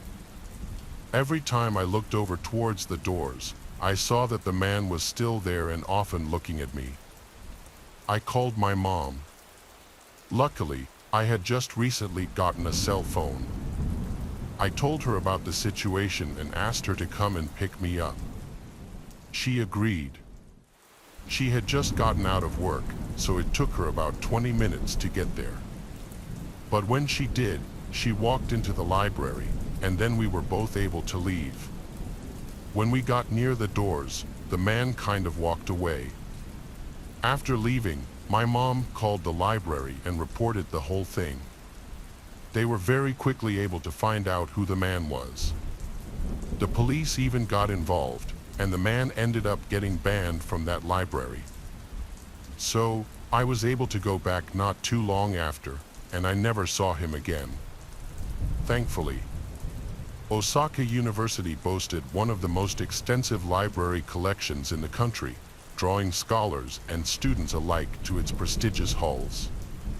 Yet beneath its grandeur lay a dark secret that few dared to speak of. Rumors whispered of a hidden section of the library known as the Dark Night, where forbidden knowledge and ancient tomes were kept under lock and key. Curiosity led Karina, a freshman at Osaka, to seek out the elusive section despite warnings from her peers. Late one night, Karina ventured into the depths of the library, following a trail of flickering lights and echoing whispers. As she entered the dark night, she felt a chill run down her spine, the air thick with the scent of decay. Among the dusty shelves, Karina discovered a tome bound in black leather, its pages adorned with strange symbols and sigils. Ignoring the warnings etched into its cover, she began to read aloud from its pages, unaware of the dark forces she was about to unleash. Suddenly, the shadows around her began to stir, coalescing into sinister shapes that loomed over her like specters of the night. Terrified, Karina tried to flee but found herself trapped within the dark night, the walls closing in around her. Desperate for escape, Karina searched for a way out, stumbling upon a hidden chamber concealed behind a tapestry. Inside, She found a mirror adorned with ancient runes, its surface shimmering with an otherworldly glow. With no other options left, Karina reached out and touched the mirror, hoping it would transport her to safety. To her astonishment, the mirror rippled like water, and she found herself standing outside Osaka University, the shadowed stacks disappearing into thin air behind her. Shaken but alive, Karina vowed never to speak of her harrowing ordeal, knowing that some secrets were better left buried in the darkness. Bodleian Library stood as a beacon of knowledge in the small town of Oxford.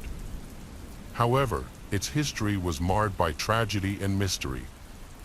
Legend had it that the library was built upon cursed ground where restless spirits roamed the earth seeking vengeance. One fateful night, Luna, a dedicated librarian, found herself alone in the library after hours. As she went about her duties, she heard faint whispers echoing through the empty halls. Brushing it off as her imagination, she continued her work until the whispers grew louder, more insistent. Suddenly, the books on the shelves began to fly off, pages fluttering in the air as if guided by an unseen force. Terrified, Luna fled to the safety of her office, only to find the door sealed shut by an unknown presence. Panic gripped her as she realized she was trapped inside the library with something malevolent. Desperate for answers, Luna delved into the library's archives, uncovering the dark history of Bodleian. Centuries ago, the land upon which the library stood had been cursed by a vengeful witch, cursing all who dared to trespass upon it. Determined to break the curse and free herself from the library's grip, Luna embarked on a perilous journey through the hidden chambers and secret passages of Bodleian. Along the way, she encountered the spirits of those who had perished within its walls, their anguished cries echoing in the darkness. At the heart of the library, Luna discovered the source of the curse, a forgotten tome bound in human flesh, its pages teeming with dark magic. With trembling hands, she began to recite the incantations inscribed within, hoping to banish the curse once and for all. As the final words left her lips, a blinding light enveloped the library, and Luna felt a sense of peace wash over her. When she opened her eyes, she found herself standing outside Bodleian Library, the curse broken and the spirits laid to rest. From that day forth, the library stood as a symbol of resilience and triumph, a testament to the power of courage and determination in the face of darkness. I've always loved libraries, their quiet atmosphere, the smell of old books, and the chance to dive into a world of fantasy always drew me in. So, when I got a job as a librarian at an old library on the outskirts of our town in the USA, I was over the moon. But my joy quickly turned to fear when I realized this library harbored eerie secrets. My name is Carrick, and this story happened to me last fall. I was a new employee at the library, which was built at the beginning of the 20th century. It was huge, with high ceilings and walls covered with shelves of books. Most of them were old, with yellowed pages and worn covers, but that didn't scare me. On the contrary, I was captivated by the atmosphere. The first few weeks were ordinary. I helped visitors find the books they needed, organized new arrivals, and occasionally conducted tours for school children. But one evening, when I stayed at work later than usual, something strange happened. It was already 9 o'clock in the evening, and I was about to lock up the library when I heard a strange noise. It sounded like a quiet whisper coming from the far end of the library. At first, I thought it was the wind, but as I got closer, I realized they were voices. They were talking to each other, but I couldn't understand a word. I followed the sound and found it was coming from the section of old books that no one had touched for years. This part of the library was darker and colder than the rest. I turned on the flashlight on my phone and began to examine the shelves. The books were covered in dust, and at first glance, nothing seemed unusual. But when I touched one of the books, the whispering suddenly stopped. A chill ran down my spine. It felt as if someone or something was watching me. I decided it was just my imagination and went back to work. But the next day, it got even stranger. When I arrived at work, I saw that the books on the shelves had been rearranged. None of my colleagues could have done it, as I was the last one to leave the library yesterday. Days passed, and the situation only worsened. Every evening I heard the same whispering, and every morning I found books out of place. I started losing sleep and felt constantly exhausted. My colleagues began to notice my unhealthy appearance, but I couldn't tell them the truth, fearing they would think I was crazy. One evening, when I again stayed late at work, I decided to solve this mystery. Armed with a flashlight and a camera, I returned to that section of the library. I started recording everything, hoping to catch something on video. The whispering was louder than before, and I felt the hair on the back of my neck stand up in fear. Suddenly, I saw it. A shadow darted between the shelves. I began to chase it, but it disappeared. I checked the camera recording, but it only showed an empty space. Then I noticed one book sticking out from the shelf more than the others. I pulled it out, and a hidden passage opened before my eyes. It led to an old room that seemed to have been abandoned for many years. The room was cold, and the air was thick with dust. On the table lay old records and diaries. I began to read them and discovered the horrifying truth. This library was built on the site of an old cemetery. During construction, workers found ancient graves, but instead of reporting it to the authorities, they just walled them up. The souls of those buried here were angry and could not find peace. They tried to communicate with the living through the books, leaving messages and moving them. I realized they wanted only one thing: peace. I decided to help them and the next day contacted the city authorities. After lengthy negotiations, they agreed to exhume and move the remains to another location. Once this was done, the whispering stopped. The library became quiet, and I felt the fear gradually dissipate. But I will always remember that eerie whispering and those shadows that haunted me at night. Every time I pass by that old section, I feel a shiver down my spine, reminding me of the echoes of the past that have now found their peace. Keep in mind this story happened over the span of only a month and a half, and everything happened quite quickly. For context, my name will be June, and his name will be Luis. His mom is Dora. This is a story I've only ever told a handful of people, and I'll try to be as clear and accurate as I can. This happened just over a year ago, but obviously, I can't remember everything perfectly. I know I made mistakes, and I'll probably mention it a few times, but honestly, I've criticized my own decisions a million times over, and it's just not useful to think about what I could have done differently at this point. So please just be respectful. Okay, so here's a story about a year ago. I had just gone through a bad breakup. He dumped me over text on Valentine's Day, and after having been together for quite a while, this was quite a shock. I was absolutely devastated and felt pretty bad about myself. It only took about 2 weeks before I was looking for another boyfriend, more or less a rebound guy. That's when I met Luis. We met on Tinder and instantly hit it off. I was in my first year of university studying biology, and he was in his first year at a different university studying history. He was smart, friendly, and had a lot of common interests. He was giving me some weird vibes at first, but maybe it was that he seemed a bit desperate. Honestly, I was too, after my bad breakup, so I didn't think much of it. After only a few days of talking, he asked me to go on a date with him to a play. I was actually really excited because that sounded like such an interesting date idea, and I thought it was pretty romantic. So, we went on the date, and it went well.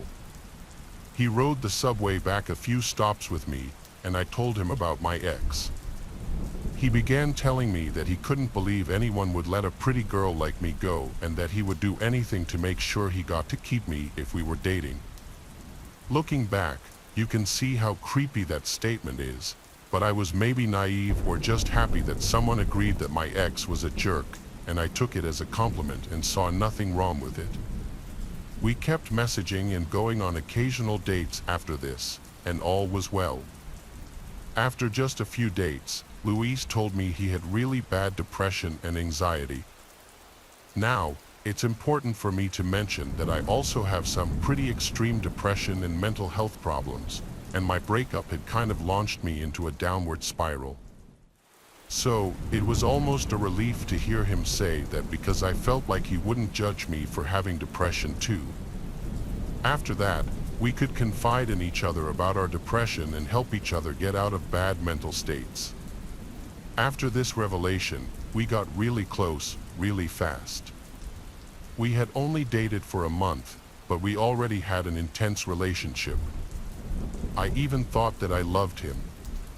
Now, another problem with him, though, was his mother Dora. She was very possessive of him, and maybe it was because of his depression, but he couldn't do anything without telling his mother first. One night, he fell asleep at my place and forgot to set an alarm. When he woke up, he had 20 missed calls and at least 40 text messages from his mom trying to find him. She had apparently called every hospital looking for him.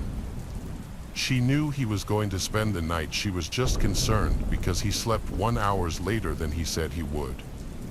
She would do other things to manipulate him, like verbally abuse him or tell him he's a bad son if he didn't do everything she wanted. She also set limits to how often and when he could come to my place, and I wasn't happy with this, obviously. I told him I thought it was ridiculous that she treated him like a child and that he's an adult and can go on dates whenever he wants. If she wants to know where he is, that's fine, but he shouldn't have to ask permission.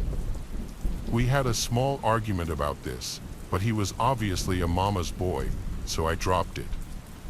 I still hadn't met his mom at this point, so who was I to judge? Another thing I'll mention is that one time he asked me to do a role play with him in which I wore his glasses and called him specifically Sweetie. He was very clear that he wanted me to call him that. He told me he had a teacher fetish. I told him I wasn't into that kind of thing at all and that I was sorry. He asked a few times after that and never really dropped it, but I always said no. This is important later. After one particularly bad night, he came over to console me, and I told him I was feeling pretty depressed. In response, he asked me to marry him. This was only after just 1 month of dating. I laughed, thinking he was joking, but he didn't laugh. He just stared at me in the eyes. There was an awkward silence, and I said, "What?" He said, "I'm serious. I love you. I want to spend my life with you." I laughed at him and gave him a firm no. He looked disappointed but dropped it. I was concerned about this and confided in my friend. She said if it were her, she'd dump him.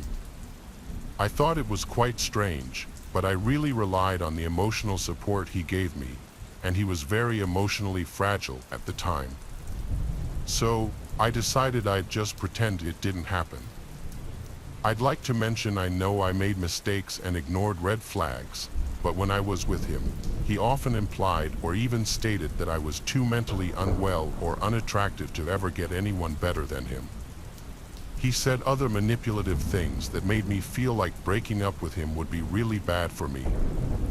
A few days later, I went to his place for the first time. He lived with his parents, so when his mom got home from work, I, of course, introduced myself. She seemed very skeptical of me and wouldn't shake my hand. She gave me a fake smile and said, "Hi," then started focusing all her attention on Luis. "Hi, sweetie," she said, giving him a big kiss on the lips. Yeah, she also wore very similar glasses to him and continued to call him sweetie all night. That was basically the only thing she called him. Sound familiar to anything else that I mentioned? Yeah, I was very much creeped out, but I kept my mouth shut. His mom never spoke to me, only ever talking to me if it was necessary, and I got a very weird vibe from her.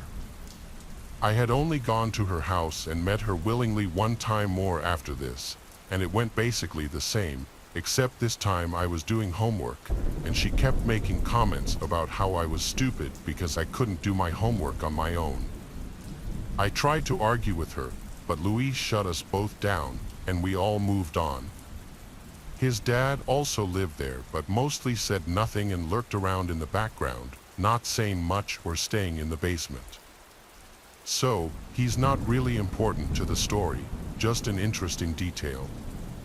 Fast forward a few days. I was still talking to Luis, but I think he sensed I was growing distant from him. We had been together about a month and a half at this point. I get a text from Luis very late at night telling me he was upset and needed me. But I had a midterm the next day, and I told him, "I'm sorry, I can't be there." I needed to sleep and be at school in the morning for my midterm. He was very upset, so I suggested that he go to the hospital and told him I could meet him there after my midterm. He didn't respond. After a half hour, I got another text from him. He tells me he's outside my residence building and his mom drove him. I told him again I couldn't go to his place. He says that it's okay and that he just wanted to talk. I give in and go outside to meet him and go for a walk. He starts walking me in the direction of the parking lot, and I get a really bad feeling in my stomach. I don't know why, but I just felt scared. I said, "Why don't we walk this way?" and I try to turn and go the other direction. He says, "No, it's fine." He grabs my arm tightly.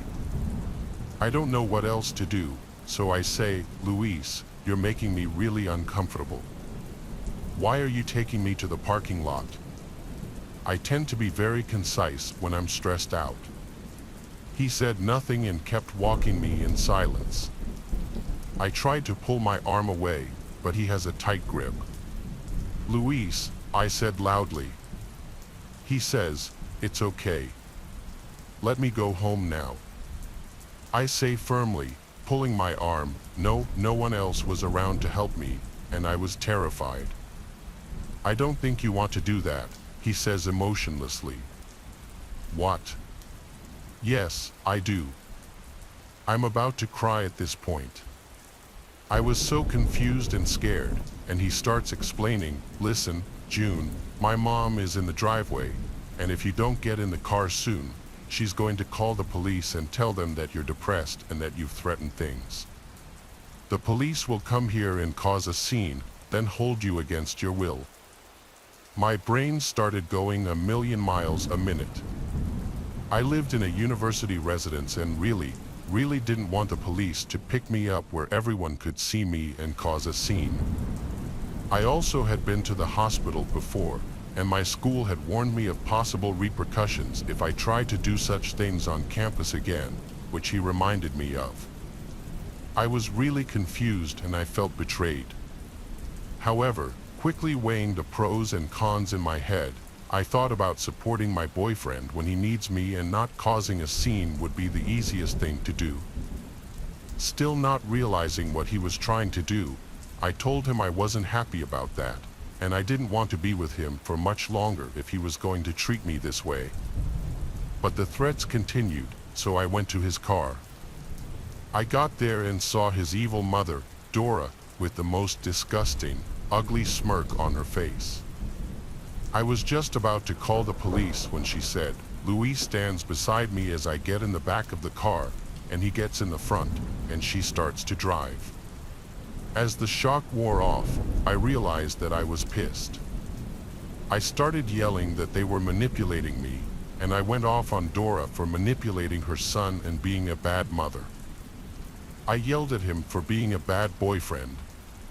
Meanwhile, Dora was screaming at me, calling me a bad girlfriend, and saying that I should leave Earth because I was such a bad influence on Luis. We had one of the most intense arguments I've ever had with anyone. I truly hate confrontation, and I honestly didn't know I was capable of so much rage. Dora then pulled over the car and said, "Get out." I lunged at the door, ready to run away, but she said, "I will call the police on you." I hesitated. Who will they believe? A reliable older lady with a respectable job or a little autistic hood rat like you? Especially with your history of mental health issues? Then she laughed. The situation dawned on me. I couldn't leave. While I hesitated, hands still on the door handle, she escalated her threats to tell the police that I assaulted her and her son after he tried to break up with me. She said, "In my car, you don't get to talk to me like that. So either be civil and quiet or get the hell out." Luis stayed quiet throughout the whole car ride, not defending himself or his mother, or even helping me, just stone cold and expressionless. I started crying and begging her to please let me go, to which she said, "You have every right to leave." But I felt like I had no option, so I swallowed my pride, apologized to Dora, and let myself get driven to their house. I tried texting my friend about what was going on, but she wasn't answering. Once we got there, it was like 2 or 3 in the morning. I wasn't sure because, of course, my phone had died. Great timing. Dora had been taunting me and making fun of me the whole way home, and I wasn't even able to defend myself after her new threats. I was still crying, and Luis helped me out of the car. He held on to me as I went inside. I don't know if it was because he wanted to get me in quickly or because I could barely move. I was crying so hard. They kept shushing me, and Dora raised her hand as if to slap me if I didn't shut up. In her words, so I held my tears until we got inside. Once we finally got inside, Luis brought me straight into his room. He asked if I wanted to watch a movie, but I just lay down on his bed and sobbed. He sat beside me and touched my arm in what would have been a comforting way under different circumstances. I pulled away, and he just quietly watched his videos, occasionally telling me that this was for the best. Now I couldn't hurt myself as long as he was protecting me. Now we could both be safe together. His dad was home, but the whole time everything was happening, he said nothing to me. He only came into Luis's room one time to give me a strange look and then leave. Really weird guy. Luis's mom came in a while later and told me to sit up and stop crying, saying that this was the best for me and Luis and that she was only doing this because she cared about us. I didn't have anything to say to her, so I just petted her dog and didn't make eye contact. She berated me, insulted me, and made fun of me with no reaction other than a few snide comments from me that Luis said were uncalled for. In more tears and silence, she then started going after me for petting the dog. "Why won't you make eye contact? What are you, autistic?" She then proceeded to call me an idiot and other slurs. All of this was even more disgusting because of her respectable job. She works with disabled teenagers.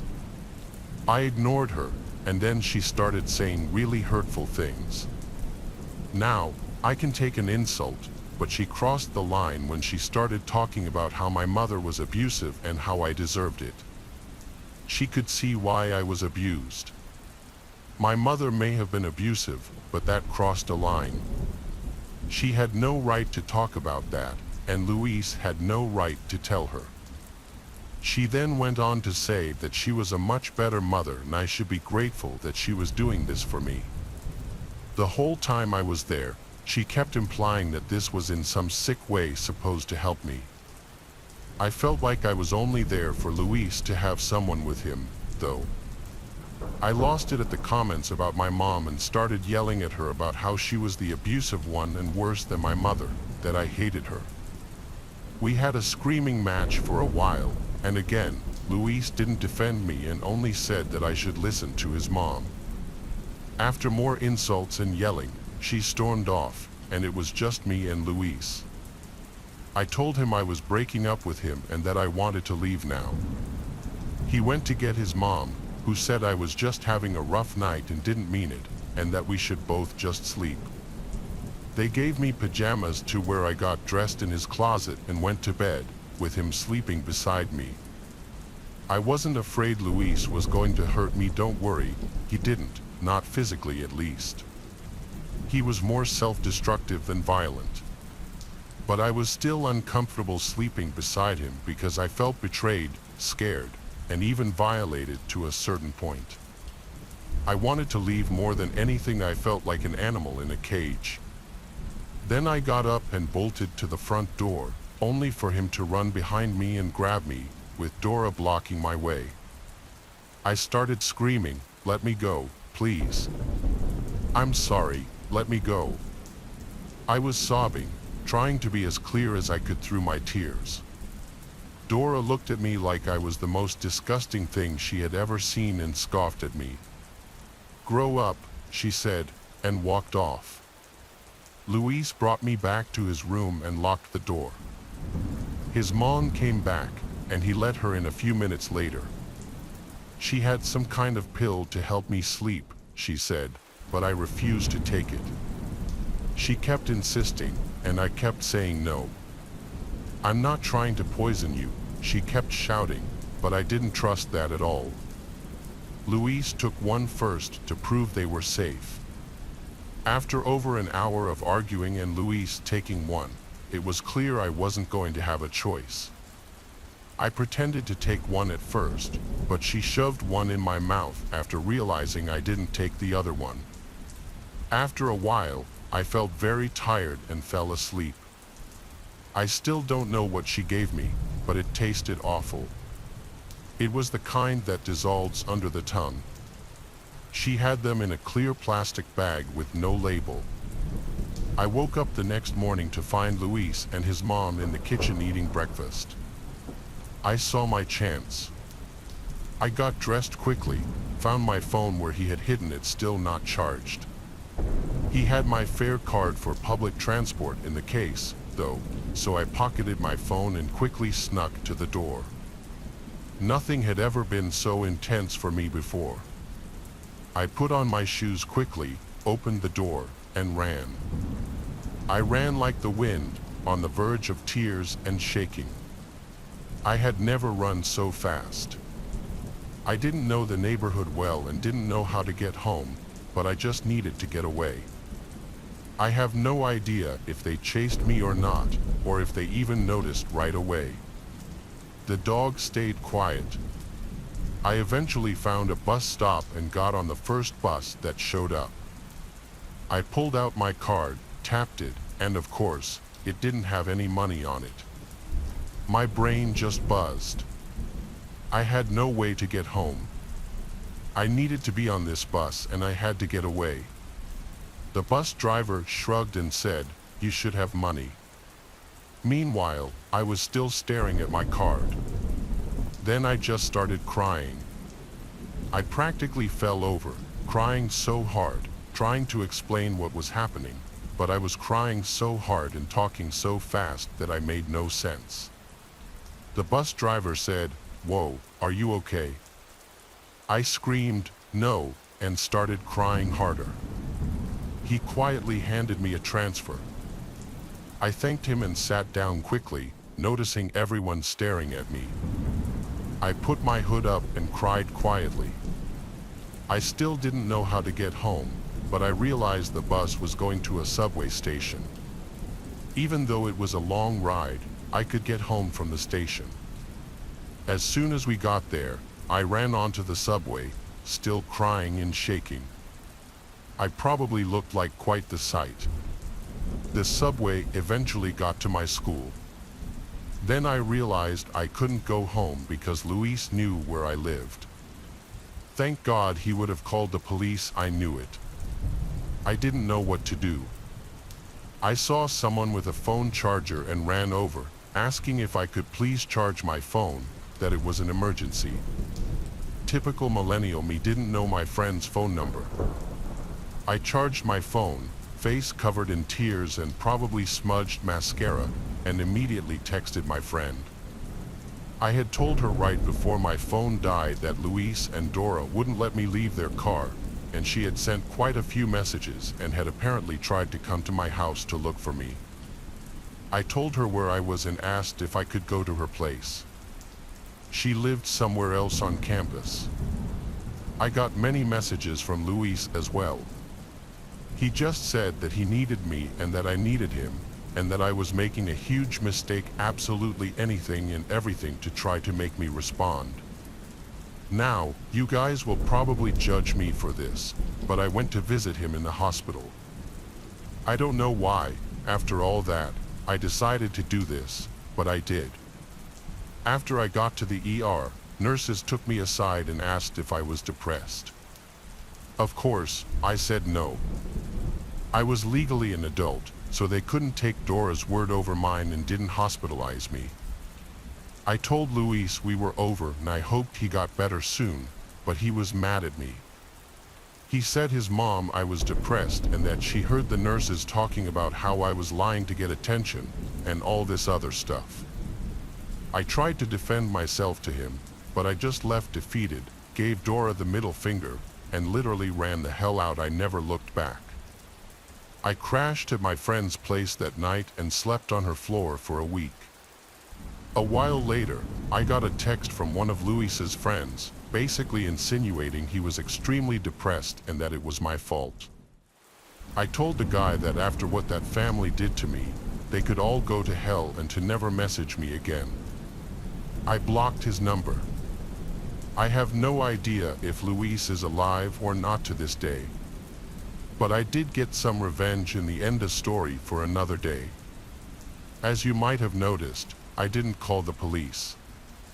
I did speak to a police officer about it eventually, and the concern was that Dora would be more reliable than me. I didn't have much evidence, but they said if I wanted, I could file a report.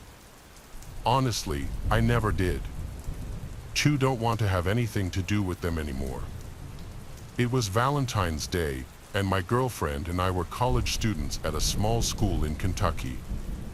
Due to the way the college works, it's hard for a lot of students to afford to keep up with having their cars on campus. This means you typically have to walk everywhere unless you have a bike, and I was among the unlucky this semester. The evening had rolled around, and we were thinking of semi-romantic things that we could do together. We arrived upon ordering food off of Uber Eats, not the most glamorous, but I offered to pay. Most of the restaurants were closed, but Taco Bell was open, so naturally, we ordered from there. Unbeknownst to us, there were no active drivers at the time, probably due to the road conditions because it was freezing and snowy. So the app defaulted to the setting where you can just walk and pick it up. There wasn't an option to cancel, so I decided I would walk 1.5 to 2 miles to pick up the food. I know most people at this point wouldn't be keen on walking in the snowy, freezing conditions at that time of night, but I'm a broke college student who had just spent his last few spare dollars on food. With a hug and a kiss from my girlfriend, I started off on my journey to get the food. Walking through campus at night isn't a problem for me since I'm a 5 feet 9 inches male, but once you make it through campus and into the residential areas of the town, that's when things tend to get sketchier. I had made it through campus and was about a quarter of the way to my destination when, in the distance, I saw another man walking down the street. Initially, two things put me at unease, the first being that he was wearing one of those long trench coats typically associated with sketchy men, and the second being the conditions outside. I mean, logically, no one should be walking around in these conditions, as they were literally cold enough to freeze the sweat in your hair. I pushed these thoughts back, assuming he was either in a similar situation as me or just really enjoyed the cold weather. I did switch sides of the street, though, as I'm a tad socially awkward and hate talking to random people I don't really know. We both continued our walks and passed one another, and it seemingly went off without a hitch. Neither of us acknowledged the other, and we just kept walking. Being the wary person I was, I looked over my shoulder often in these kinds of situations. He was walking the same direction he had been, which was good. I kept walking and still threw the occasional glance over my shoulder for safety. About 2 minutes after the mystery man and I had passed, I glanced over my shoulder and noticed the man was now walking in my direction and a bit faster than I was. This creeped me out, and I started to walk even faster. I couldn't outrun him because it was too icy. At this moment, I noticed the man picked up speed too, until we were side by side on opposite sides of the street. When he called up to me, he started yelling, and I saw something fall from the sleeve of his jacket, almost like he was concealing it. It fell to the ground with a loud clatter, like a piece of metal bar or a large metal knife. At this moment, I grasped the danger of the situation, and my fight or flight instincts kicked in. Ready to defend myself, I pulled out my pocket knife as I noticed him starting to make his way across the street. It was at this moment that I said something to the effect of, "Hey man, I don't want any trouble. I've got a knife on me." The man stopped in his tracks and said, "Oh, I thought you were someone else who just attacked me." I played it off cool with a small gesture and thought I was safe. I continued on my track to Taco Bell, and after this experience, I was all the more wary. As I was looking over my shoulder, I noticed the man from before on the same path that I was on. I just walked as fast as I could to Taco Bell while throwing glances over my shoulder. At some point, the man just mysteriously vanished. I made it back to campus without any more events, but I had my hand on my pocket knife at all times. To this day, I have no clue what this man's intentions were, but they didn't seem good.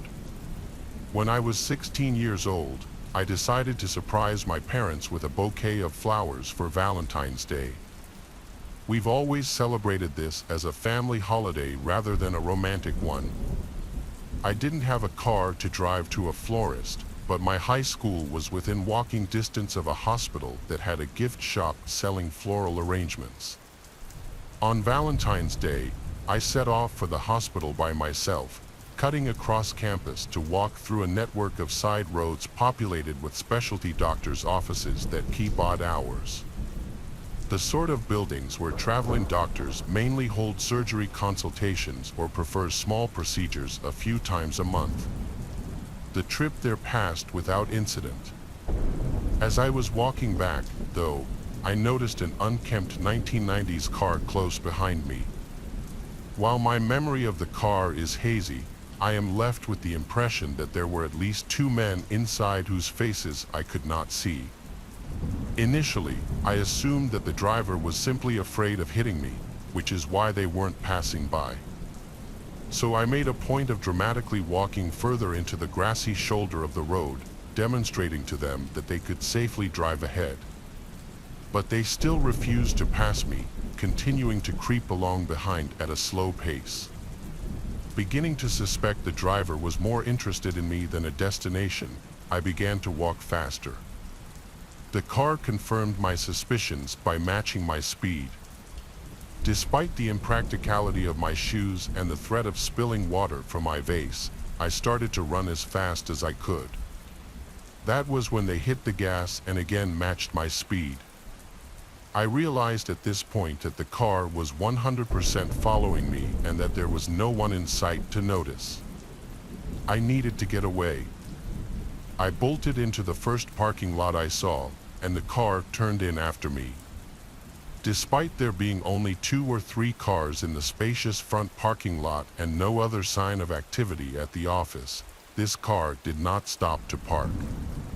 The driver instead opted to pursue me into the partially under construction back portion of this lot, behind the office. I passed every available parking space, cornered against a pile of debris and rubble from the construction, coming to a diagonal stop less than 3 feet away. Before anyone could emerge from the vehicle, I somehow managed to scale the small prominence of rubble with my vase in hand and jumped from its peak to land painfully on the other side. Fortunately, it was a plot of undeveloped land within sight of my high school campus. I took a quick peek back over my shoulder to see if they were still in pursuit, but the car had sped off. After I reached the top of the rubble pile, it was now nowhere in sight. They had not parked in the lot at all. They had no business there. The driver was 100% following me. I sprinted at top speed and didn't stop until I was soaked with sweat in the dead of winter, panting in the student lounge among my classmates who didn't seem to care when I told them. Possibly because our hometown is supposedly a human trafficking capital, the crime rate is outrageous. Although I'm convinced that this was something more informal than human trafficking, as a dilapidated car suggested poverty, and I have read that human trafficking usually arises through grooming rather than being snatched off the streets. In retrospect, I should have told an adult or alerted campus security. At least I called the non-emergency line of the local police station, but I was young, foolish, insecure, and afraid of getting in trouble for leaving campus when I didn't have a signed permission slip permitting me to do so. I kept trying to convince myself that I had misread the situation or was overreacting. I don't know what I would have even told the police had I called them, as I was entirely ignorant on the subject of cars and couldn't have identified the make of it had I been asked. I couldn't see the faces of the occupants. I was also just worried that my parents would restrict my already extremely limited freedoms if they knew I had been in danger. I feel horrible having never told anyone and truly hope that my secrecy hasn't led to someone being hurt or killed.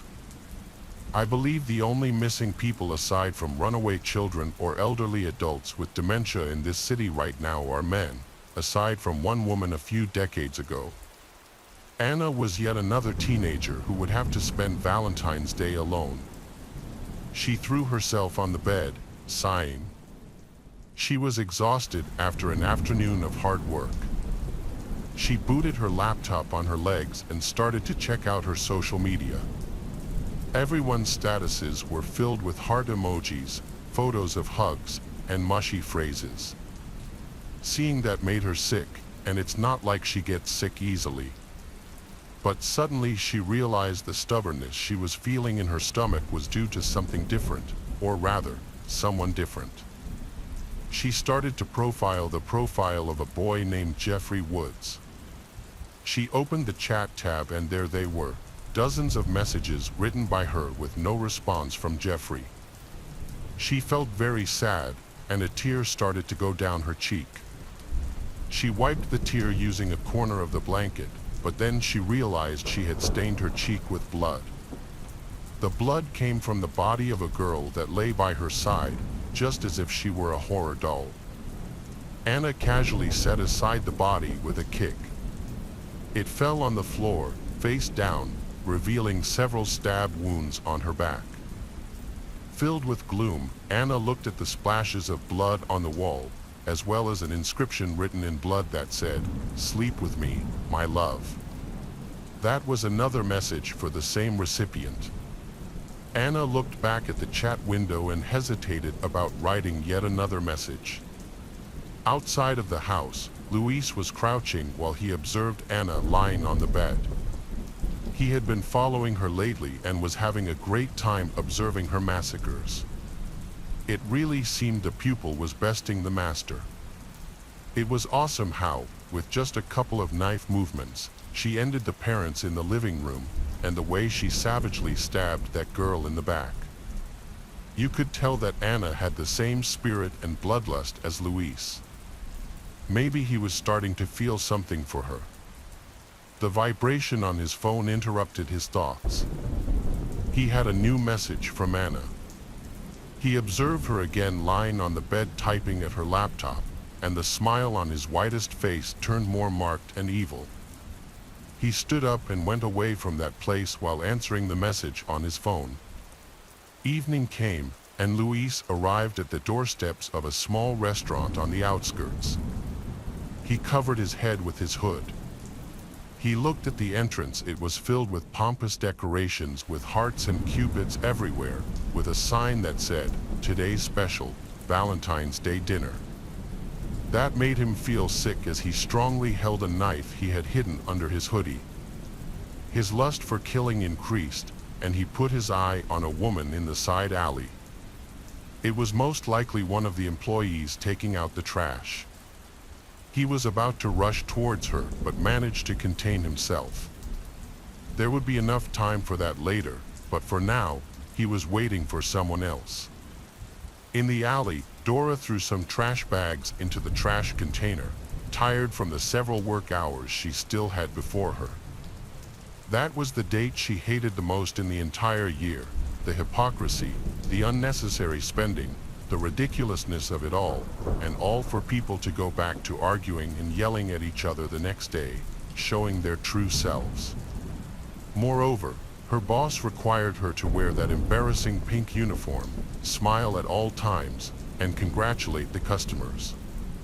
When she came back into the restaurant, for a moment, she reveled in the idea of grabbing one of the knives in the kitchen and venting all of her frustration by becoming the author of the biggest Valentine's Day massacre in history. But those were just dark humor, she told herself. She would never do something like that. When she was heading back to the kitchen, she saw a couple of young people coming to the restaurant, a couple of creepy and weird teenagers. As soon as Luis and Anna went in, a waiter stopped them and asked if they had a reservation. Luis said, "Of course, here it is." With a swift movement, Luis sliced the throat of the waiter, stopping him from uttering another word. "Now we can sit wherever we want." "Thank you." "Here, have a tip," said Luis as he proceeded to stab the waiter in the gut, finally ending his suffering. Luis and Anna gave a quick glance at the half a dozen tables occupied with couples who were having a romantic dinner. Luis told Anna, "What do you think, my love? You go for the ones on the right, and I go for the ones on the left." Anna responded, "Oh, I'd rather go for the ones on the left because that's the side where the heart is." With knives in hand, Luis and Anna quickly pounced on their victims. The first couples died practically without realizing what was going on. The next ones were unable to react, paralyzed in fear due to such a macabre scene. The last couples had a small chance to escape, but Luis and Anna quickly cut them off, making it impossible for them to run away. Luis's and Anna's synchronization as a couple of killers was truly lethal. When they had finally killed all of the couples, a deathly silence filled the place.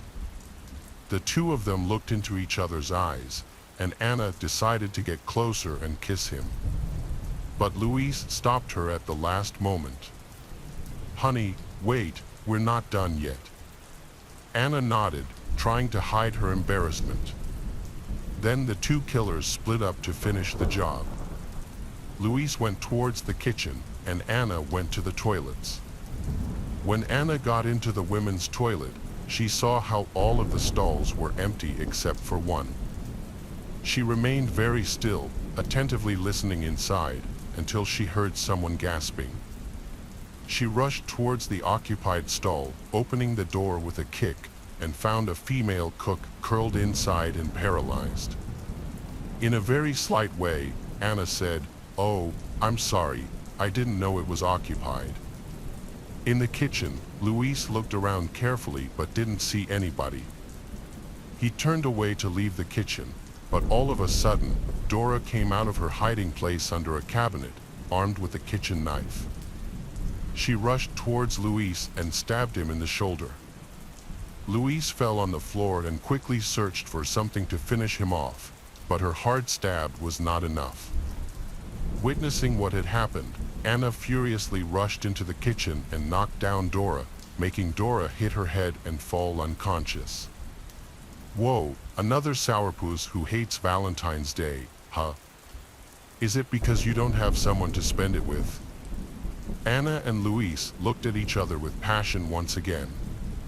Maybe a change of luck might help her find someone, said Anna while pointing at a bottle of bleach in a cabinet. When Louise saw it, he looked at Anna with a hopeful smile. Minutes later, when the policemen arrived, they witnessed what can only be described as a macabre show. Everyone present in the restaurant had been savagely killed. Only a waitress had survived, who now had several burns on her face. On each table, the corpses of the couples remained seated with their hearts extracted from their chests and put close together on the table. On the wall, there was a message written in blood that said, "Now go to sleep, lovers." I'm a 20-year-old woman that lives on the West Coast and I've lived here for about 8 months. This happened within the first month of my time here. In most bigger cities, restaurants are partnered with delivery apps. The delivery for these apps tends to frequent the restaurant in which I work. Typically, I see the same 5 to 10 delivery people multiple times a day and get to know them pretty well, except one. He only came in while we were busy and always tried to talk, and in annoyance, I would always ignore him. One day, this man came by to pick up multiple orders. I gave him the food and turned around, barely acknowledging him. That is when the questions began. I should have seen the warning signs then. "You don't even want to say hi to me," he said to me with a smile, the kind of smile you give someone that you know well, the kind of smile that is meant for friends. The way that he looked at me threw me off, but I gave him a smile and said that I hoped he had a good night. He rolled his eyes and went to put his deliveries in his car, but then he came back with his phone and told me to put my number in it.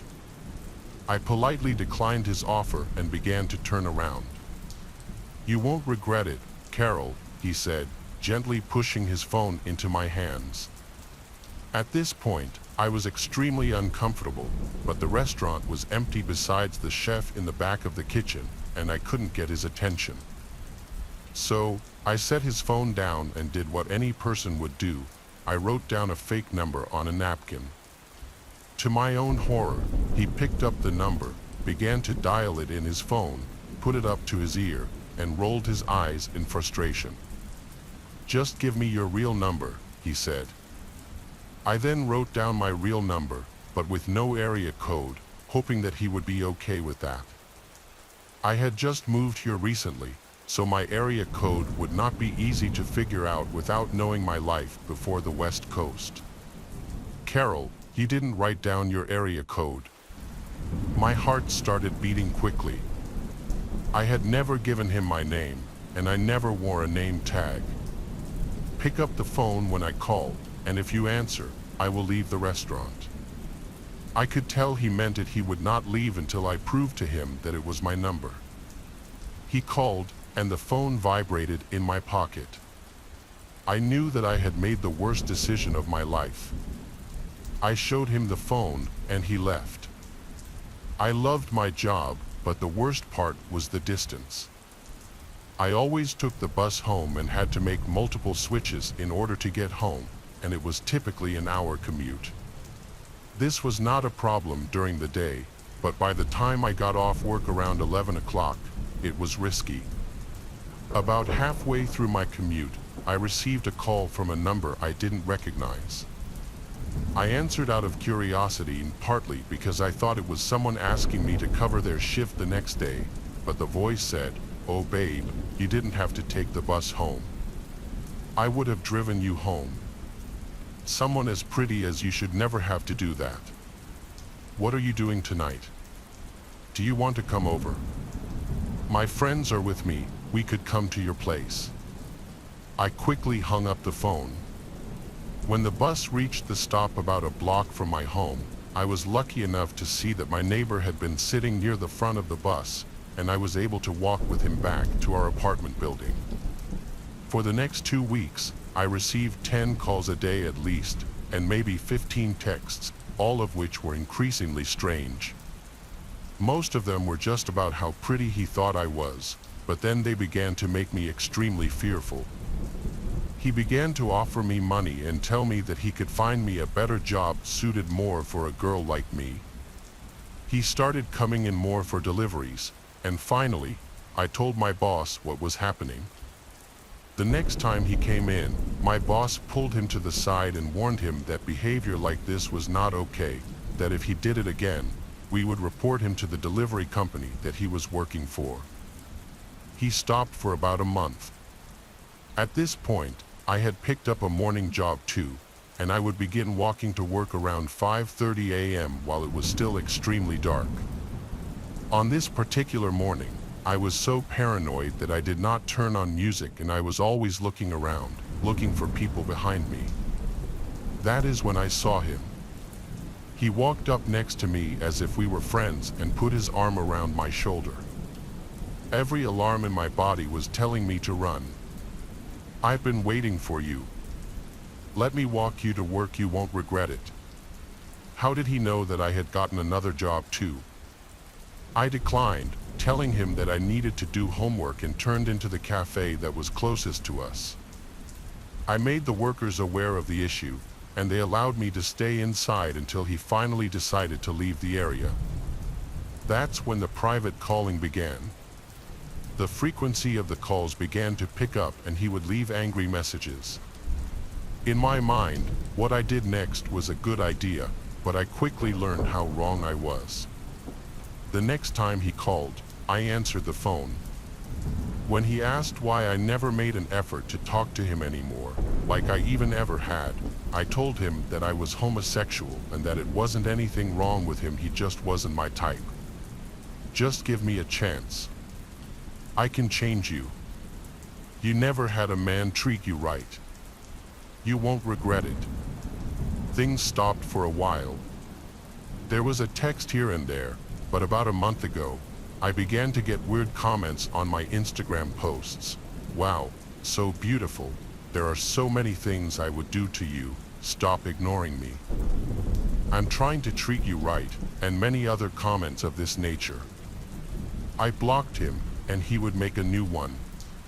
He would then call me again a few times and leave a few long messages that I would try to ignore. I stopped taking the bus and made sure everyone, between my friends and family, were aware of the situation just in case anything ever happened to me. Then, on Valentine's Day, he showed up again at 3 a.m. outside of my window. I woke up to my name being screamed outside. You see, I live on a busy street, and my bedroom has large windows. I had them open this night because of how beautiful the night had been before I fell asleep. I turned over without lifting my head as I knew he would never be able to see me. About every 5 minutes, he would scream my name and say that he could see me and he knew I was there. He told me to come down and talk to him, and right before he left, he said one more thing, something that I almost didn't hear: "You won't regret it." For context, at the time I was a teenager working at a small coffee shop a short walk away from my house as a barista, which involved forcing myself to always be bubbly and smiling despite the idiocy that transpires before some people get their coffee. As a result, I've had a few experiences where men take friendliness as flirting and try their luck on me, but no one was as creepy as this guy. He came in on a late Sunday afternoon shift when I was working alone as my coworker was far too sick to be touching food and went home early. He was dressed in an unassuming leather jacket and jeans, looked to be in his early 40s. After ordering a small coffee and paying with small change, he started to try to hit on me over the counter. I just brushed it off and handed him his coffee. Then he told me he recognized me and that I must be from around the area. I've never seen him before, though, so I kindly laughed nervously and denied it. But then he got weirder. Then I've definitely seen you on campus. Do you go to college? I said no, given I've never heard that name before in my life. Well, how about this college? Nope. Okay, definitely this one then. Still no. This went on for over 15 minutes, and he listed at least 10 different schools, of which I've only recognized one, and it's clear that there's no way he's a student at any of them. Then he moved around to the small door that opens to let us out from behind the counter to clean the shop, and he tried to get past it to come closer to me. Something really felt off, so I told him a little forcefully that customers aren't allowed back here. He kind of laughed and made a comment about how he knows he's just not a regular customer, and I'm just playing hard to get.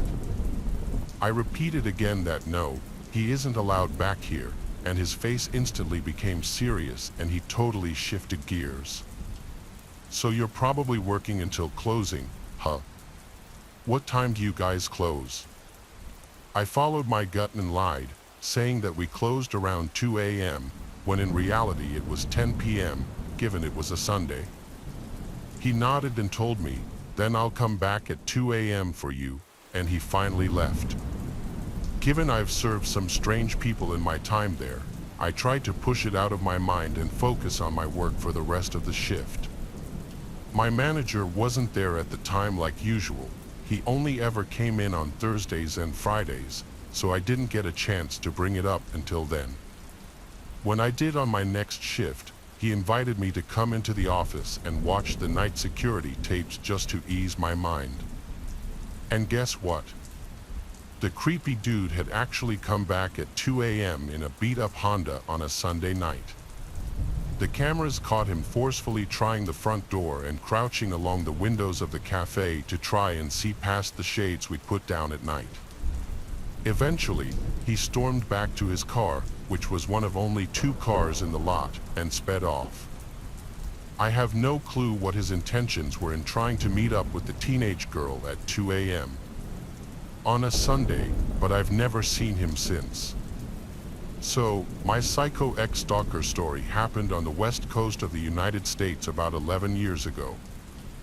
I was a 23-year-old female living in my very first apartment. I was single, working part-time, and going to college, so I was more focused on getting my life together than dating. Valentine's Day was approaching, and of course, I didn't have a special someone in my life at the time.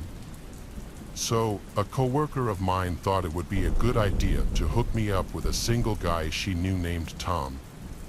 Tom and I talked on the phone for a few days before meeting in person. When we eventually met, Tom bought flowers and candy and told me immediately how attracted he was to me, even saying that I'm his girl now. This kind of struck me as an odd thing to say as it was our first time meeting, but I thought he was really handsome. He was 6 feet 1 inch, and I'm 5 feet 3 inches. He had a gorgeous smile and seemed really sweet, so I just brushed the oddness off. We hung out for a few weeks, and during that time, Tom started acting very strange and clingy. He was very quiet and liked to ask questions about me and told me a lot about his personal life. But besides a simple, "Hi," he basically ignored and never spoke to any of my family or friends who came to visit often. He also wanted to occupy all of my time, wanted to know what I was doing all the time, and would get angry if I was busy or had other plans. He wasn't physically abusive, but really possessive. He even told me he loved me a month or so after knowing me, but I laughed it off thinking he was joking. One night, he actually got on his knees and proposed to me. I told him we had only known each other for a few months and that we should wait until we were both ready. Besides, he didn't even have a ring. He said he was ready to get married as soon as possible, that we could go to the courthouse now, and that he'd buy me a ring later. No thank you. If it's meant to be, we'll get married when the time comes, I thought. The very next week, he gets back on his knees and proposes again, still no ring, and says that he was ready now. At this point, I started to freak out. Not only was he clingy, but he was moving way too fast for me. I mean, we had only known each other for a few months. I was still busy with work and school, so I told him maybe we should take a break from hanging out for a while. He got this really weird look on his face and got really quiet, but eventually started smiling and agreed with me that we should take a break. A few days of not hearing from him, I came home to find him sitting on my staircase. I asked what he was doing there, and he just said, "Waiting for you," and smiled. After an awkward moment of silence, I told him he needed to go home. He got up and left, but then he started to randomly stop by my place. If I was there, I pretended not to be. He would knock for 30 minutes, sometimes leave for a few minutes, and even come back. He started waiting on my staircase for me to get home so much that I had to hide in my neighbor's apartment and wait until he eventually left. He called my cell non-stop, and I just ignored him. After a couple of months of this, he just stopped all of a sudden. I was completely relieved, like he finally got the hint. About 3 months of not hearing from him, I got a call from an unfamiliar number. I answered, and it was Tom. He wanted to know how I was doing and wanted to see me. He also said he told his mother about me and that she wanted to meet me too. I got super creeped out and upset, and I told him no, to lose my number, and to stop calling me. I guess he heard the opposite because he started randomly knocking on my door again. He knocked on my door a couple of times, and each time I had a friend or family member tell him to leave and to not come back. And each time, he just smiled and said, "Okay." The third time he came over was the last straw for me. I had my best friend tell him I wasn't there. I was, but was hiding. He asked her if he could wait for me inside my apartment until I got back. She told him no, and then he tried to push his way in. My friend called my name, and I ran out to help her shut the door. Heart racing, I told him I was going to call the police if he didn't leave and to never come back ever again. He mumbled something through the door, then I could hear him walking down the stairs. I ended up not calling the police that night, but I regret that decision to this day. Jump forward about 5 or 6 months later. It was a bright, sunny Saturday afternoon. 2 of my younger sisters, 17 and 14, were visiting. I was still laying in my bed because I had a major migraine. Since I lived alone, I had gotten used to leaving my bedroom door open so I could hear everything. I could hear them watching and talking about Goblin, the Gong Yu movie. I could also hear kids laughing and playing outside, nothing weird whatsoever. I took more aspirin, then dozed off again, but was awakened shortly by a loud bang. At first, I thought maybe a kid bounced a ball or something off of my door, but then I heard a really loud bang again and my sister started yelling, "What the hell is that?" Just as I was about to get up to see what was going on, bang again. I heard screaming and then a man's voice yelling, "Get the hell up." I started to panic, so this part might sound kind of messed up, but since I had no clue what was going on or who the person was, I slowly closed my door and blocked it with a dresser, sat on the floor in front of the dresser, and called 911. In my state of mind, I thought it would be much better to get the police over ASAP instead of risking my life even further by running into an unknown situation. Anyway, I told the operator someone broke into my apartment and it sounded like he was threatening my sisters and that the police needed to come quick. The operator asked me a lot of questions about how many or what the intruders looked like, but of course, I couldn't say because I was still laying in bed when it started. While I'm speaking with the operator, I could hear the guy's voice asking, "Where's your sister?" She doesn't know what I had to do for her. I love her. I heard more screams, then I heard, "She's in the room." At that point, my heart started beating triple speed. I don't know why they told this person where I was, maybe just out of pure terror or maybe getting me back for not coming out of my room to check on the situation, but next thing you know, my bedroom door was being kicked really hard. So hard I actually thought I had started sliding across the floor. He stops kicking my door and says, "If you don't open the door right now, I'm killing everyone." I was so damn scared, literally crying, begging, and asking the 911 operator where the police were. The whole ordeal was only about 5 minutes, but in a situation like this, time slows way down and it seemed like it went on for hours. I guess the intruder must have heard me talking to 911 because all of a sudden, he stopped and took off running out of the apartment. I was still on the phone crying with the door shut, and one of my sisters knocked and said it was okay to come out now because he's gone. I opened my door and was like, who the hell was that? They said, Tom. I couldn't believe it.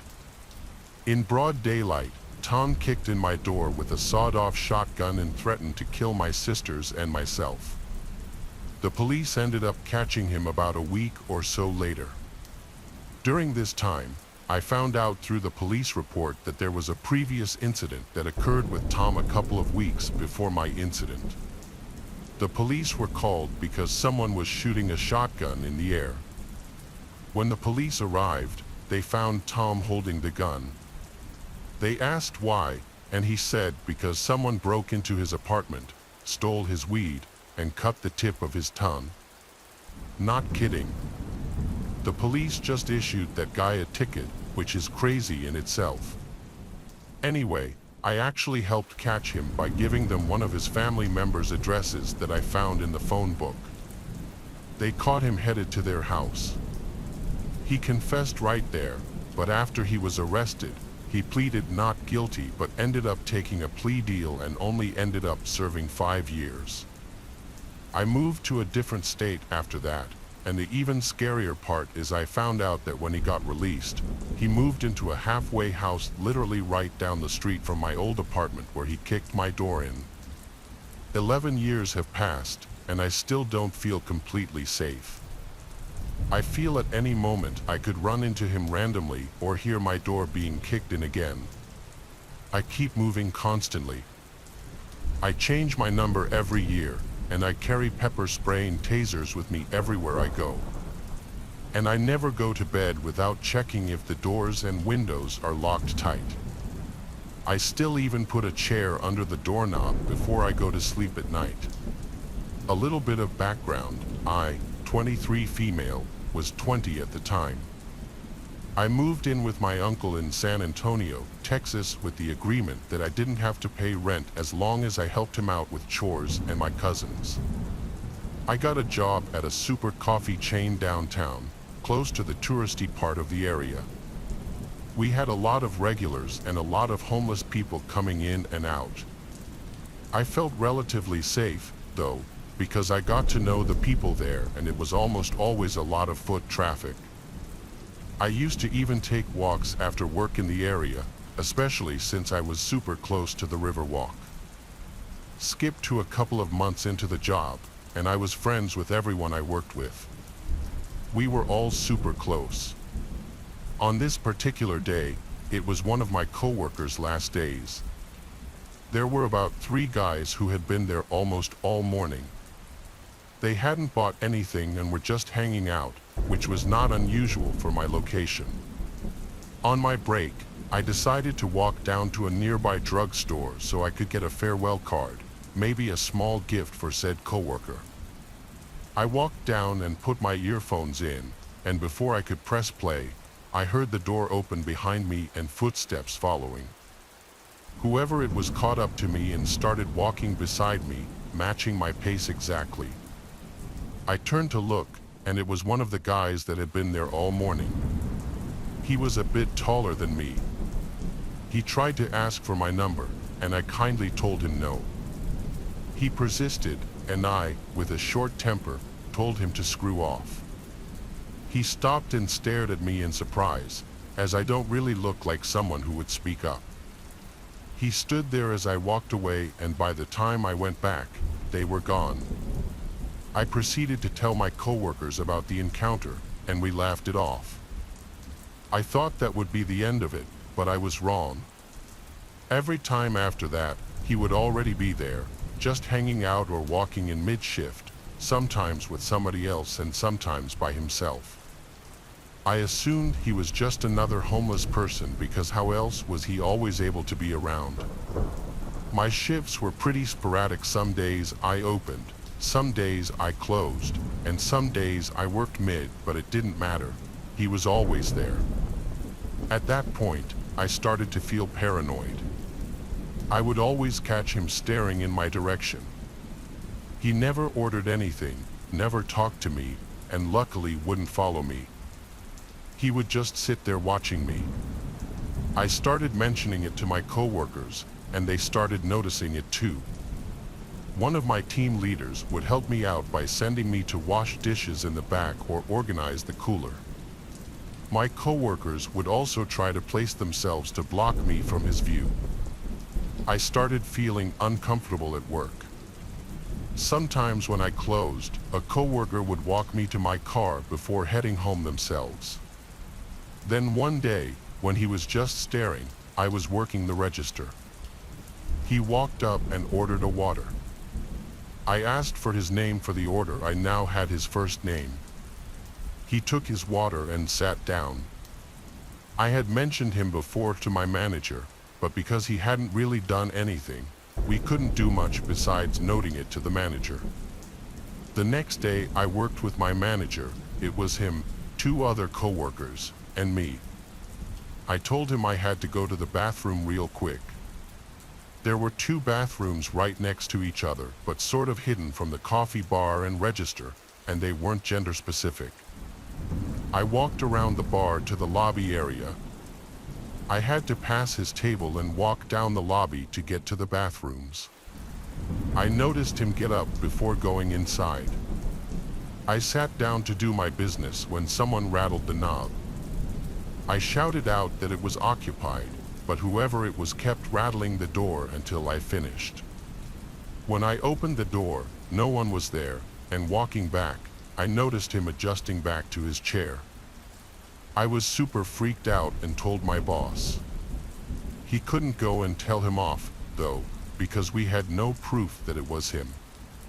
Later that shift, he got up and picked up a coffee from the pickup area. My boss assumed he had ordered it and let him take it, but I told him it wasn't for him and that wasn't even his name. My boss used this as an opportunity to tell him if he ever does something like that again, he won't be able to come back.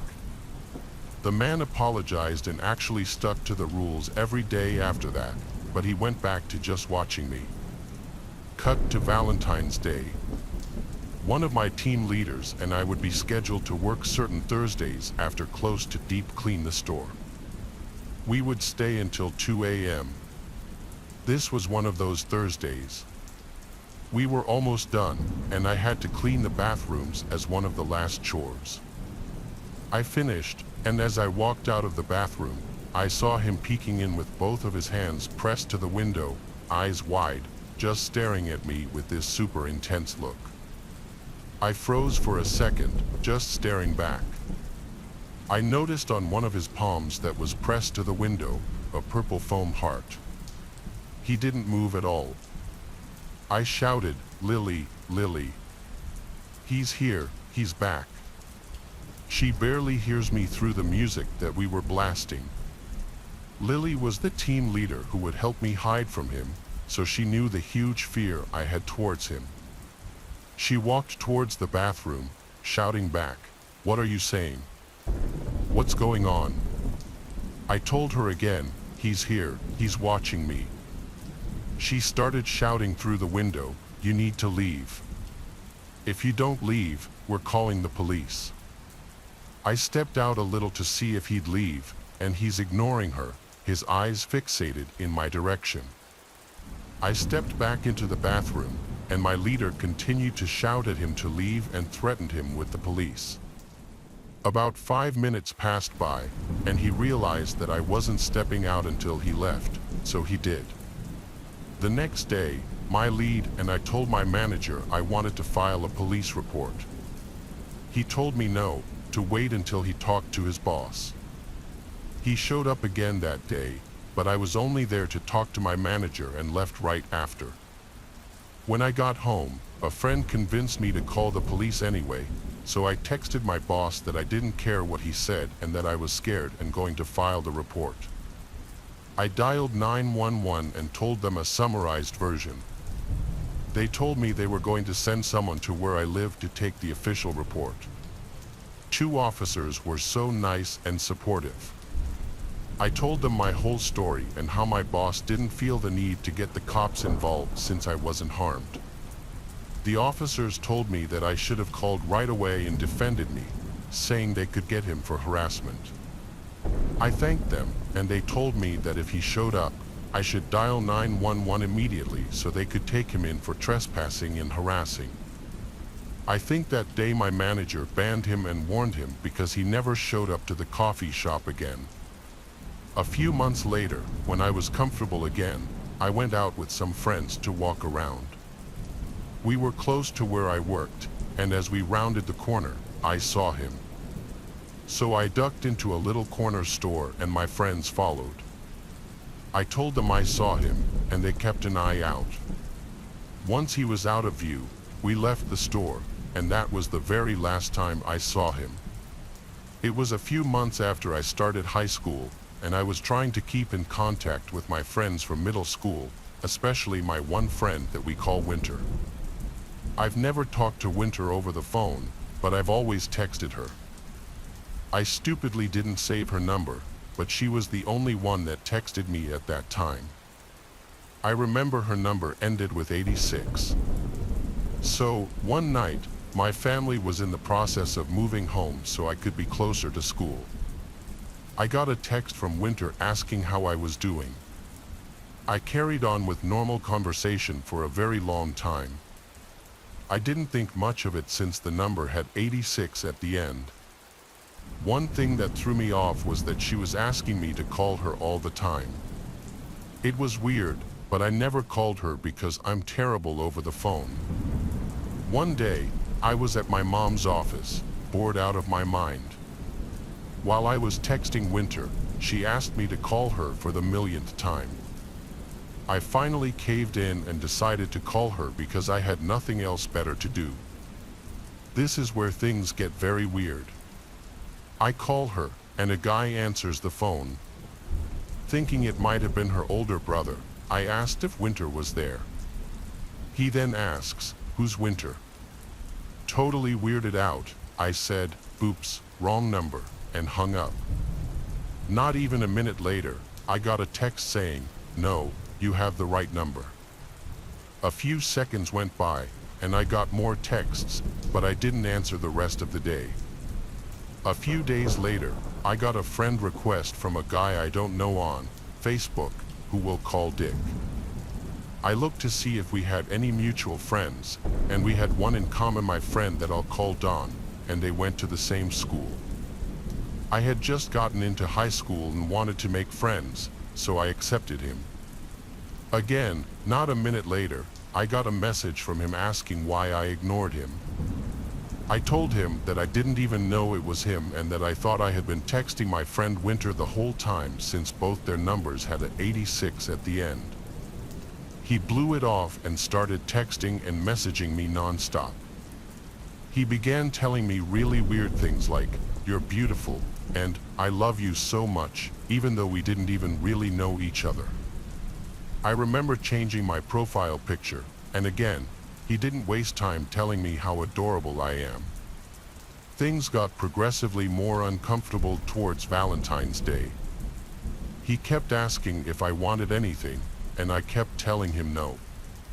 I guess he wasn't getting the message and kept saying things like, "You look sexy in this," followed by pictures of thongs and lingerie. When Valentine's Day finally came around, he said that I was his true love. I finally told him that I wasn't interested in him and that he needed to calm down with the pervy stuff. He was hurt, but it stopped at least for a little while. He then started texting me morning, noon, and night, and I would ignore him all the time, but he still wasn't getting the message that I didn't like him. Come April, my friend Mary, Don, and some of his friends from school decided to go see a movie together. I thought I was going to have fun. Well, I'm the first one to the movie theater at the mall, and my brother and dad decide to wait with me for my friends. I'm on the first floor and can see the elevator going up to the movie theater in plain sight. I turn around and look up, and there's Dick going up to the theater. He makes eye contact with me. He totally knew I would be here, and I never told him once about my plans. I became ultra paranoid and told my brother to come with me into Hot Topic just so I could be out of view from him. We looked around for a bit, and I saw Dick listening to music in the store. The guy will not quit, so my brother and I left the store, and I told my dad. He said we should wait out in the car until my friends arrived. When we were in the car, I texted Don and angrily told him that Dick was there. At this point, Don knew how much I didn't like him, and he didn't like him either. I asked why he was there, and he said he might have said something about our plans, but he assured me he didn't invite him. So, Don, Mary, and Don's friend arrived at the same time, and I couldn't be more relieved. I walked into the mall with them and ignored Dick for the whole movie. Afterwards, he whined about how no one wanted to talk to him the whole time, and I said he shouldn't have come. Then Don laughed. The next day, I got a text from Dick whining about how it was really rude of me to ignore him, and I just went off on him. I said, "You were the one who wasn't invited and decided to come anyway. How do you think it makes me feel when I tell you countless times you make me uncomfortable and all of a sudden you just show up?" He then started blaming me for something that I don't remember. I blocked him, deleted his number and anything I could do to make sure he wasn't able to have any contact with me. Fast forward to that summer after freshman year, I'm on vacation and I get a friend request from Dick. I freaked out because I thought I had deleted him, but it occurred to me that he might have made a different account, so I blocked that one too. Sophomore year, I got with my now boyfriend Bob. We were talking about weird stuff that happened to us, and I told him about this. Bob asked, "How did he get your number anyway?" That question made my skin crawl because it never occurred to me to ask Don if he handed it out, and I really don't think he would do that. So the question still remains, how did Dick, a guy I never met, get my number? I got some Dunkin' Donuts this morning, and it brought the story back to my mind, so I figured I'd share it. During high school and college, I worked at Dunkin' Donuts for about 7 years and bounced around to a few different locations. I was used to working at the Dunkin' in my town where we would get the yeast rings delivered periodically and frost them ourselves as needed. I transferred to a new shop about a half hour from my house with all the same responsibilities, except for the donuts. They were delivered by corporate and arrived frosted almost perfectly. They looked like the plastic donuts that they show in commercials, always round and not squished together. They would dip them in frosting so it was evenly spread and neat. It was a busy Saturday morning, and it was close to Valentine's Day, so we had a fresh order of brownie batter donuts delivered that morning. We were slammed, which was normal for a weekend, so it wasn't out of the ordinary to see my manager, whom I'll call Bill, running around stressed out. When he first ran past me, I didn't think anything of it, and I continued making sandwiches at the sandwich station. He rushed by, carrying a pastry tray, and I watched him begin frantically throwing something in the trash, looking really worried. At first, I laughed and just said, "Bill, what the heck are you doing?" He strained out and looked anything but himself. I had never seen Bill look so lost, so I asked what was going on and if something was wrong. "Someone filled the brownie batter donuts with staples," he said. He told me he got a phone call from corporate and that one of the stores in our chain, which contained 10, had somehow discovered multiple staples in every donut in their order, at least 48 donuts for our store. Here's a revised version with natural breaks, and more or less for the other 9, depending on their sales.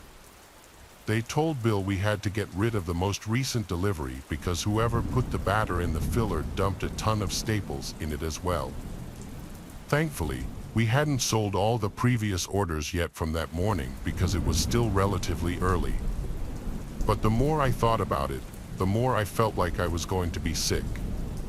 What if a young child had gotten one of them? I pictured some family sitting at home on a Saturday morning, going out to get some drinks and donuts for the kids, and imagined everything else that could have happened afterward. I'm assuming nothing happened because I thankfully never heard anything on the news. It makes me wonder if they covered it up, and I hope they were able to find out who did it. This started when I was 14, female. Now I'm 21, and I just transferred to a new high school in the middle of the school year as a freshman with my twin sister. I was enrolled in a Spanish 2 class where I met Noah, and that was where the obsession began. When I started my class and met Noah, I initially thought he was attractive. He was tall, had brown hair, and beautiful eyes for a guy. But I did notice he was extremely shy. Noah was kind of awkward, but I made up excuses to talk to him, asking about the homework and engaging in other small talk. He seemed to appreciate it and asked if I wanted to walk around during lunch and talk, so I happily agreed. It was clear that Noah was not very confident and didn't know how to initiate conversation, so I often did most of the talking. I even asked him for his phone number. After a few days of texting and talking, I could tell he didn't have any friends. He was kind of negative and had a pessimistic view on life. It was rather draining and disappointing. The things he would say were kind of unsettling or just unusual for me. He would text me, fantasizing about being a superhero in a roleplay where I was the damsel in distress and he was always my savior. He also had an obsession with the killer from the Scream movies. Overall, he was a nice guy but different from what I was expecting or attracted to. As time passed and Valentine's Day approached, we were talking practically every day. He asked me to be his Valentine, and I agreed somewhat reluctantly. On Valentine's Day, he walked up to me and gave me a pack of Hershey's Kisses and some Twizzlers. I don't like Twizzlers, so I handed them back to him, gave him a kiss on the cheek, and went to my class. Yes, I know that was kind of a move, but I was honestly losing interest in him at that point. I had told him before that I didn't like candy like that. During the day, I received more gifts, flowers, and candy from other friends. I saw Noah and could tell he was extremely upset by this, but he didn't say anything. He texted me later in the day saying how stupid he felt and how he was outdone by everyone else. I didn't respond.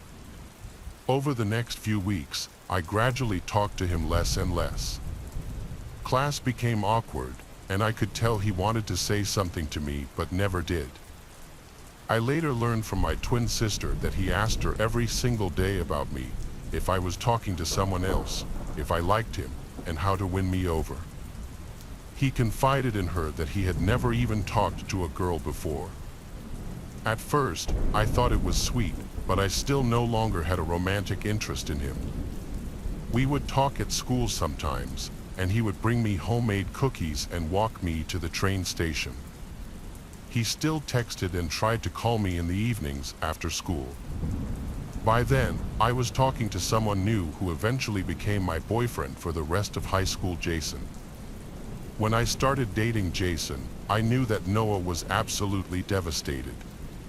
He then started telling people around school that I was his first kiss. I was confused because I didn't know a kiss on the cheek counted as that, but to each their own. It was somewhat upsetting because people were getting the impression that we dated or that I played him, which was not the case at all. I would still talk to Noah as a friend.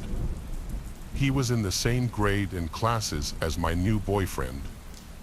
He would always tell me how he thought Jason didn't like him and that he felt Jason knew about us.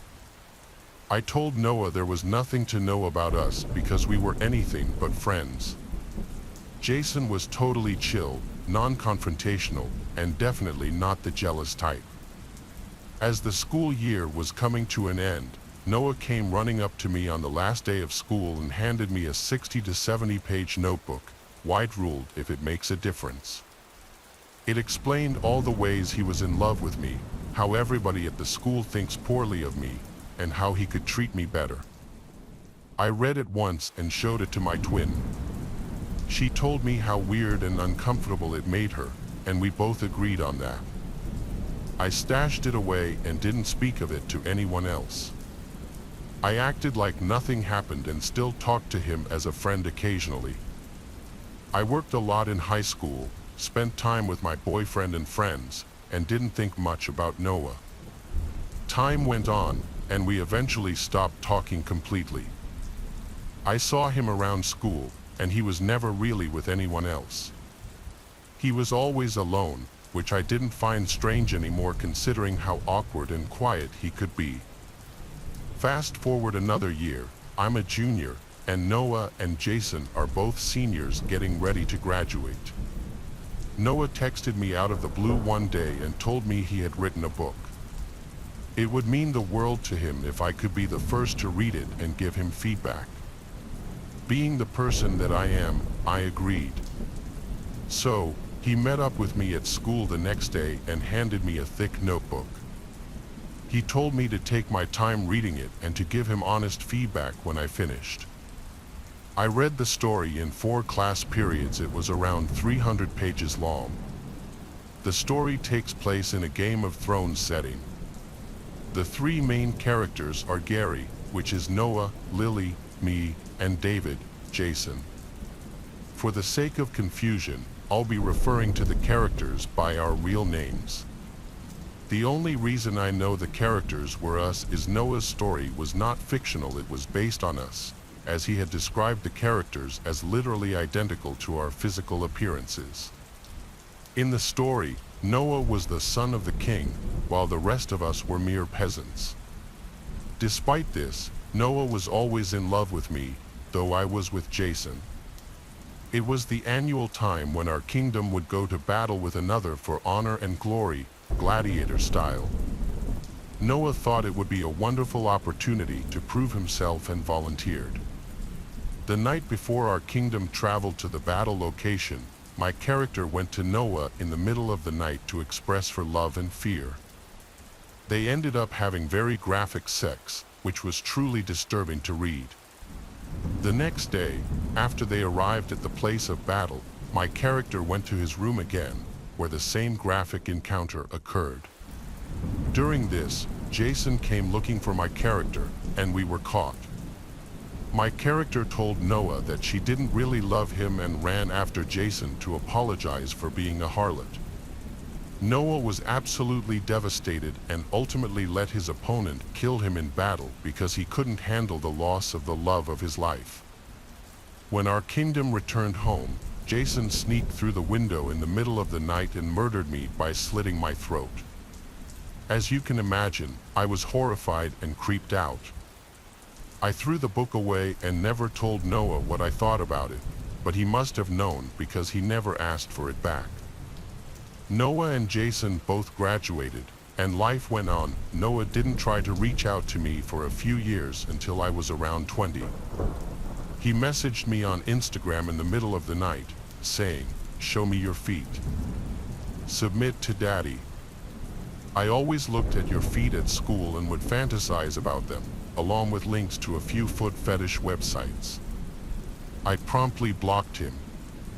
The next day, he messaged me from another account, which was a foot fetish and bondage account that he ran. He asked me why I blocked him, but I just blocked him again. Earlier last year, on my new account, he messaged me again, calling me a bitch and expressing how he wished I would die. He said he hated everyone we went to school with and fantasized about how he would kill me for all the pain I caused him. I was genuinely afraid but didn't know how to handle the situation. Was it really a death threat? I didn't know. I later learned that Noah worked at a diner down the street from my apartment, and I avoided it at all costs. I've since moved and haven't heard from Noah since. However, multiple girls I went to high school with told me that he was obsessed with me. They said he would constantly talk about me and message them the same disgusting things while he was on a drunken binge. When I was in high school, I lived in a really small town in Texas. It was the kind of place where everyone was either related to each other or hated each other. I had no family there, so yeah, but I did have a pretty blonde girlfriend and was pretty hated for that too. Nothing major, just petty harassment and occasional fights, but it had been escalating. That's why, on Valentine's Day, my girlfriend and I decided to skip the school dance and just stay in and watch a movie at her house while her parents were out. It was just better to avoid trouble. We borrowed her dad's car, a little Honda hatchback, and went into town. We stopped at the video store for a movie and went to the Dairy Queen for some ice cream, and then we headed home. Now, she lived in the complete boonies, out in the middle of the woods along a lonely road with no street lights at all. We were just chatting and eating our blizzards when, all of a sudden, a car came up behind us. No big deal, but what was a very big deal was that when the headlights flooded the interior of our car, I saw two hands in the back seat and a head coming from the hatchback part of the car. As soon as the lights hit, the head and hands retreated back down. A solid chill ran through the entire length of my body. I slowly reached down and pulled out my pocket knife, the only thing I had. She saw me and asked what was wrong. Loudly, I said nothing. I just had to stop at my friend's house real quick. But she knew that I didn't have any friends. I pulled over at the next house that came up and jumped out of the car, yelling at her to jump out too. She jumped out quickly, in total confusion. I flipped the driver's seat forward and lunged into the back seat in full maniac mode. He popped up like a jack-in-the-box with empty hands, waving, "Hey, hey, hey, what's up?" It was some weird kid from our high school who we had never seen in our entire lives, let alone spoken to before. I said, "What the heck are you doing in our car?" His reply was, "I thought you guys were going to the dance, and I was just hitching a ride." We sat there, staring at him with our mouths open, wondering what to do. We tried to act real cool, and obviously, we were in the middle of nowhere in some random person's driveway, so whatever he was planning was forgotten. We actually ended up driving him to the dance and dropping him off. The whole time, he's telling us to come inside with him. Yeah, I don't think so. We dropped his ass off and bolted out of there as soon as we could. As soon as he got out of the car, my girlfriend started crying and shaking. She was so freaked out. I have no idea what he was trying to do when the lights caught him crawling out of the hatchback. During the fall 2018 semester, I was doing some online classes through a pretty prestigious college, but I knew that I would transfer to my hometown four-year university for the winter semester.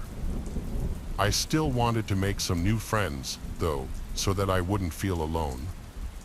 Maybe along the way, it would be nice to meet someone to date, which is what happened.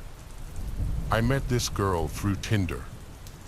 She was really cool and we had a lot in common. Long story short, we started dating and had a lot of fun together. She wasn't from my hometown, and I had noticed that after she came back from Thanksgiving break, her behavior and attitude had changed. She was always on the more sarcastic side, but now just seemed mean. For example, the playful teasing had become way more aggressive. There was no physical harm. I should say that it was just the kind of teasing that shouldn't be happening in a relationship. I just brushed it off as stress due to finals approaching. She eventually went back home for winter break. We always found ways to stay in touch every day, such as text, Snap, and occasional FaceTime once or twice a week. Once the winter semester started, I moved into an apartment because the dorms didn't seem that fun, and I had found something nice that was surprisingly cheap. Literally the night of the first day of classes, we decided to break up. Like I said, she was from a different state and was having a lot of trouble being away from home because she missed her family, friends, and pets a lot. Besides me and her roommate, who she didn't really get along with, she barely knew anybody in town. She was just such a shy person, and that's not a bad thing, but like I said, she didn't have a lot of friends to surround herself with, so she just wanted to be by herself all the time. So, it was a nice exit without having to be the one that did the dumping, because that kind of stuff just gives me too much stress and anxiety. A few weeks went by, and each day I felt a little less sad because when I looked back on the relationship, there were a bunch of issues that I had overlooked. It was the week leading up to Valentine's Day, and I was kind of sad because I had some fun things planned that I wanted to surprise my girlfriend with. I decided that maybe for that week, I would reactivate my Tinder account, really to see if I could get a match and possibly hang out with someone on the holiday so I wouldn't be alone, because most of my friends had their own boyfriends and girlfriends. I did so about 2 days before the holiday and got some matches after a few hours of having the app. I chatted with most of them and asked what their Valentine's Day plans were, and not to my surprise, they were all going out to bars. Personally, that lifestyle isn't really my thing, it just doesn't seem that fun to me. But I always use it as a last resort, and I wasn't that desperate yet.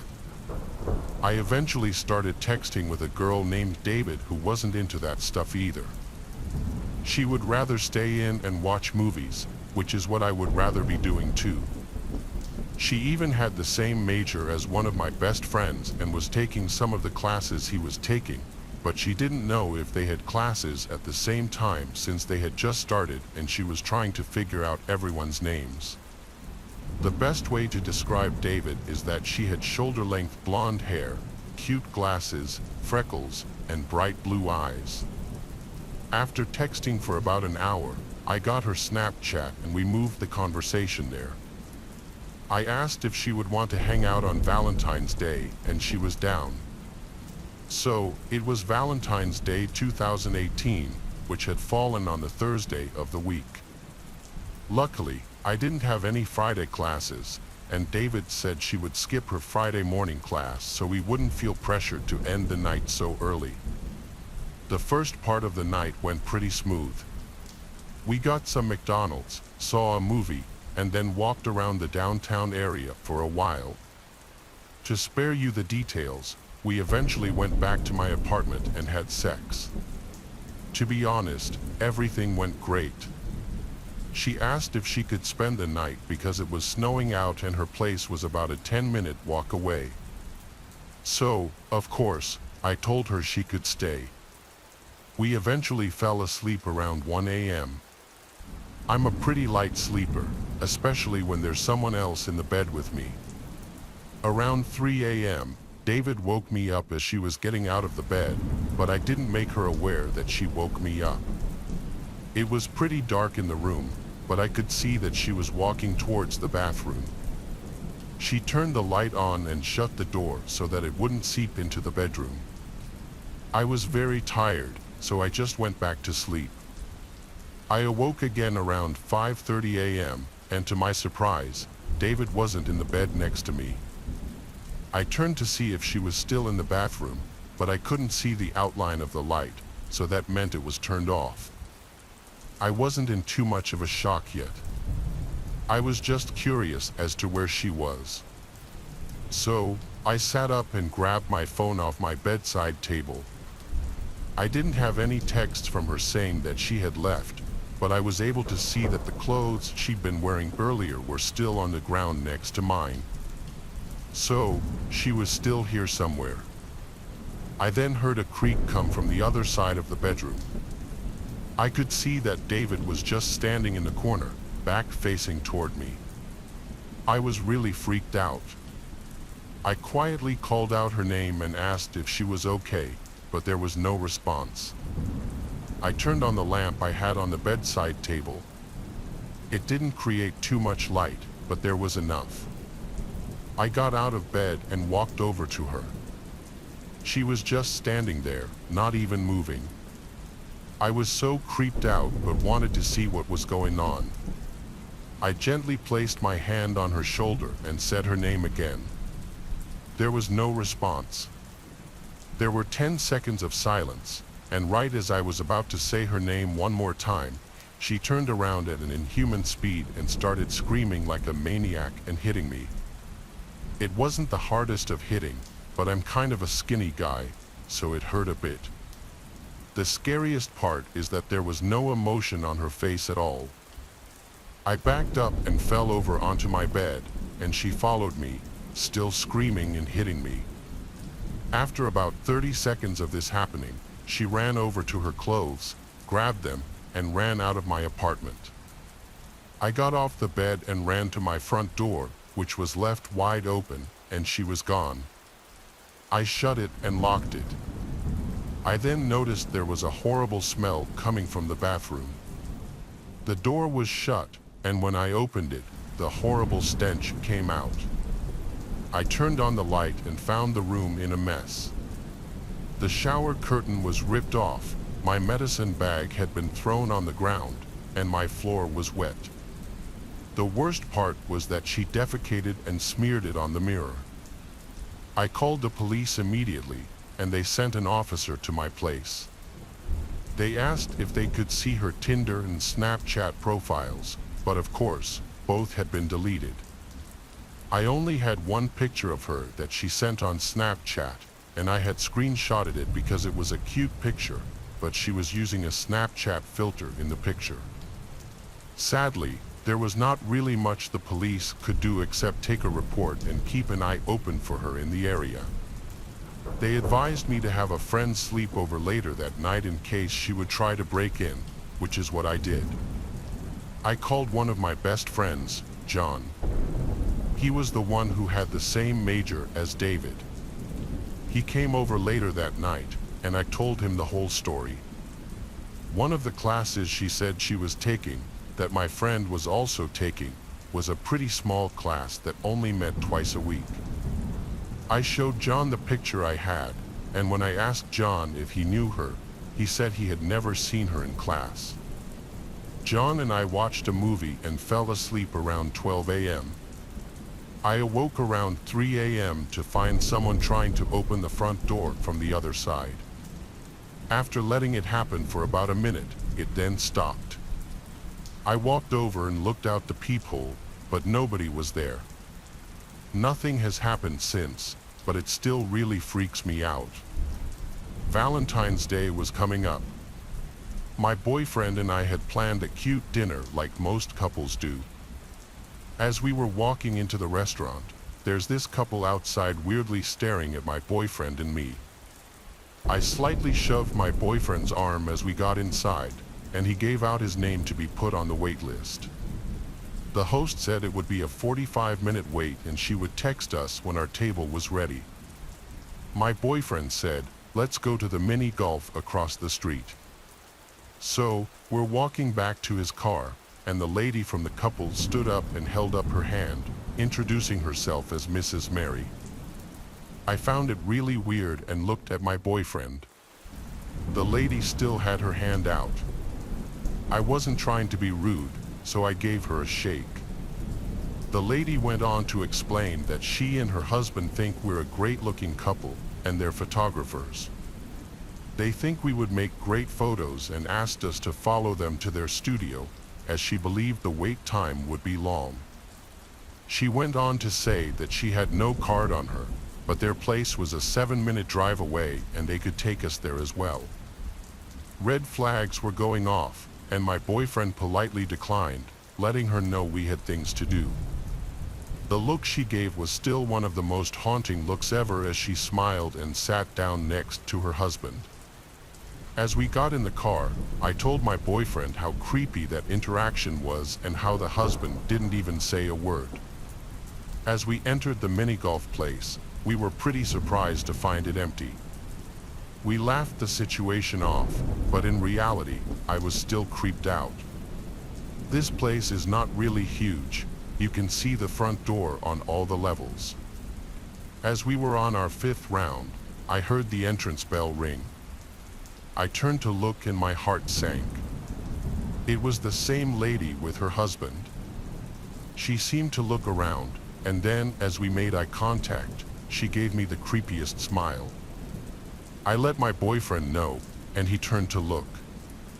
As they were getting their things, I told my boyfriend I was uncomfortable and we should just go wait in the car, as 15 minutes had already passed, so it wouldn't be much longer.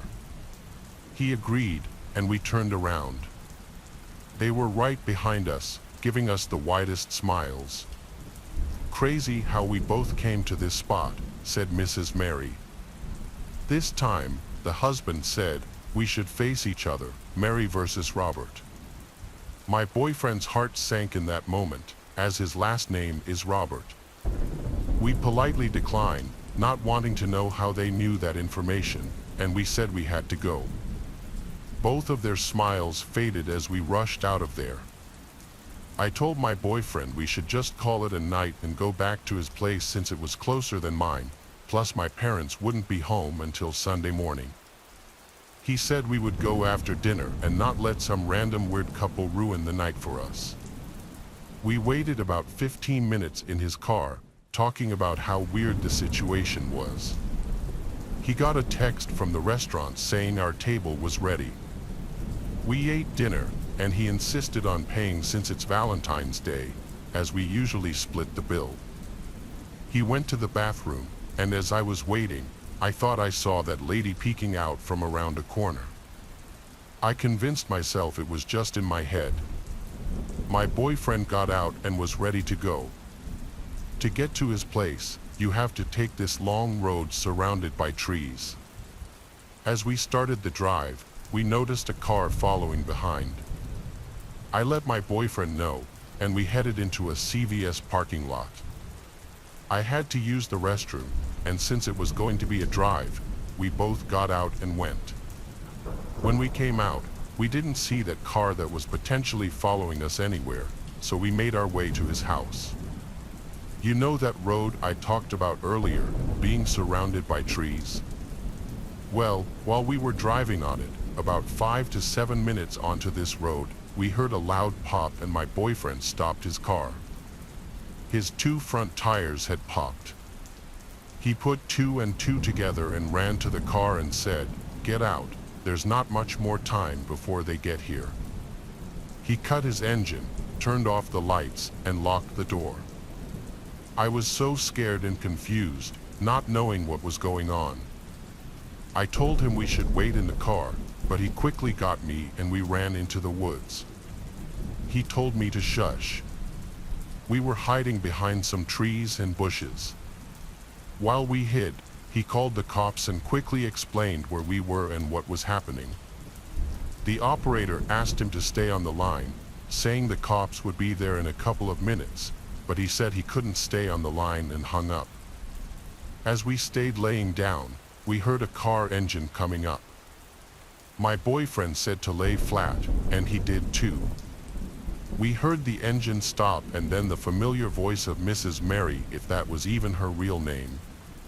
She yelled, "We took too long." We heard a car door close and then a car quickly sped away. We stayed down until the cops got there, which was about 2 minutes later. We explained the situation and were told we would be contacted if something came up. I called my sister to come pick us up, and he called a tow truck for his car. For years later, nothing has come up, and we never found out what they wanted or who they were.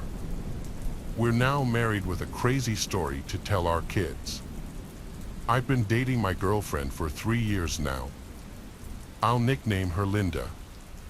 It started innocently enough that I commented on one of her Instagram stories and we started chatting from there. Eventually, I got her number and then Snapchat, and after a week we met in person. We started hanging out right after the holidays in January, and the thought of Valentine's Day was already coming up.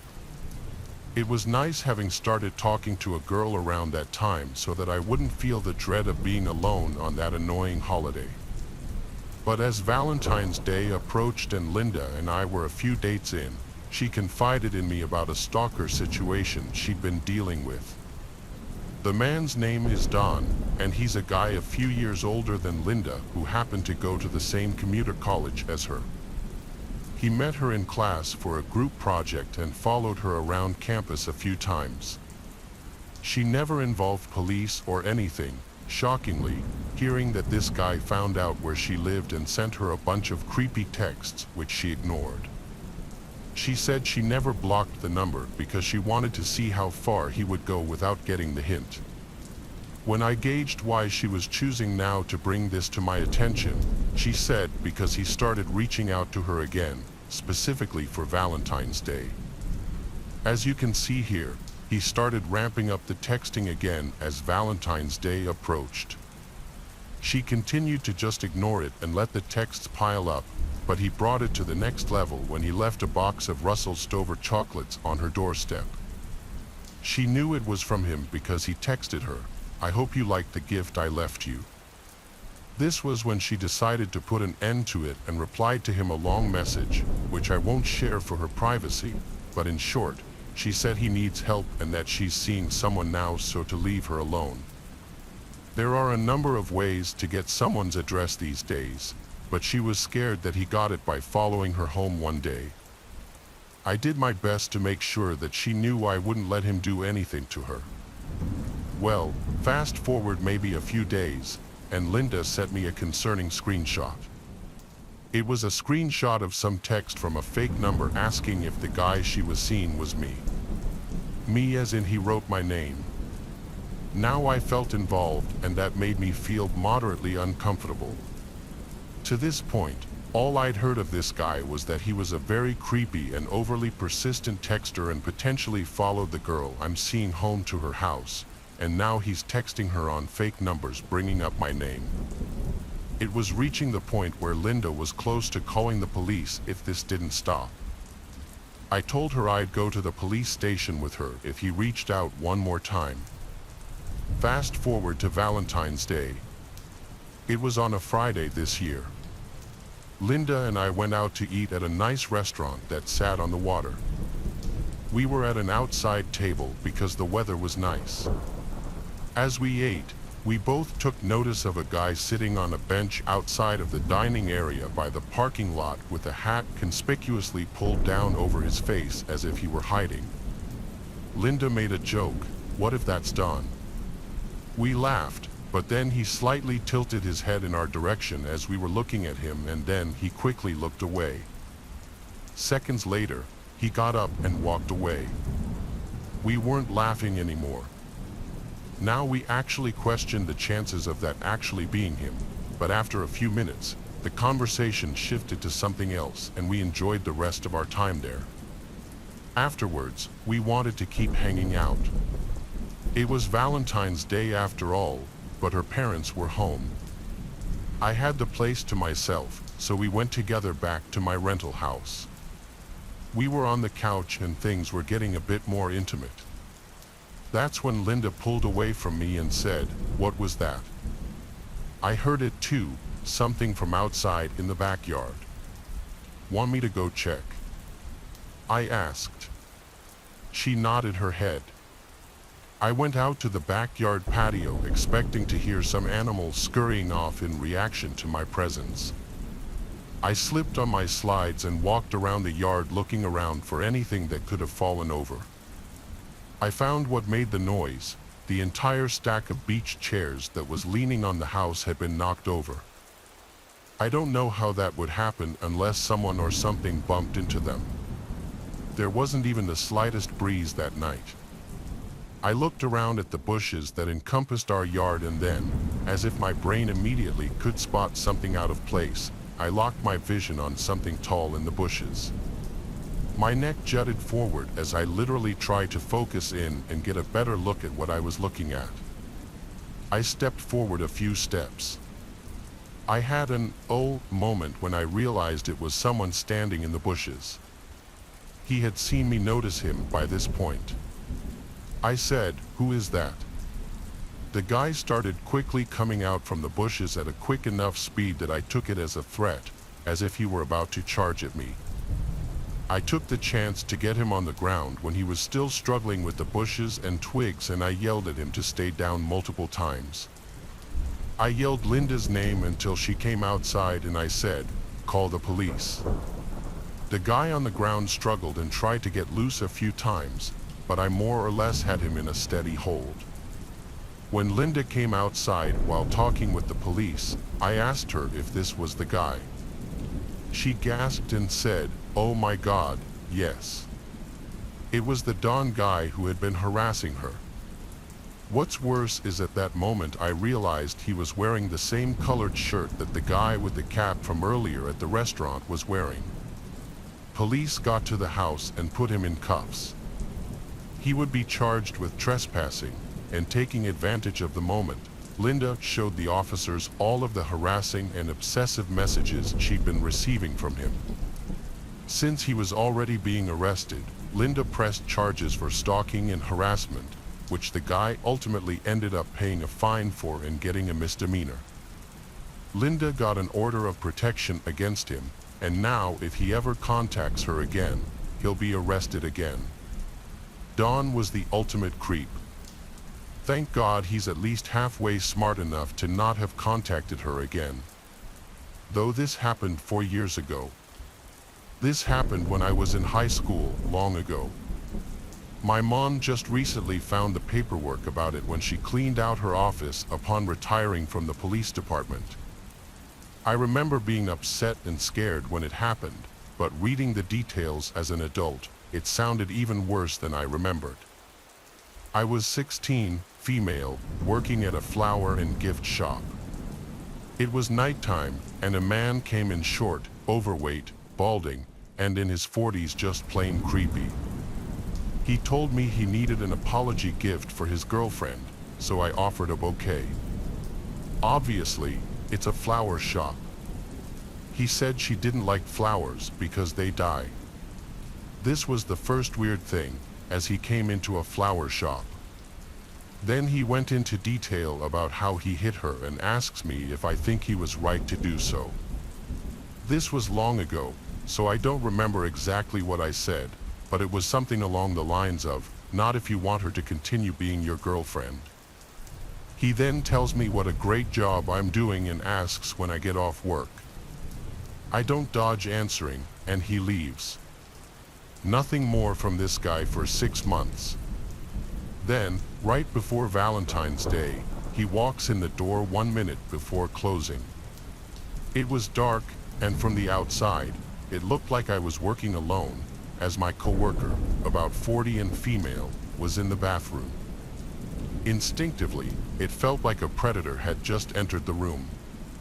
You know when something isn't right, and everything felt not right. I then notice he has a tarnished revolver tucked into the front of his windbreaker, which is halfway unzipped. It was obvious that he wanted it seen. I quickly scribbled a note to my coworker that said, "He has a gun," and handed it to her when she came out of the bathroom. She calmly walked over to the phone and looked at me wordlessly, asking if she should call the cops. I shook my head no, as I felt like he would escalate the situation. God forbid he heard the police coming and took a hostage or something. I was just going to try and act as calm and normal as I could and hopefully not tip the situation into something more dangerous. He spent about 15 minutes wandering around what was a fairly small shop. In retrospect, he was probably waiting to see if my coworker would leave, as it was now well past closing. Finally, he places an order for pickup on Valentine's Day, which gives me his name and the info for the police report that I'm sure is about to be filed. He buys a card and pulls out a wad of $100 bills, which he slowly thumbs through, looking for the right one to use for payment for his $40 order. I asked him if he wanted a bag, as it wouldn't be very inconspicuous if he just showed up at home with the Valentine's card. He replies, "No, I don't feel like being inconspicuous tonight," which seemed like an obvious reference to the gun hanging out of his coat. He finally leaves, and we quickly lock the door and watch him sit in his truck outside. We were not about to exit the shop until he was gone. Finally, he pulls out of his parking spot and moves to another spot further away and continues to just sit there. I don't know how long we waited, but he finally left. I called my mom crying, and she called the police, who came to the shop the next day to take a report. I told my best friend at the time what happened, and she told her mother. Her mother happened to work with the man and informed security at her job.